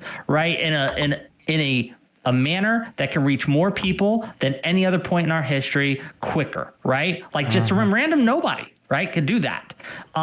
What is the answer to this? We do have to develop antibodies. I agree with you, but I don't like downplaying it and trying to pretend it's just like the past. I don't think it is. The answer is not giving that technology to 11-year-olds, right? And expecting them to know what to do with it. That's the problem with the shooter that just shot Charlie Kirk. He's been habitually online since he was 10, 11 years old. He was raised by Reddit and 4chan and Discord. Okay, who has not been habitually online since they were 10 or 11 at this point? That is my question. Like, that person's not just some...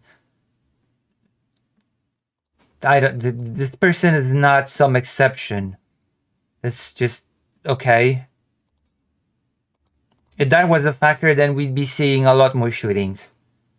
If being habitually online was the deciding factor on this.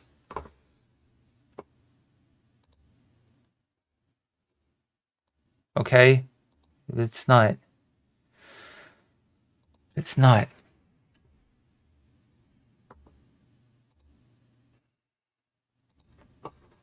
It's not.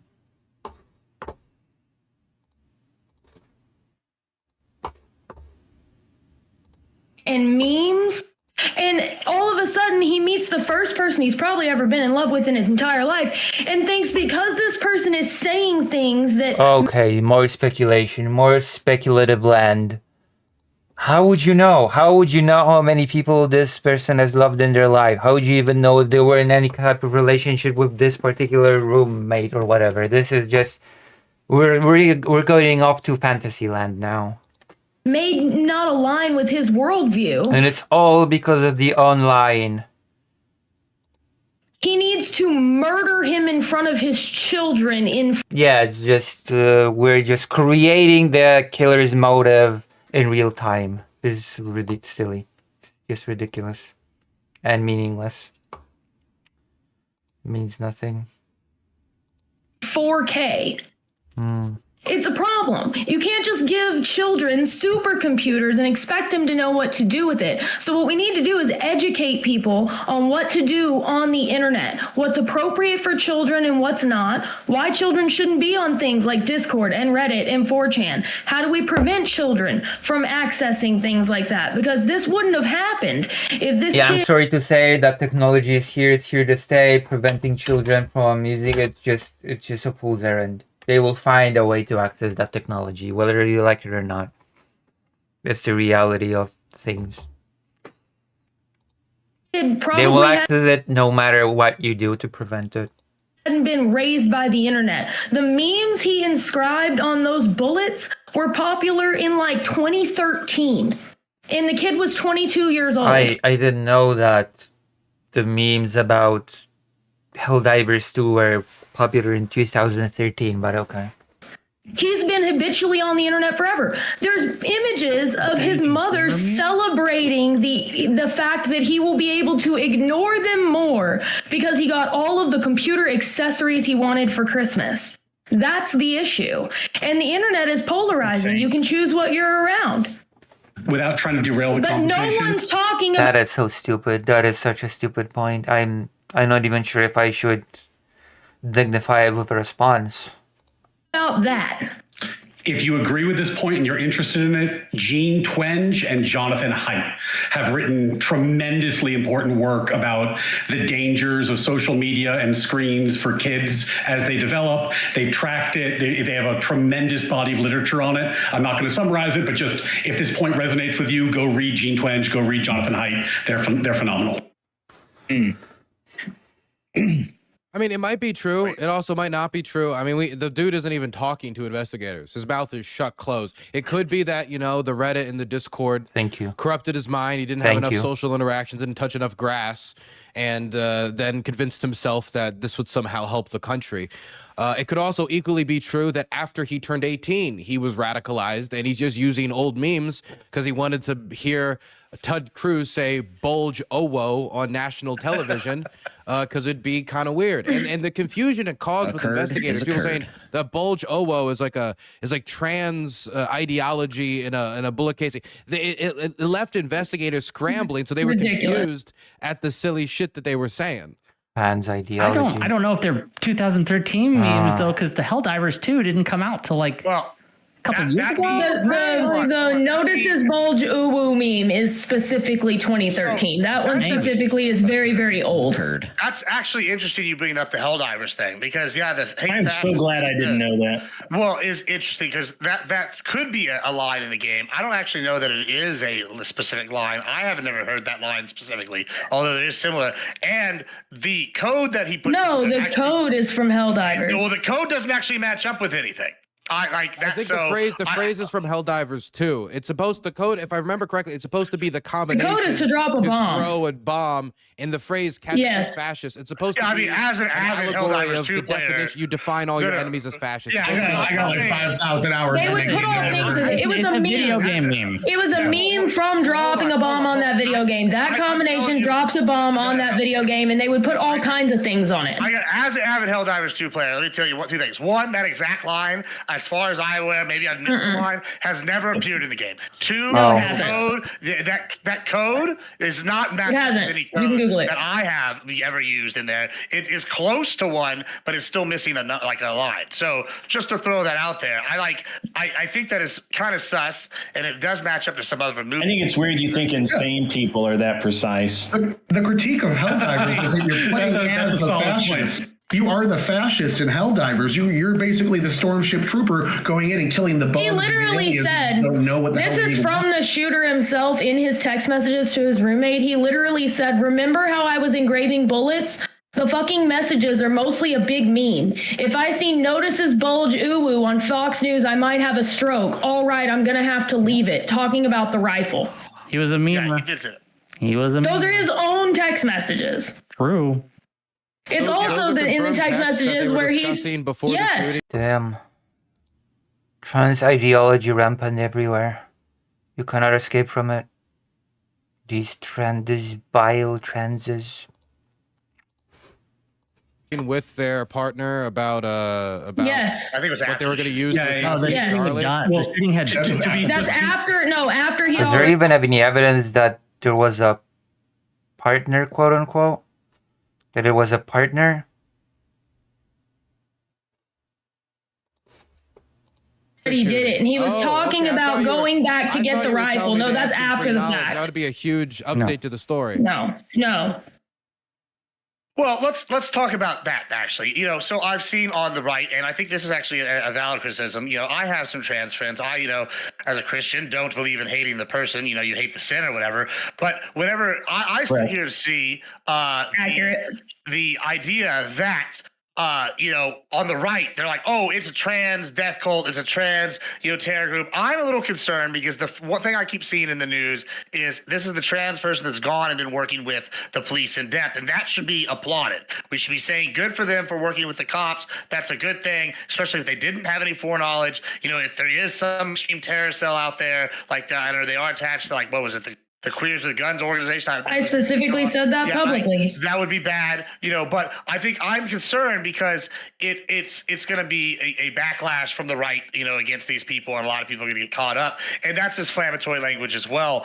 But I think that the bigger concern I have is whenever we play these word games, where one side will say something and then when the other side matches it, they're like, well, I didn't actually say that. Like we saw the Illinois governor say he wasn't calling people Nazis, and we have at least 12 different videos of him saying these exact things, and it seems like this bait and switch where only one side is being held accountable, and then when the other side matches this harsh rhetoric, it's a problem. Do y'all agree with that? What? Any side, right? That is anyone who is trying to play the I know who did it game before we have any information is guilty. No matter if you're on the right or the left. If you're trying to play the I know who did it, it must have been. And we just heard it here in real time. We just heard the motive being spelled out. We just heard the motive being spelled out. Tranny, it must, or I'm trans person, sorry. Apologize. Damn! I'm quoting. Wow. Just slipped out. It just slipped out. I'm quoting Nancy Mace. Okay, I'm literally quoting. Oh damn! Take out the context, clip it. Don't She's a clip it. congresswoman. It was a quote. It was a quote, okay? Can you say man and woman face? Am I the only lib here? Where did they go? Look.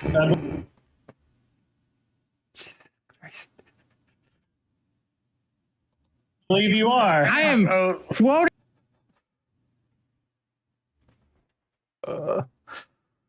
Oh, what a slip. Nancy Mace, okay? Welcome to the Republican Party, I guess. That's what she said. That's the word she used. I'm just saying. Welcome to the Republican Party. My point is, anyone saying that or they were a groiper or whatever are equally guilty. Yes.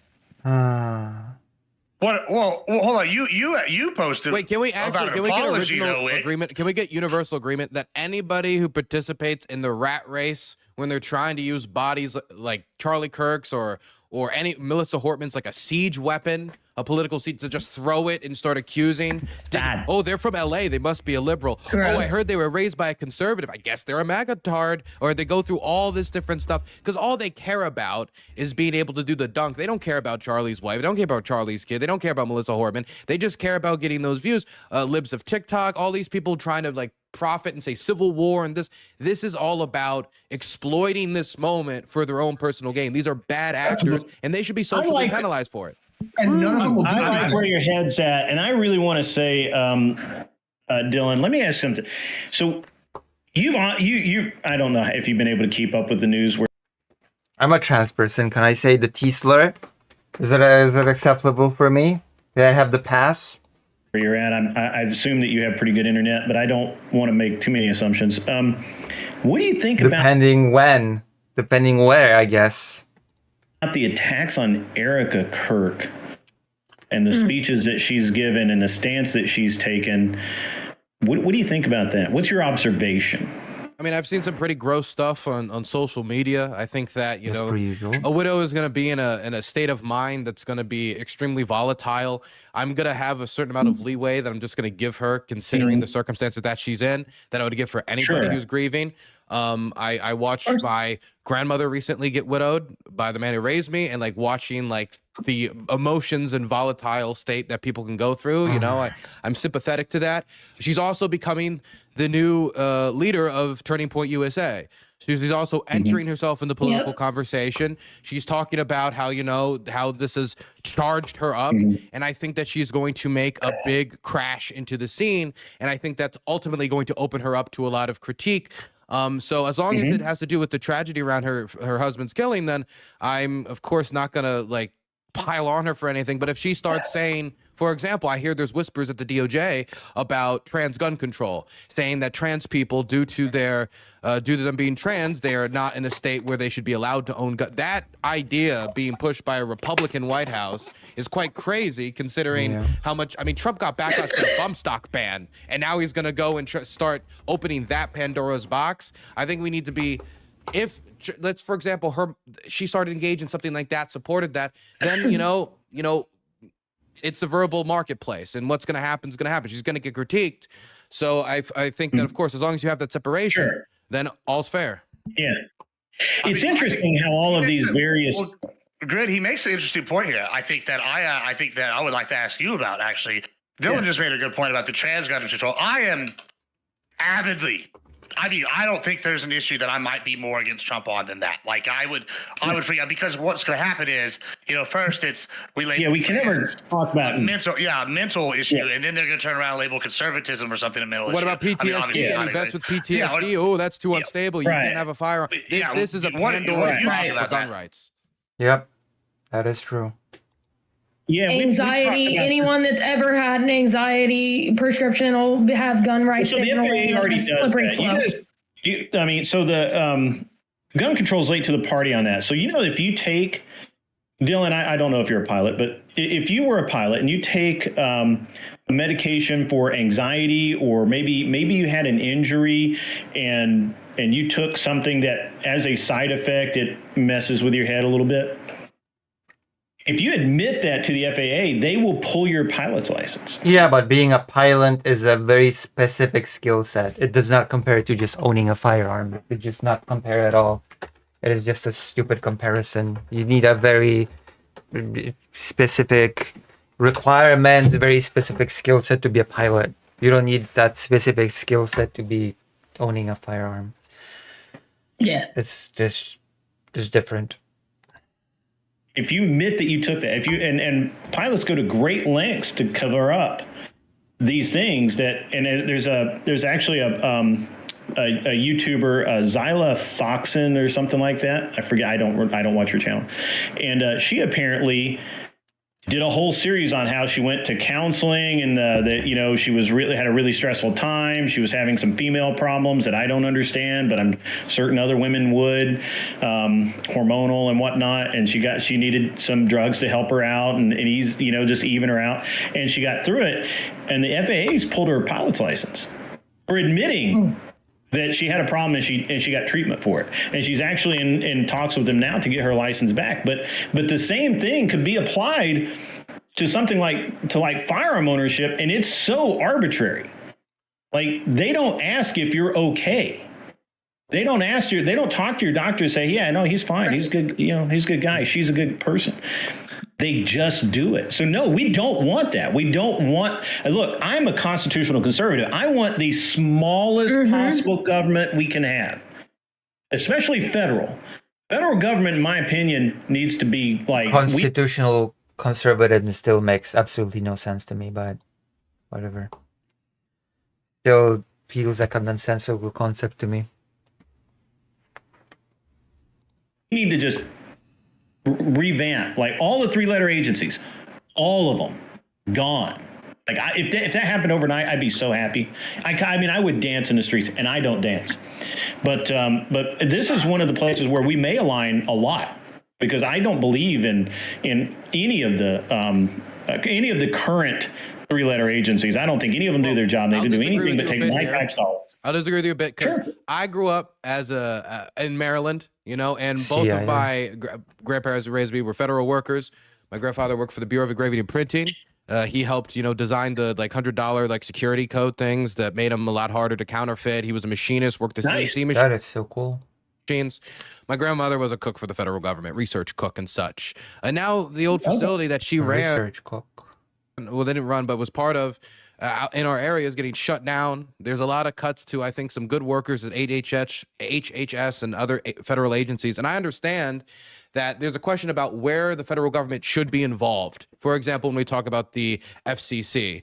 But I also believe that in the way that the discussion is being done is talking about these federal workers in DC almost like a swamp. That when you talk about these civil servants, they're described as like money grubbing, greedy people who are. Holy Lucy, you gotta check this out. Right, let me quickly. If it's some crazy bait, if you're baiting me, I'm gonna get angry at you. Okay. I'm trusting you, Vladimir. I'm trusting you, and I hope you're not baiting me. I'm trusting you. If it's something that will demonetize the stream, then you will have to go to the page and donate to me. It's like the thing.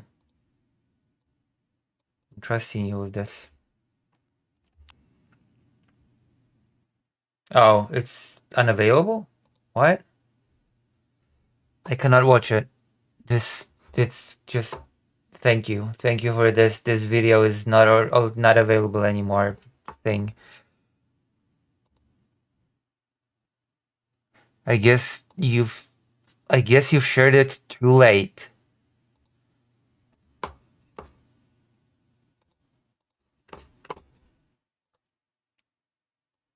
You've done this on purpose.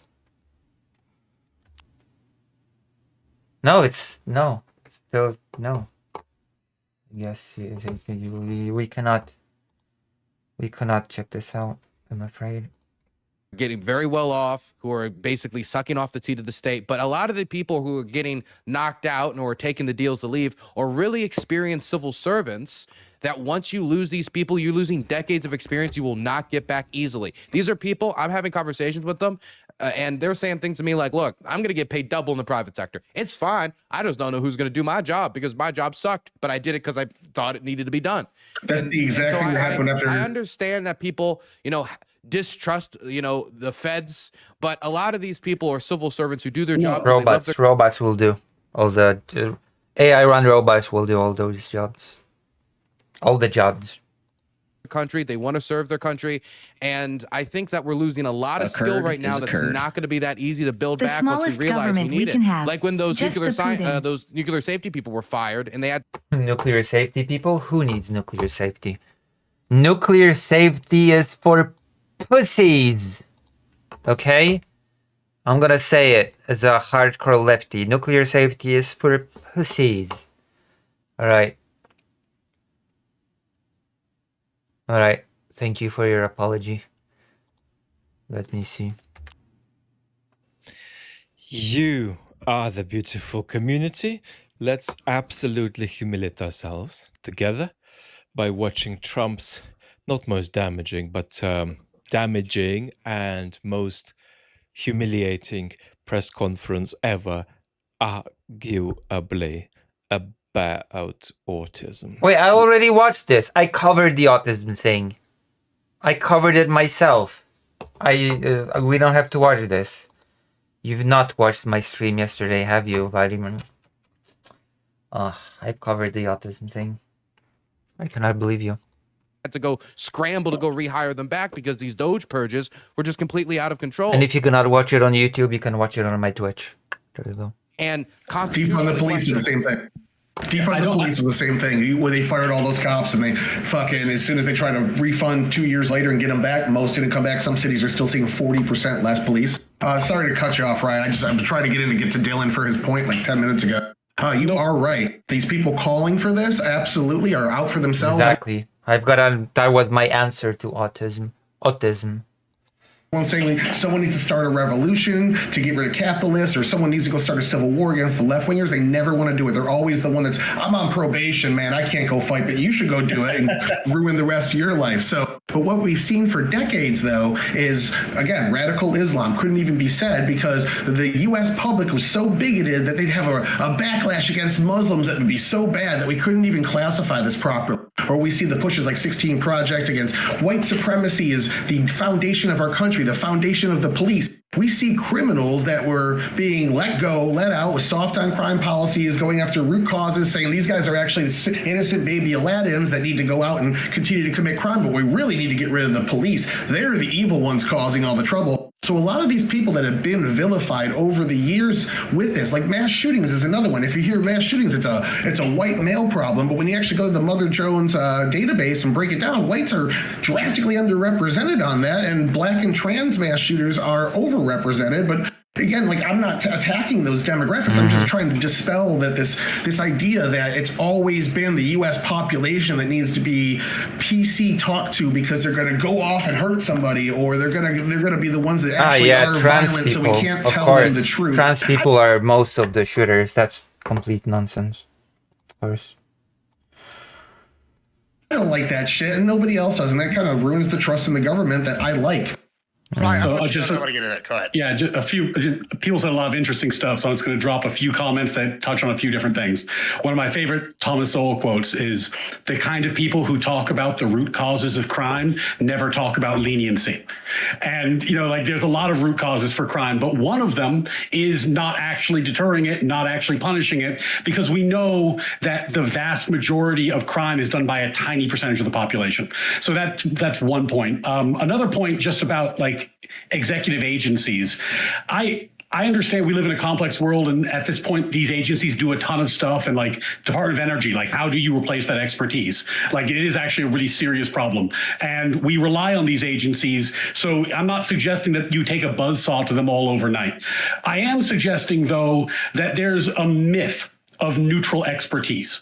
The myth is that you can have these agencies and that they'll just be experts and they'll do what they do and there's no politics, there's no judgment calls. It's not a real thing. And that's why these agencies are in the executive branch, because the president is accountable to the people and bureaucrats are not. So when you say we should have these agencies, you are also saying, and those agencies should follow the president's directives, because that's how it's going to work. And if you're not comfortable with it being the president who's dictating what the agency policies are, then that's a tool that needs to get put away. So maybe nuclear energy, Dylan, is a thing that we should keep. Maybe Department of Energy is a good one. Maybe the FCC is outdated. It's not a one-size-fits-all thing, but we have to just be aware of who we're giving power Oh no, but the point was that we shouldn't just be getting rid of agencies willy-nilly because, I don't know, you hate big government or something. When we give this power. Well, let's talk about that. That's a good segue into another portion of this convo I wanted to have, which is policy. I know people on the right, as a right leaner myself, have been saying that it's Democrat-led policy, not just rhetoric. Rhetoric, you know, we all seem to agree it's rhetoric on both sides that's gotten heated and that's led to some deplorable situations. However, what about policy? I've seen people on the right. It's not rhetoric on two sides. There's been a lot more violent rhetoric on the right-wing pundit side. Claiming specifically with this Ernia situation that is leading to more death and it's leading to more crime. You know, I could point to things like the $1,100 rule in California in some cities. We could look at this DEI problem we have here with Ernia. I'm sure I'm butchering her name, but you know, et cetera, et cetera. Do we think that it is left-leaning policy that's causing most of these issues? I guess we lost Wick. We'll get it back, I'm sure. And you see, he froze up. Oh, yeah, Not most, but definitely contributing. I have 3 pages in this document about all these smart on crime policies that Kamala Harris wrote a book on that 35 cities have been trying to pass. I have exact names of the DAs and the people in power that have been doing these, as well as the exact policies. Absolutely. This is a massive leniency, refusing to prosecute low-level crimes, decriminalizing a lot of crimes, lowering major crimes down to low-level crimes. We're saying crime is dropping. No, we're policing it less. And if you look at victimization data versus arrest data, arrests are way down. Victimization data is the highest it's been since 2012. So like and this is unreported crimes as well. Like we're seeing a ton of crime that's not getting reported anymore. We're seeing Lucy, how are you doing? Pretty well. Pretty okay. A bit tired as always when I'm on medication. I don't know, feels like certain things, petty crimes should be decriminalized. And it's just, what is the victimization level? It's not going to be the same across the board. I don't think people should be harshly punished for stealing a candy bar from the store, for example. I just don't think that should be a thing. A bit silly. So yeah, I agree that I do agree that there should be a certain amount of intelligence about going after crime. Times go drastically up. We're seeing cities with 40% less police officers after they defunded and then refunded them. It's absolutely policy, and it's also the cultural move, calling police inherently racist because the first police whatever in the United States was to catch slaves, which was legal at the time. So yes, but police predates the United States. Yeah, awful things can be legal. What kind of an argument is that it was legal? Okay, legal does not make it good. You can have awful laws on the books. Did you know that? The UK, who we borrowed our entire the Blackstonian legal system from, also had police forces before the United States existed. So these tropes. Jewish people were banned from public spaces in Nazi Germany. That was legal. It doesn't mean that the laws were good. That they are being used to excuse away violence in inner cities and violence against police. It's always been to vilify, and it's absolutely causing more crime. It's just not responsible for the majority. Wick is having technical difficulties. Okay, you know what? apparently. Then I'll take a swing. You know, so I'll be since Wick's gone, I have to go harder. I think Trump is going to end up increasing crime through how he's engaging with law enforcement and the general public, especially in communities that don't support him. I'm in Maryland. I'm right outside of D.C. D.C. locals don't like the troop deployment. He talks about the moderate decrease in crime that has been in the short-term period since he's deployed the troops. Many people, me included, are very skeptical about how long that's going to be sustained, the constitutionality of sustaining that, being able to work with like local leaders, and how repeatable this is in major cities, as he talks about why it's called the Department of War and we're bringing it over to the Windy City. How he discusses this sounds like a very us versus them. We're going to war with this city. We're going to war with that city. We're going to go in there and we're going to get on the ground when these cities don't want him. And there's a question of whether or not the governor needs to approve it. But if you continue to engage in this way with law enforcement, if you say that federal law enforcement officers don't need to ID themselves, they don't need to show their face, they'll behave how they behave, and they'll. Wouldn't it make more sense to just change the punishment? Like if you steal a candy bar, you have to do public service. Yeah, it would. But that basically is basically decriminalizing it. Because it becomes some sort of a felony. Because there's a difference in law between a crime where you serve time and something that is treated as less serious than a crime, and then you apply a less severe punishment. Remain anonymous. I've already covered this subject. I don't need to cover somebody else covering it. And that's just how it's going to go. There's going to be In fact, I want to cover it again with Carasso, okay? With the representative of the Spectrum community. Here you go. Building amount of distrust that is going to make it harder for the federal government to engage in these local initiatives. There was no communication with Washington, D.C. before they took over. Zero. Not with the city council, not with the mayor, not with local leaders, nothing. And so when they got on the ground, what did they end up doing? Picking up fucking trash off the street and harassing people who were smoking on their porch, which just pissed people off. And so, yeah, there's a problem with crime. There's been a problem with crime in this country for quite a bit. There's a problem with crime. I don't see how Trump's approach of this federal down, like hammer approach with soldiers who aren't trained in policing is going to do anything. If you believed that the problem was defunding... I mean, we're going to destabilize the situation. If that's what Trump wants to do, then... Police, then you fund police, not military patrols. And what did Tim Walz say? Tanks next to Chipotle's? It's not... It's ruining the relationship that is necessary to build if you're going to properly police in these communities. Okay, we all want to hear out Carasso as our representative. True. Before everybody goes, let me just ask Dylan one real quick question. Probably going to do it tomorrow. Okay. Am I back? Can you see me? Yeah, sure. Yeah, you are back. You're good. So, Dylan, you mentioned the wearing the mask. I actually agree with you to some extent. I don't like the masks, right? I think it's sus. However, on the flip side, I've also said I think it's okay to get doxxed, because if you're going to say something or you're going to do something, you shouldn't have a right to privacy in this kind of regard. Like, why do you agree with that statement, especially with the cops? What's the difference between having a political statement and you having to have your face to it, you say it publicly and expect anonymity, versus working for the government and not having the safety? What's the difference here? What do you think? I think when you're working for the government and you have legal power over your neighbors, that there needs to be as much transparency as physically possible. If somebody has the power to either shoot me, put me in the back of a car, disappear me, or put me on trial, if all of these things exist, if the state has these powers over me, then the state has to be accountable to me. Not only in the judges, not only with the representatives, but even with the beat cop on the street. If you're a police officer, you're a servant of the community, and you should be a member of the community, and the community should build a good relationship with you. You can't build a relationship with somebody you don't know. Federal agents that barge in the night, take people away, and all people see is masked men and kids screaming as their parents are getting dragged away. It's not building a relationship with locals, and it's why Trump's #1 issue, immigration, has turned against him. Dylan, I actually, in broad strokes, couldn't agree with you more. ICE is a very poorly suited tool for doing the work it's doing right now. ICE is essentially a paramilitary organization. It's not a local policing organization. It doesn't have ties to the community. Now, that said, why are the raids happening? Well, we used to have a whole lot of systems whereby local communities would arrest people, run their immigration information, and... By the way, the raids are getting very ridiculous. Schools are... primary schools are getting raided.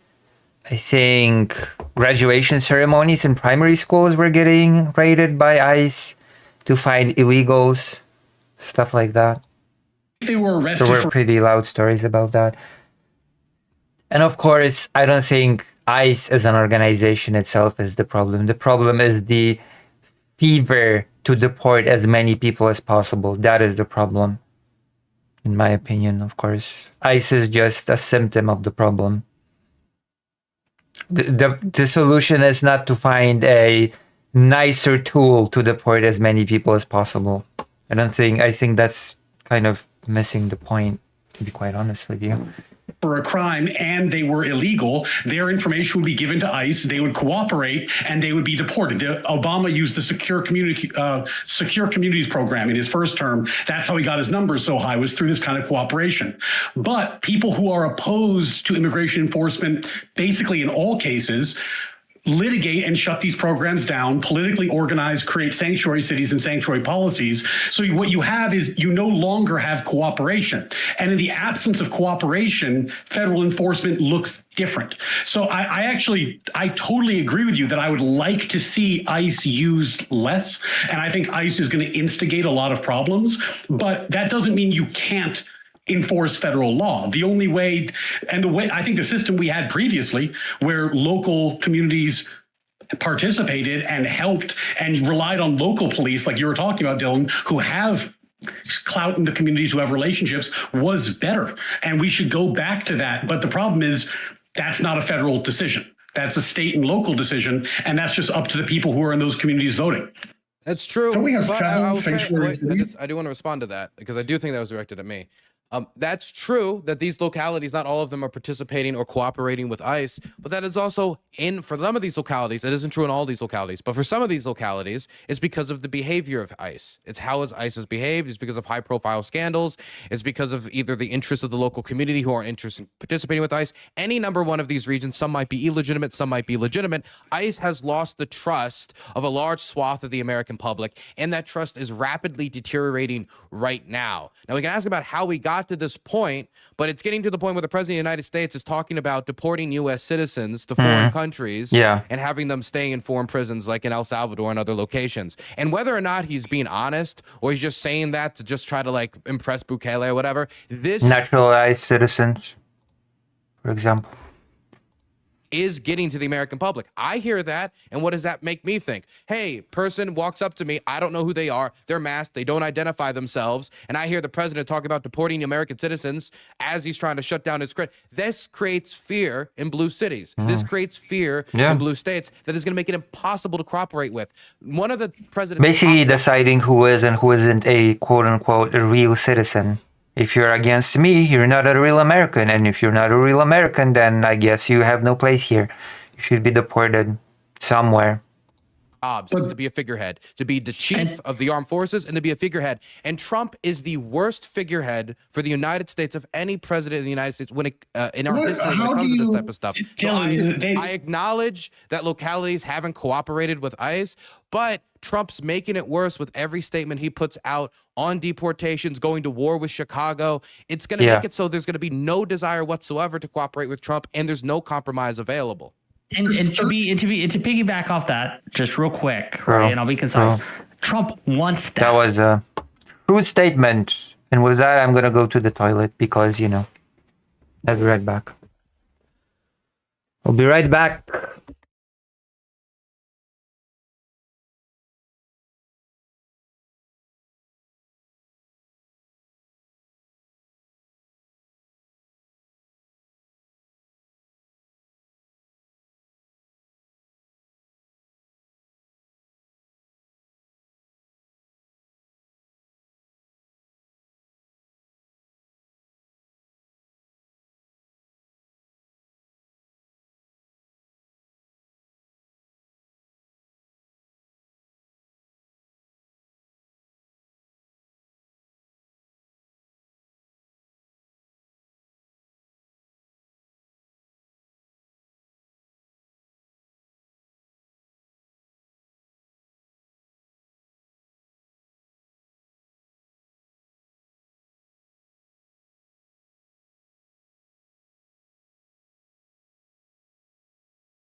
Hurry. I needed to give Fido food. I needed to give Fido water. And all that stuff. That's, it's necessary. He wants that tension. He is purposefully ratcheting up that tension because he thinks it will help him politically and help him achieve power. He is doing this on purpose. This is not an accident. This is not a side effect unintended. This is absolutely on purpose. And I want to also point out, like, when we talk about things being left versus right and things like that, right?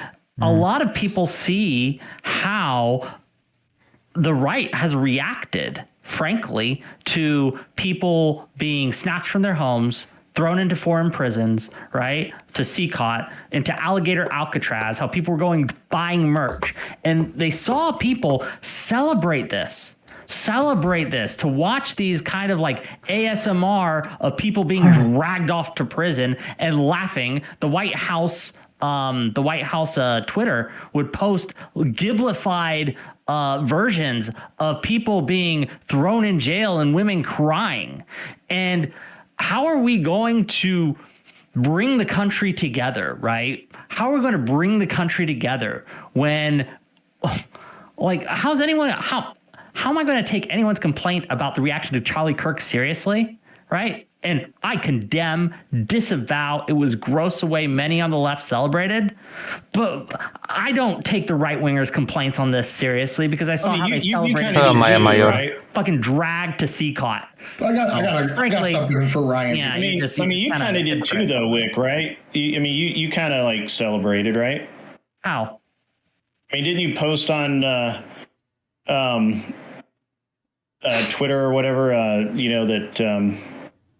You made some pretty interesting comments. Well, such as? I don't have, give me a second. I'll pull it.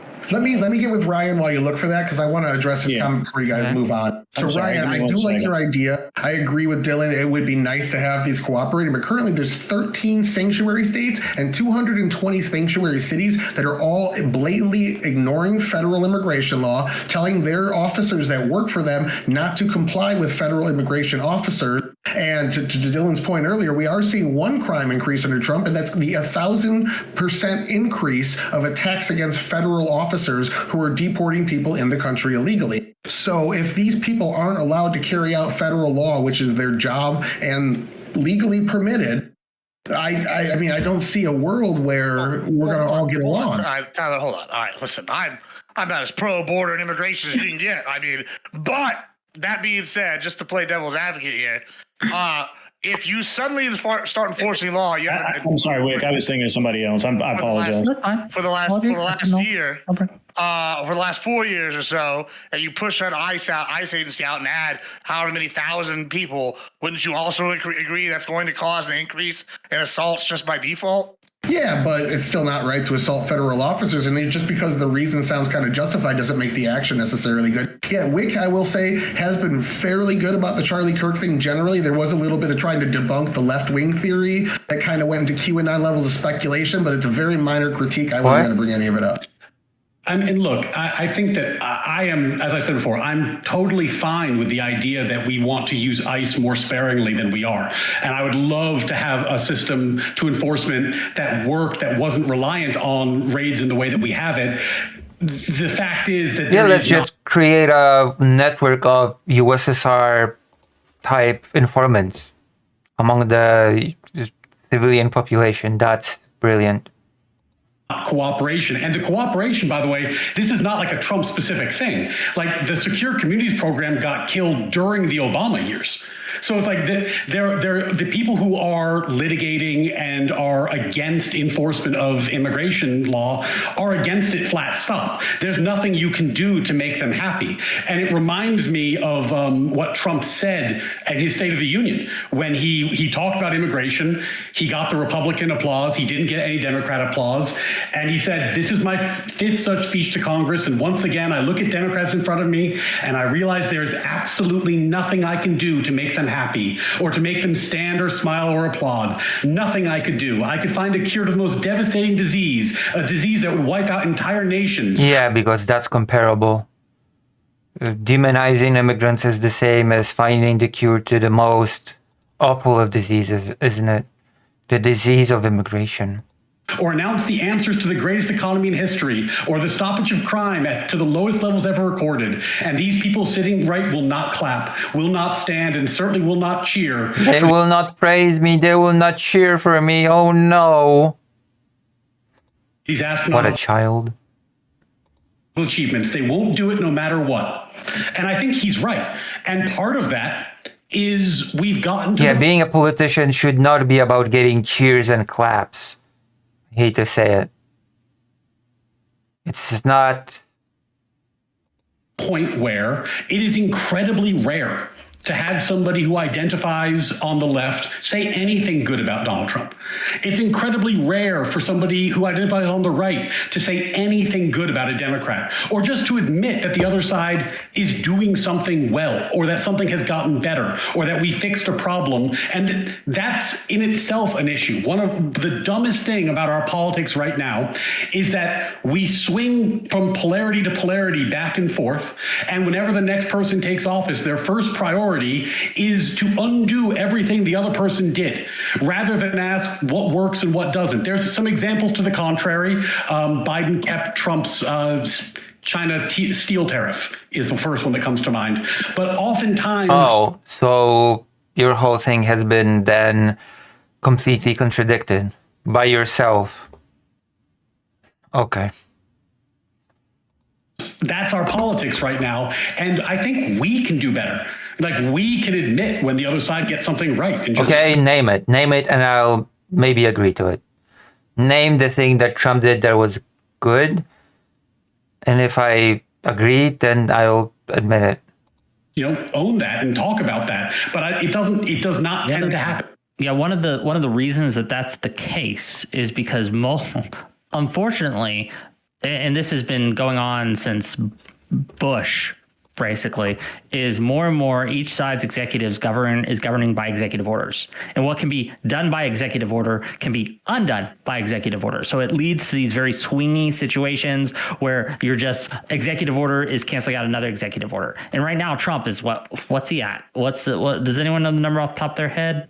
Astronomically high. I don't know the number. It's beating everyone. He's setting records here, okay?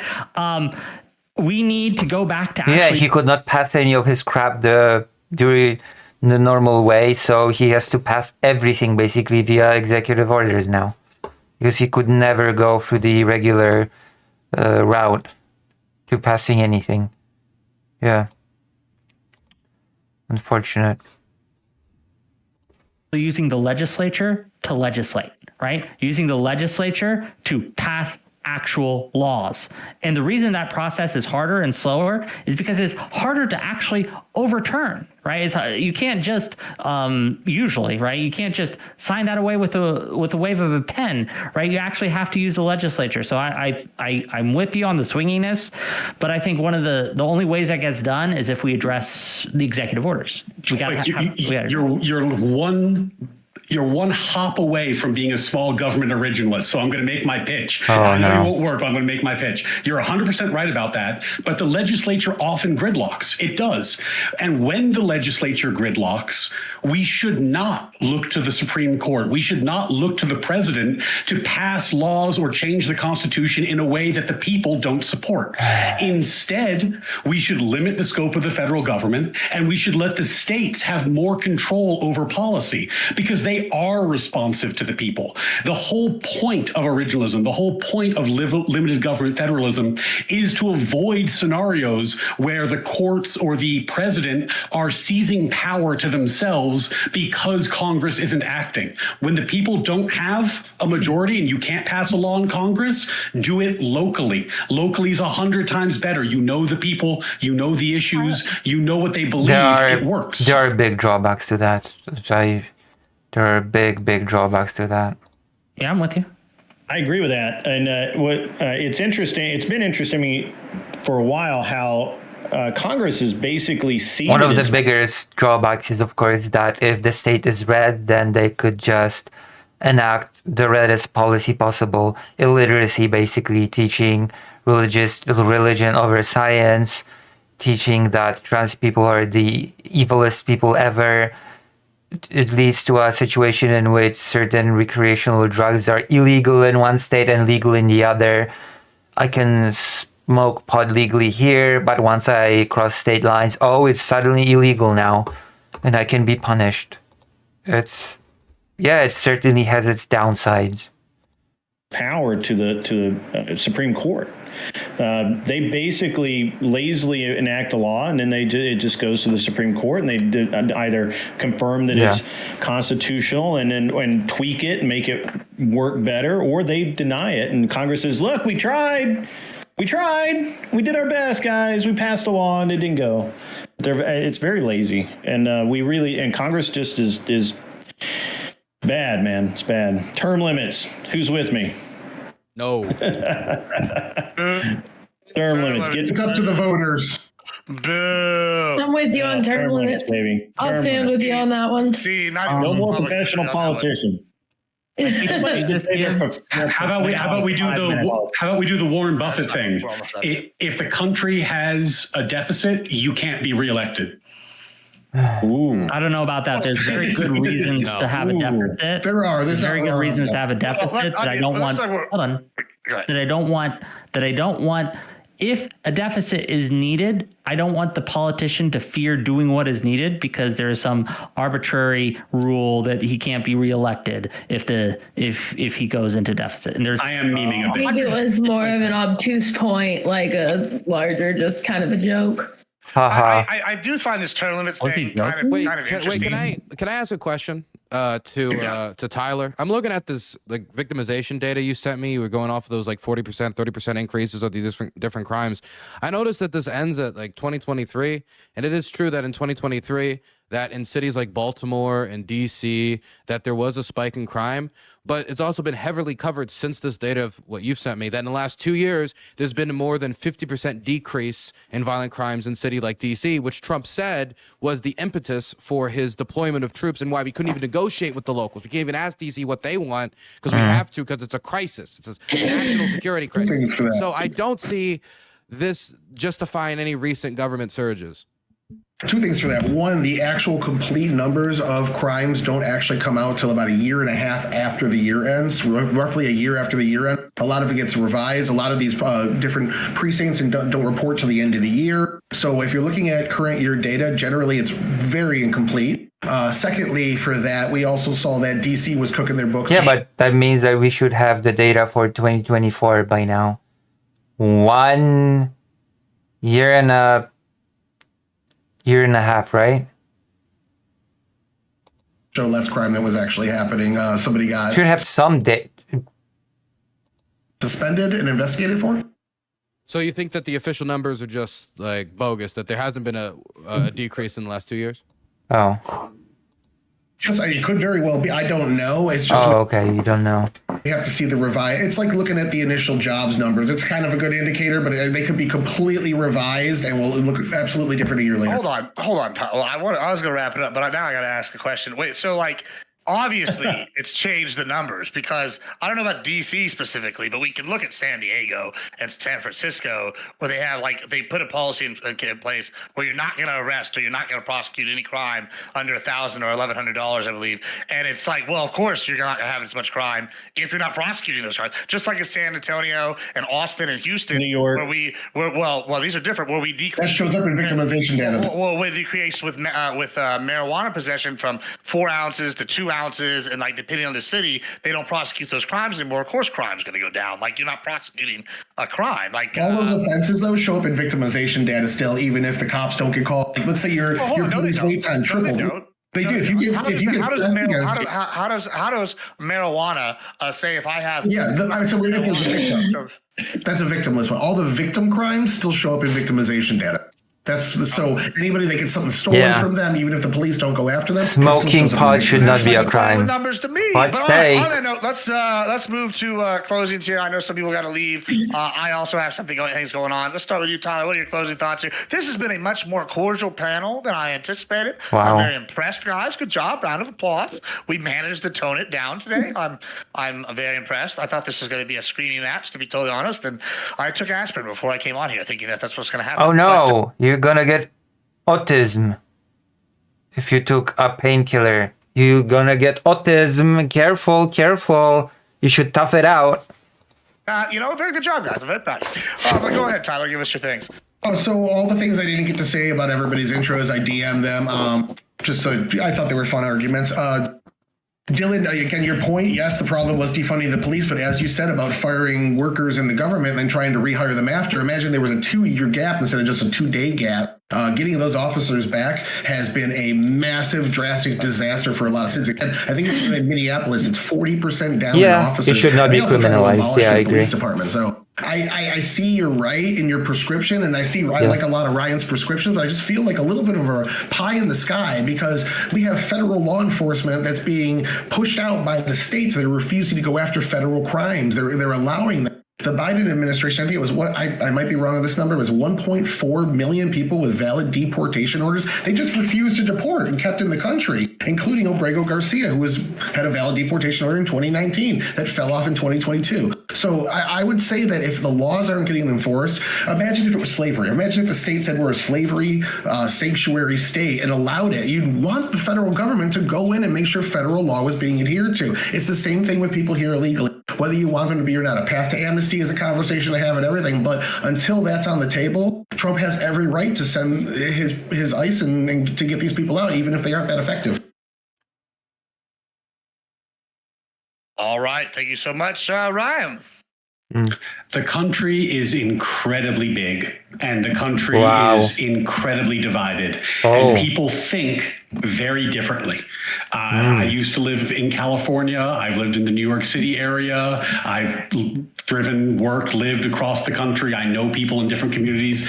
There really are different perspectives. We have this beautiful federal system. This was the genius of our founders. And it's not, people talk about the Bill of Rights. That's nice. It was an afterthought. The genius is the structure of the Constitution. And the genius was the idea that people could have laboratories of experimentation. People could live very differently in different parts of the country, and that was okay, subject to the limited areas where the federal government had to nationalize, had to standardize, had to put in a national policy, trade, defense, immigration down the road. These are things that we understand are national, but not everything is. And if we ask our system to become responsive to 350 million people coast to coast in different communities, it will not be able to. It can't do it. It's not what it was designed to do. And what you see is insane polarization as a result. The Supreme Court, almost no one that I talk to treats the Supreme Court like learned justices applying the law. They treat them like elected politicians. They want them to do their bidding and make the Constitution whatever they think it should be. Why? It's what Wick said. They're frustrated that the legislature is not passing laws, and they view the court as a solution. They want the president to do executive overreach. Why? Because the legislature is not passing laws, and they want the president to fix it. But we have all the democratic nations in the world, it is the hardest to pass a law in America. Our system is not designed to have a tight, responsive legislature. Hot take, but if Trump just stopped doing dumb things and started doing smart things, that's shocking, I know. Our system is designed to have a slow, cumbersome legislature and for the power to reside in the states. And until we fix that, until we start restoring the power to the states, polarization is the only possible result. Because if you have this much power invested in one federal government, people are going to have to fight over it. You're still gonna have polarization, even if the power would be in the hands of the states. Because people would just be polarized within the states. All right, thank you so much. Or between states, for that matter. Well, speaking of polarization, I'm going to end on, I think, the one thing all of us on this panel can agree on, and that's that political violence has no place in America. There's no reason that anyone from any side should shoot or murder anyone for an opinion. That's not how America does things, right? And so just to contrast some really horrific statements and to make sure everyone knows this is why this happened, his exact words were, "I had enough of his hatred Some hate can't be negotiated out. There is no hate that can't be negotiated. There are no words that can't be talked about, that can't be disagreed upon and agreed to disagree upon. We can all agree to disagree on certain things, but we can all come together and agree that political violence has no place here. No, there are certain things that you just cannot agree to disagree. Oh, I don't think you should be allowed to exist. Oh, well, geesh. Well, sheesh, I guess agree to disagree. All right. Thank you so much, Mr. Burns. So I will just say a few things about the crime data. I mean, DC was the example I used. You could also look at Baltimore crime data, or you could look across like most of these major liberal cities as they've seen like some post-COVID crime decreases as the after effects of both the lockdowns and the just effects on the general economy had downward effects on crime. As that has started to register, those rates have gone down. And so again, like, it's one thing to say that there's still a problem with crime. It's another thing to say that while these rates are decreasing, that the problem is so significant that it mandates a national security crisis that can only be solved by overruling the governors of states and deploying troops against the wishes of local residents to engage in policing that these National Guardsmen are not trained for in communities that they're not from. I think that is a policy for failure. I think that's a policy for increasing the tensions in the country. And I don't think you should be deploying any military force in any state without the governor's approval, unless it's reached a point of insurrection or such violence that there's no other option. And there were certainly other options in DC. There's certainly other options in Baltimore, and there's certainly other options in these cities.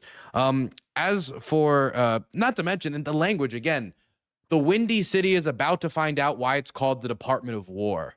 That is the language you use if you don't want to be welcomed into the neighborhood. Yeah. I agree that racial, political, and all these tensions, I want them down. I want our country united. Those who are trying to exploit these tensions are bad actors. They don't care about your communities. They don't care about the condition your neighbors end up at the end of the day. They care about their bottom dollar. A lot of these people don't even live in the United States. Andrew Tate does not live in the United States. The American federal system is honestly kind of shit and dysfunctional.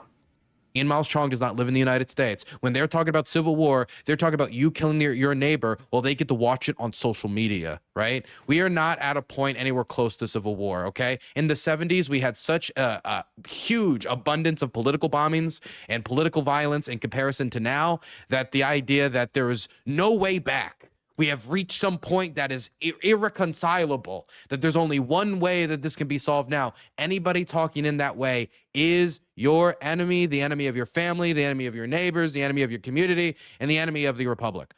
Because those are the people that want to see us all destroy each other. And so you should be careful when people are speaking in that type of language that has you acting violent and them profiting. Outside of that, the only thing I'm a little upset that I didn't get to talk about is Trump's new use of RICO in order to go after people who yell at him in restaurants, which seems to be a little bit of an abuse of the First Amendment to say that the same thing that we used to go after the Gambino crime family is now being used because somebody got some saliva on your oysters from them yelling at you about Gaza or whatever. Wish we got some time on that, but obviously, we only have so much time in the world. Wow. That's it. Well, thanks for being here. All right, Grit. Yeah, once again, thanks for having me. This was an interesting discussion. It went a lot better than I thought it would. I actually, honestly, there was, other than a few things at Wick, a few roads at Wick went down, I really didn't. I think we're kind of almost in alignment on more than normal. I do think that we That's didn't not how I saw it. Enough about the tragedy that was Irina. I can't pronounce her last name because I'm not Dylan. Dylan can probably pronounce it, but I can't. And at the end of the day, we got a lot of crazy people in this country. A lot of people who are disaffected, disenchanted, and disillusioned, even with the idea of being an American. We should fix that. And a lot of fixing that, unfortunately, is going to have to be with hands across aisles. I remember growing, I mean, my parents are blue dog Democrats, right? My mom thinks the greatest person ever walked was John F. Kennedy. And, and of course I'm on the opposite side of that. And we could agree on Kennedy, a lot of things that he did. It seems like that more and more people are looking for reasons to disagree than to agree. I would much rather try and find some common ground. And then when we find uncommon ground, if we need to, then we can have a war of words. And at the end of the day, a war of words. We walk away, say, hey, good job, appreciate it, appreciate the conversation, and we move on with life. All right. It's unfortunate. It's unfortunate that we can't do that currently. And now I'm done. Thank you. So yeah, your pause got me there. You got me. You bamboozled me. All right, Wick. Last but not least. Okay, I'll be short but sweet. Are you gonna be short and sweet? We are in a dangerous situation in America. Yes, it's been worse before, but that doesn't mean it's not bad now. I am afraid. I am afraid for the future of this country. There are bad actors, both outside the country and inside the country, that do want to see this accelerate, right, into destruction, okay, of our liberal order. And we should stand against that. Dylan was exactly right. Anyone who's calling for violence right now or an escalation of violence is your enemy. You guys don't want to see what war looks like, gang. It's not good, okay? Dylan probably knows more than most of us, right? With that said, while yes, it is not helpful to play these political games where we say, well, the right's worse, the left's worse, the right's worse, the left's worse, we do have to acknowledge reality in certain cases, right? We do have to deal with the current problem, and it does. Oh, a sudden trans-related question. Lucy, how old were you when you realized you weren't the man? I know when you decided to transition was later in life, but did you have the lingering feeling for a long time that your body didn't fit?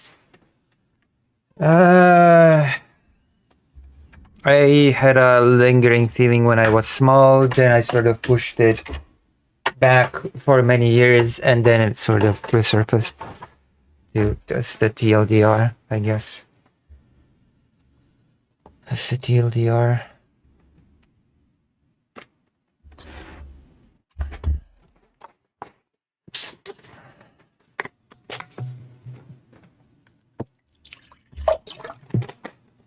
Yeah. My little cousin told me recently that they are he, they, it. Interesting.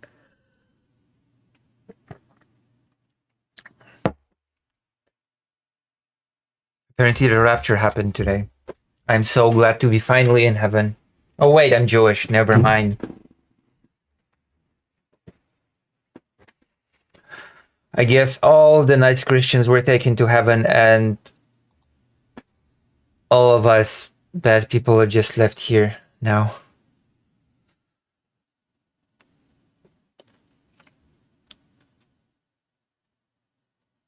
And their dad thinks they're too young to know better. People always say that, but people just don't know. Is a little girl too young to know that they're a little girl? It does, somehow this logic does not apply to cis people. Interestingly enough. When a small girl says, "Oh, daddy, I'm a girl," then weirdly enough, the dad's response will not be, "Well, you're too young to know if you're a girl, actually. You're a little bit too young to know if you're gonna be playing with Barbies or whatever else, aren't you?" It's just, that just does not happen, does it?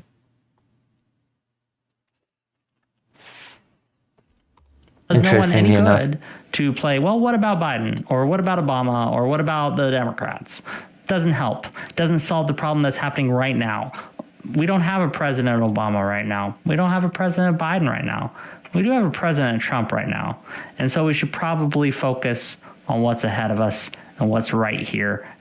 So on that note, Tyler, did you have something you wanted to say before we get out of here? Grid's debate show tomorrow. Grid does a debate elimination panel on Friday nights. It's a lot of fun. We need people from all sides. Sometimes they do nerd topics only, like Lord of the Rings. I think we're going to do Nerd Wars Round 3 tomorrow night.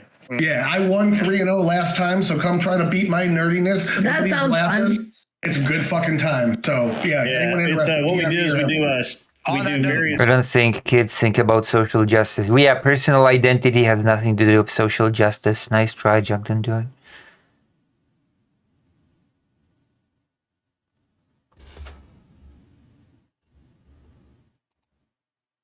I have no clue. What does that have to do with anything?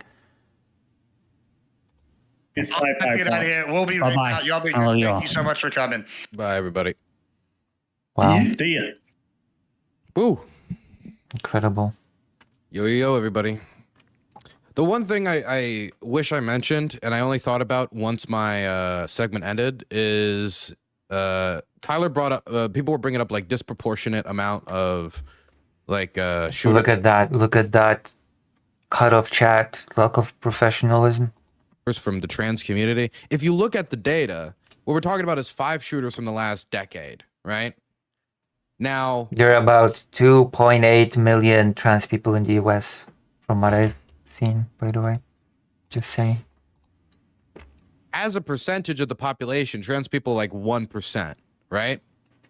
If you have 5 people out of a decade, out of the vast majority of, there's a lot more shootings than 5, okay? This is the United States of America. This is America. Anyway, you end up getting like 3 or 4%. 3 or 4% of the total amounts of mass shootings, but that percentage can be moved since there's such a small amount. 1 or 2 shooters can make it disproportionate. It's not like there's a crisis of like dozens of trans people who have done this. We're talking about like 5 people, and 1 or 2 people is all it takes for it to then become disproportionate because they make up such a small percentage of the population. There's still, in absolute numbers, 2.8 million. So 5 people out of 2.8 million is that disproportionate?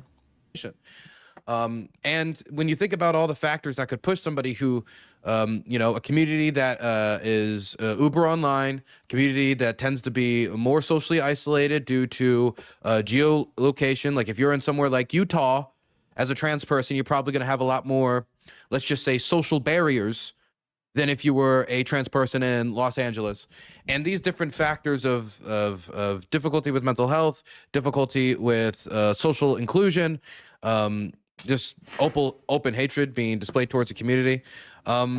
These can create, I think, a type of social isolation that is going to be easier to prey upon when it comes to the type of those crazy people who, like in 764 or 09A or all these organizations that are trying to prey upon either people who are mentally unwell, socially isolated, or looking, for example, to get them involved in either nihilistic terror or, of course, political terror. So that, like, when we could determine the factors as to why it would even be disproportionate, whether or not it's borne out due to like the living conditions of trans people, or we can have a discussion about, again, all you would need is 2 extra shooters and it would make them a disproportionate percentage. So like 1 shooting and boom, it's disproportionate. Again, we got to remember that they're a tremendously small community. So all you would need to be is more than 1% and it would be disproportionate. So I just think... But it would take a lot more than 5 people out of 2.8 million to, That's an important thing to bring up. And I didn't bring it up. So Danabo has to include this at the end. 5 out of 5,000 mass shooting, it's 0.001%. 5,000, I don't know how, and the thing is, it depends on how you count a mass shooting, because I imagine Tyler might have used specific data that does not include gang shootings and mass shootings, which is a political choice, by the way. But again, if you're just talking about politically motivated or, again, nihilistically motivated. Yeah. And mass shooters, not to mention some people will include that one Catholic church shooter, even though technically they were a detransitioner. But I mean, that nuance doesn't matter. Detransitioners. Danabo was really unhappy with Tyler. Very unhappy with Tyler. I could see him raging in chat, raging in the DMs. I'll leak a single DM. It was all the... Aww.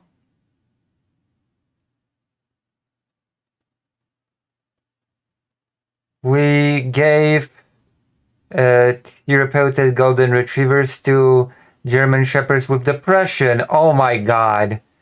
German Shepherds with depression? Oh my god. He looks exactly like Fido as well. Oh my god. Fido with depression. Depressed Fido.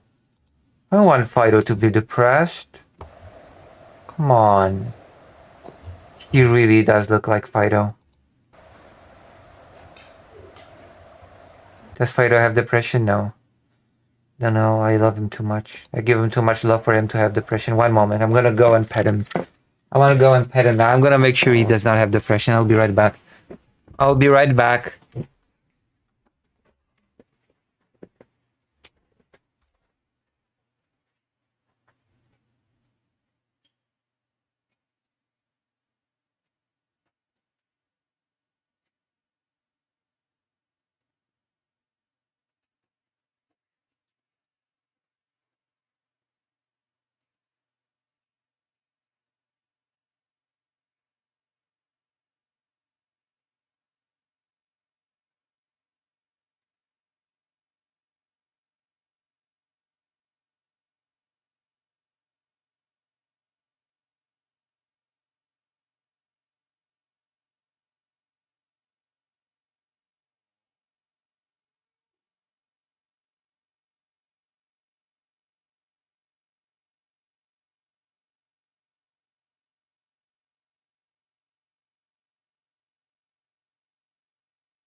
Alright, I gave him a snack, I pet him. Yes, Fido's not getting depression on my watch, okay? That's not acceptable. An outcome.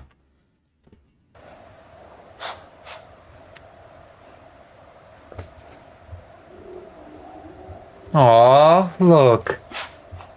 Fido would just react to the puppy. Fido would be all over the puppy, playing with it.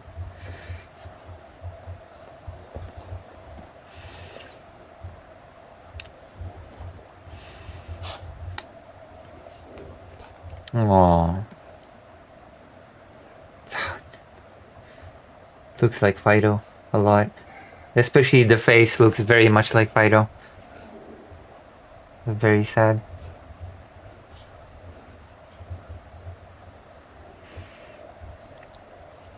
I wonder what caused the German Shepherd to be so sad.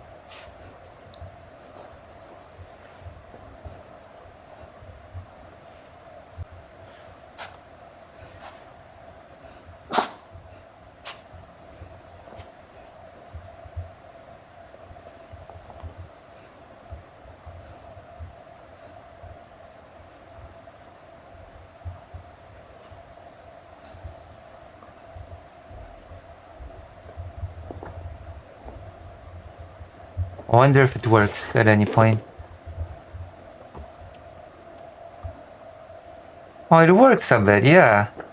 Here you go. Spoiler alert, it works a little bit. He gets a little bit more.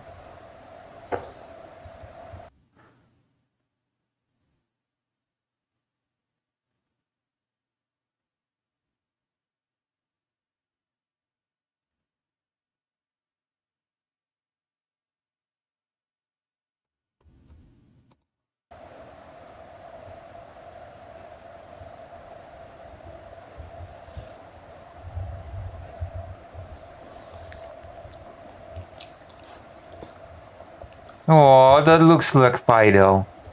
My goodness. It does look like Fido.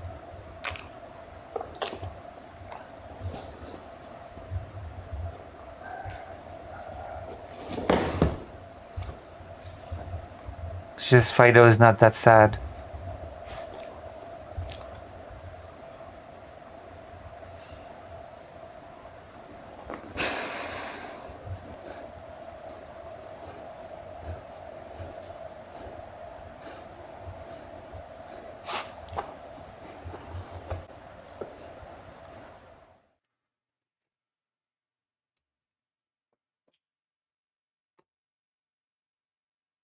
Aw.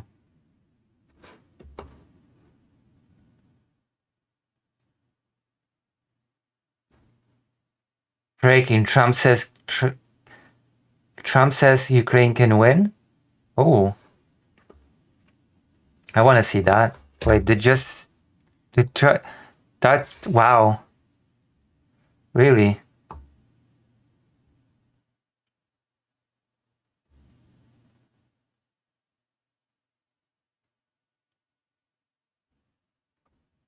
Oh. No, I don't care about the redacted channel.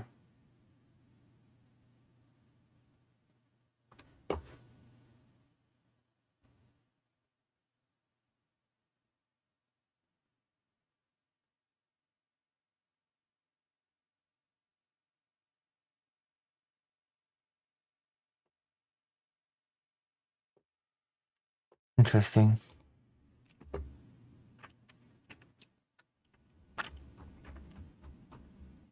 My stomach hurts. Trump says Ukraine can regain all its territory from Russia with help. Now that's a turn. I did not expect that from Trump. The Trump that is basically pro-Russia. The Trump that is saying that Zelensky will have to agree to some things. That says that Zelensky has started the war. That Ukraine has started the war.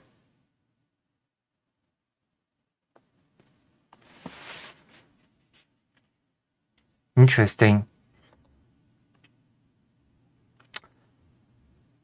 I wonder if there's a VOD that I can find of that.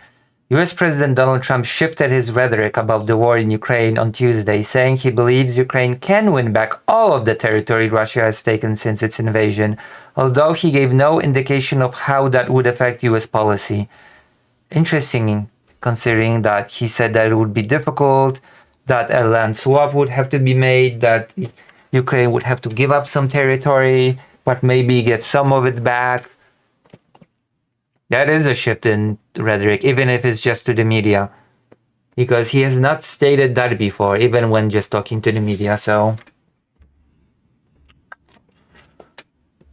It's a thing with Trump. He will just say one thing today, he will say one thing tomorrow, and none of it will lead to any specific action that will help actually Ukraine.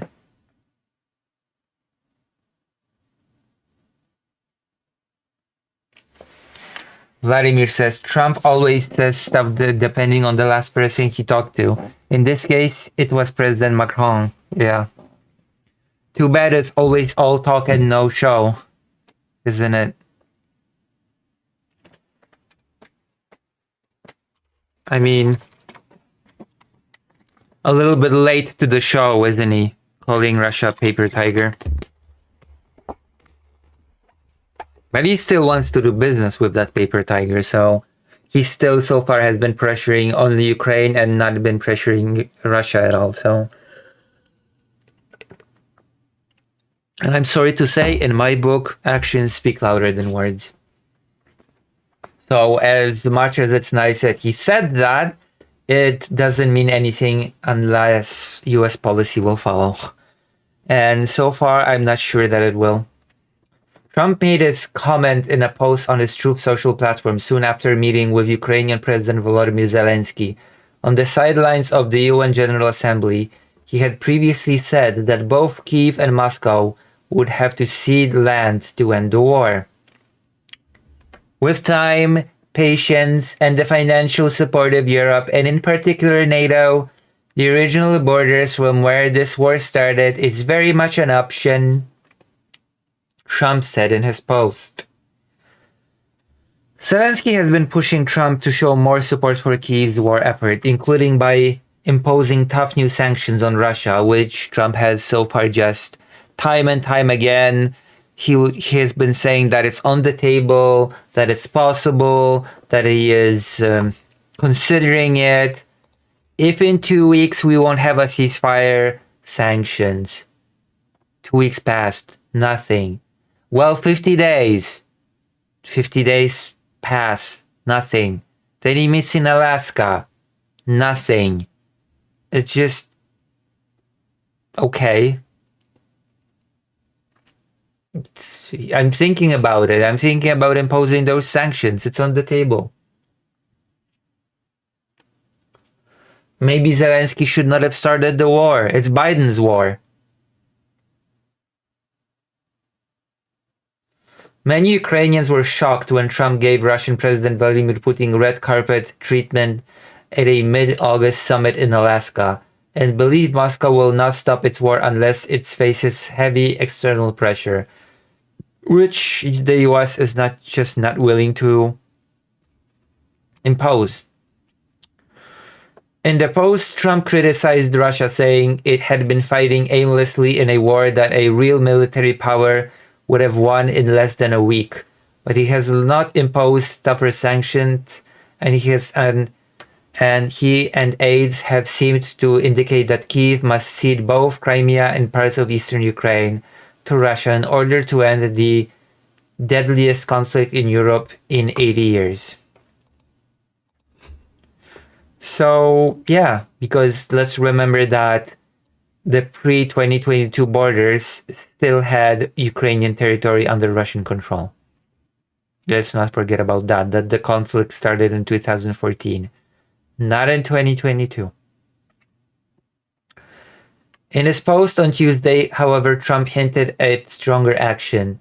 Putin and Russia are in big economic trouble, and this is the time for Ukraine to act, the post said. Trump said the US will continue to supply weapons to allies for NATO to do what they want with them. So we will sell weapons to NATO and they can give them to Ukraine, which basically means that the US is not directly supplying Ukraine anymore. The US is not directly supporting Ukraine anymore. Security guarantees. Zelensky said that the meeting with Trump, during which he discussed Russia's stuttering economy, was constructive, which every conversation is constructive. Okay, every conversation with Trump is constructive. It's always a good conversation. It always ends well. It always is good, but I don't care about constructive conversations anymore. I care about actions that follow. And I will judge the actions that follow, because if we have 10 very constructive conversations and nothing comes of them, then it's really pointless. Vladimir, stop. He went on to say there was an understanding that Trump was ready to provide security guarantees for Ukraine after the war ends, adding that Trump could be a game changer for Ukraine. Yeah. Question is it going to be a positive or a negative game changer? Because not all game changers are positive. All of us, we understand that President Trump is ready to give Ukraine security guarantees after this war will finish, Zelensky said. We'll see. I'm not so sure if, I'm actually not 100% sure if Trump is ready to give those guarantees to Ukraine. I'm honestly not.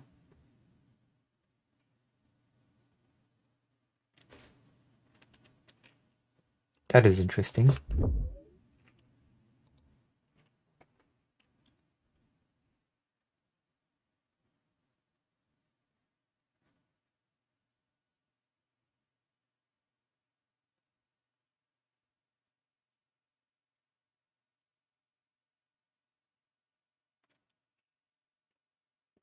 Poland pledges medical aid to Gaza as more countries recognize Palestine.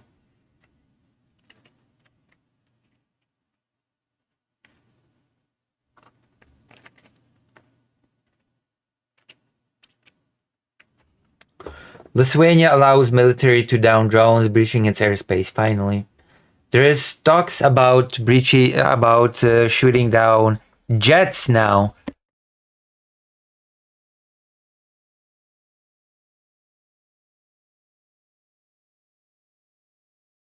There's talks now about shooting down not just drones, but also jets that breach NATO airspace.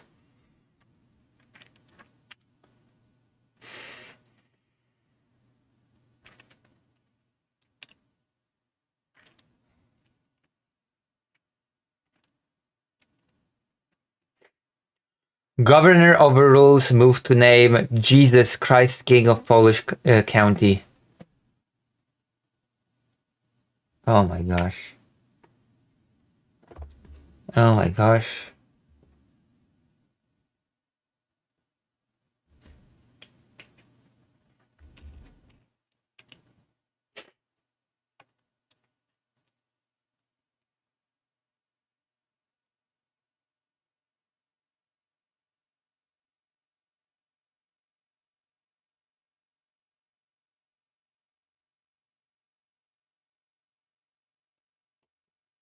Oh. Poland should reopen border crossings with Belarus, which means that the trade with China will recommence as well, I suppose.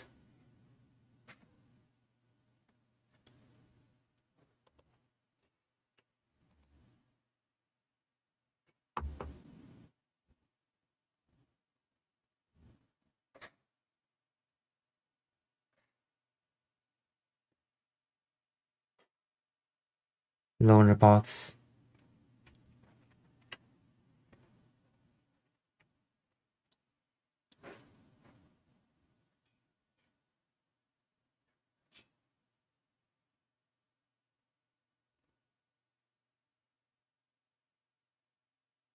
Another Fido.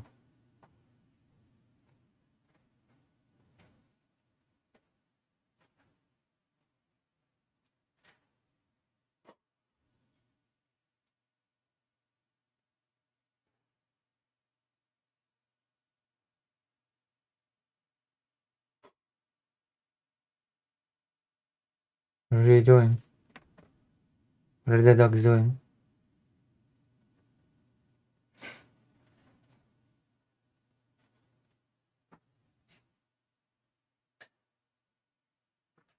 They have cameras. Oh, I think is my brother taking Fido on a walk?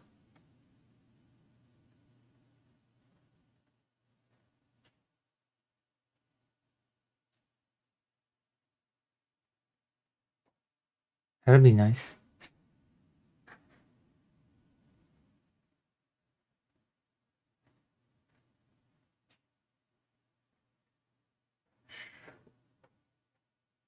Nope.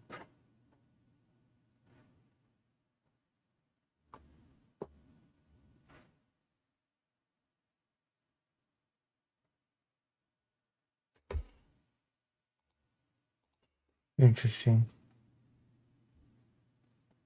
Autism.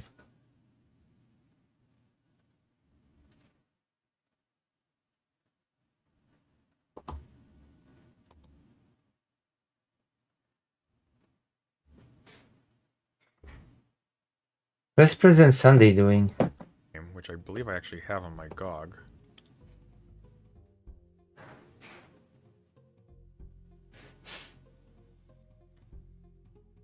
Okay. It's like one of those old Adventure Company published games, I think. What are you doing? I'm not thinking of Police Nuts. This is not Police Nuts. Alright, that's great. President Sunday's just doing nothing.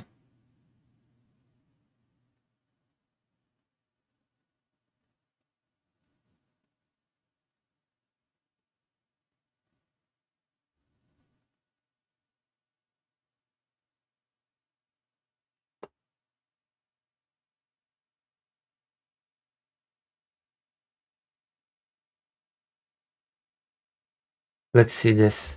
What if Poland tried to bring back the Polish-Lithuanian Commonwealth? By the AI reading.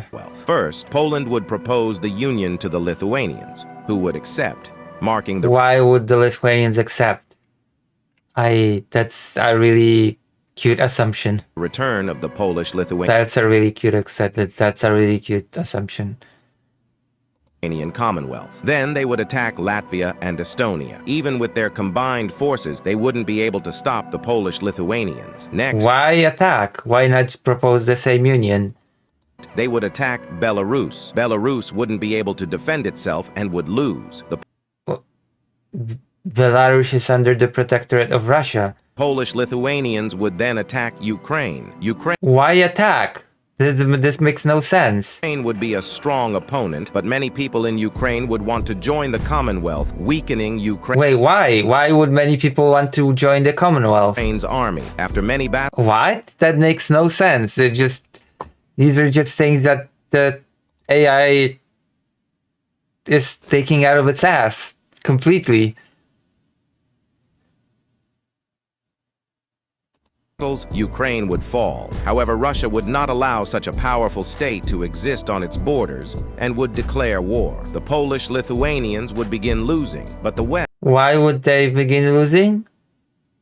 West would see this as a chance to stop Russia and would send many soldiers and equipment to the Polish. Soldiers? What? The West would send soldiers? Lithuanians. The tide of the war. This has been written by AI, hasn't it? Not just read by AI, but also written by AI. Change, and Russia would start falling back. After a long war, the Polish Lithuanians would take over. Are you watching this stuff? Russia and become a new global superpower. Brilliant. Because I saw a video called "What if Poland tried to bring back the Polish-Lithuanian Commonwealth?" 99 plus missed calls from realism. Bro learned history from Iraq. I feel sorry for the AI voice for being forced to be part of this.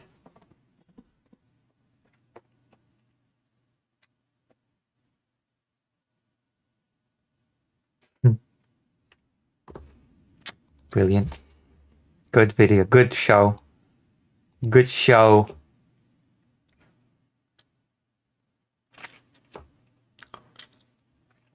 Talking to Destiny. Again.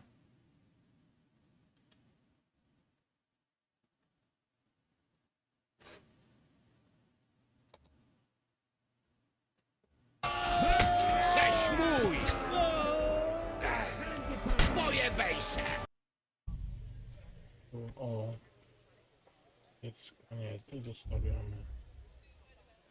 Pączek.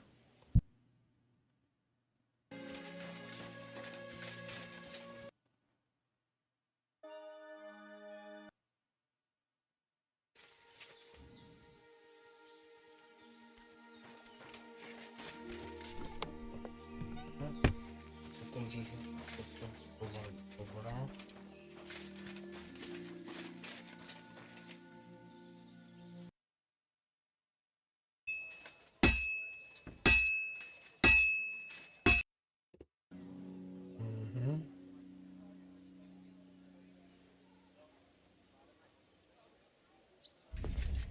Mamy wszystko. Yes.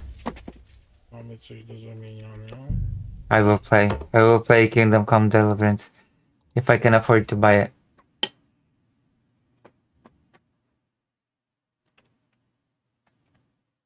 Wait. Riverboat Jack is aside still from alive? Torture. The game became a sci-fi story. Brilliant.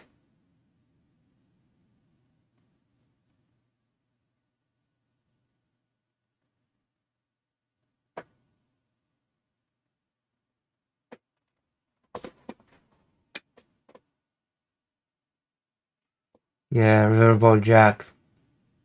The Vanguard.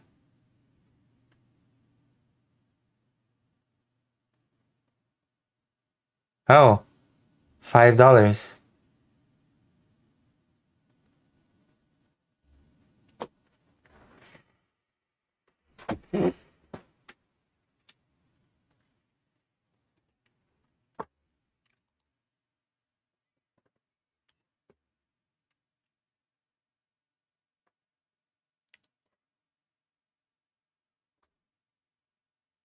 Adam and Sid show. I refuse to call it Sitch and Adam.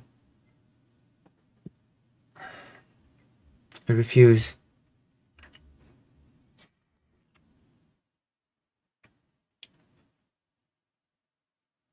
Sitch and Adam show. Oh, Warcraft 2. Look at the magic duck.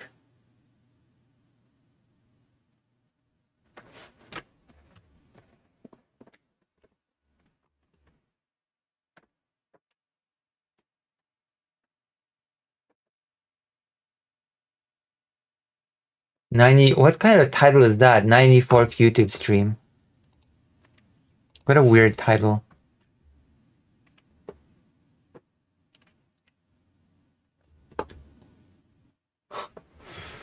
Well, there we have it. Trump said that Ukraine can win. Interesting enough.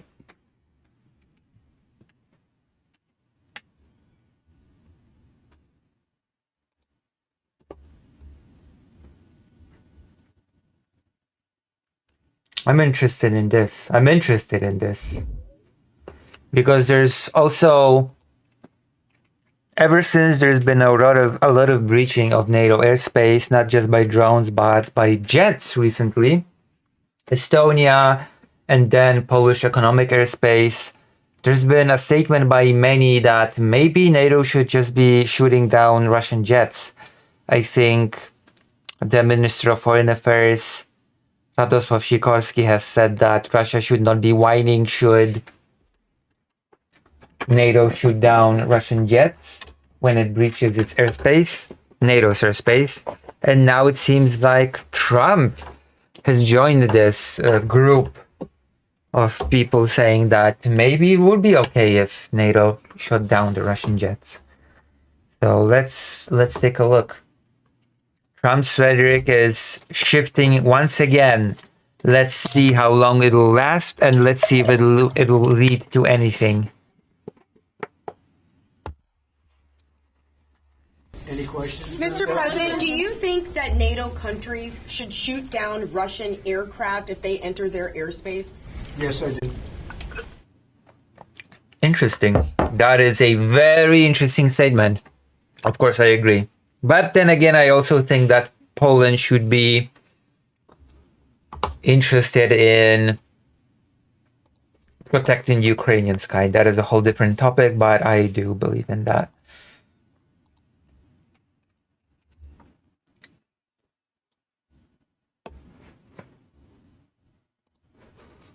US President Donald Trump said on Tuesday that NATO countries should shoot down Russian aircraft if they enter NATO territory, but quickly appears to qualify his comment shortly after nations in the Western Military Alliance condemned Moscow for violating Estonian airspace. Yes, Trump told reporters when asked about whether he would be in favor of US allies downing such Russian jets. He then appeared to partially walk back the statement. Oh, of course. That would have been too good to be true if Trump just said yes, left it at that, and did not do any qualification. Saying that whether or not the US would support allies if they shot down Russian military planes depends on the circumstance, of course. Of course. Well, the circumstance would, of course, be Russian jets violating NATO airspace. No? I thought that was obvious, but I guess not anymore. Trump made the comments to reporters at a photo call with Ukrainian President Volodymyr Zelensky ahead of bilateral talks on the sidelines of the UN General Assembly in New York. The US president was responding to a question about drones appearing around Copenhagen Airport in Denmark on Monday. The country's Prime Minister Mette Frederiksen described the incident as the most severe attack on Danish infrastructure to date, while European Commission President Ursula von der Leyen said it was part of a pattern of persistent contestation at our borders. Yeah, this has been happening more and more. Drones, jets, ships cutting underwater cables, electric cables. That has been also a thing. Russia has been ramping up its hybrid warfare against Europe. Sabotage has also been part of it, causing fires.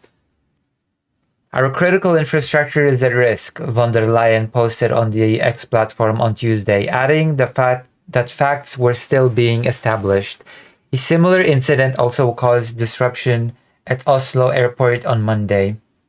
Multiple breaches While an investigation is ongoing, Moscow is the prime suspect after Russian planes breached Estonian airspace on September 19th.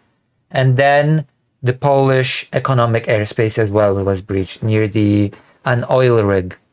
That is also worth mentioning, I think.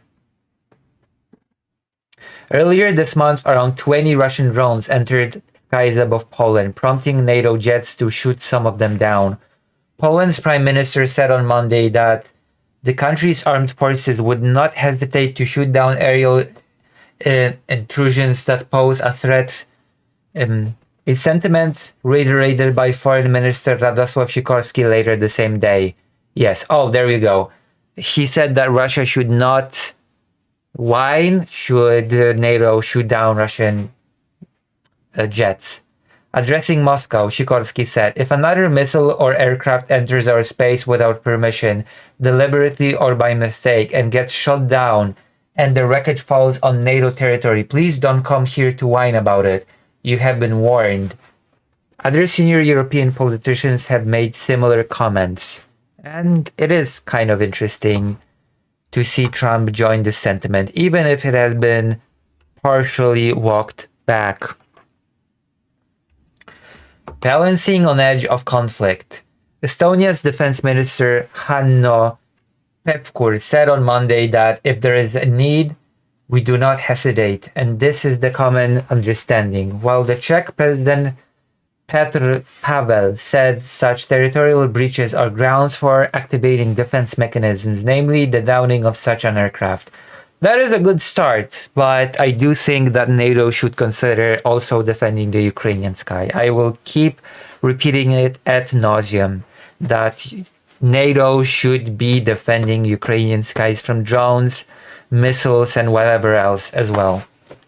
It is in Europe's interest to defend the Ukrainian skies, quite frankly. They should not even be able to reach NATO airspace. Unfortunately, this is balancing on the edge of conflict, but one cannot concede to evil, Pavel added. The UK's Foreign Minister Yvette Cooper warned Russia that its reckless actions risk a direct armed confrontation and that Britain is ready to confront planes operating in NATO airspace without permission.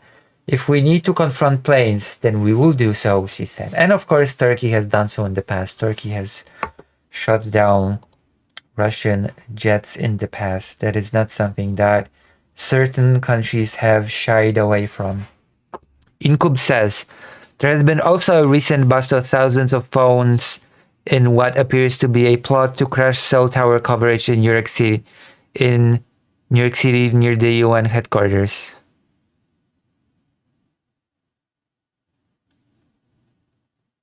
Am I reading this correctly? New York City? NYC? 700 servers. Interesting. Well, Russia is doing its thing. Russia is doing its hybrid warfare. It's pretty obvious, although, as always, the West's response is lackluster. This is the most decisive response that I'm seeing from the West to date. Actually entertaining the possibility of shooting down Russian jets entering NATO airspace is the most decisive that I have seen the collective West to date. And as nice as it is to see, I would also like to, again, ad nauseum, I would also like to see Ukraine skies defended from everyday attacks that terrorize civilians.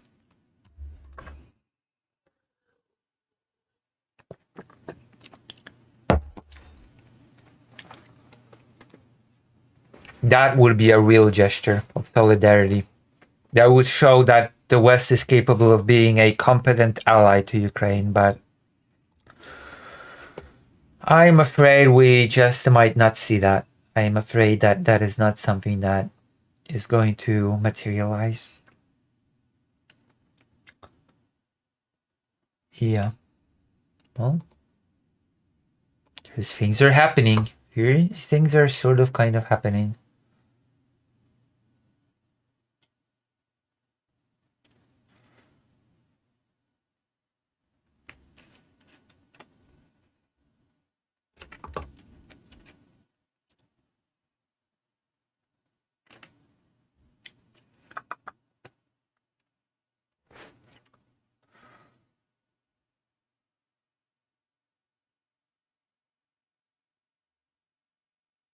Alright, we have done a few political segments.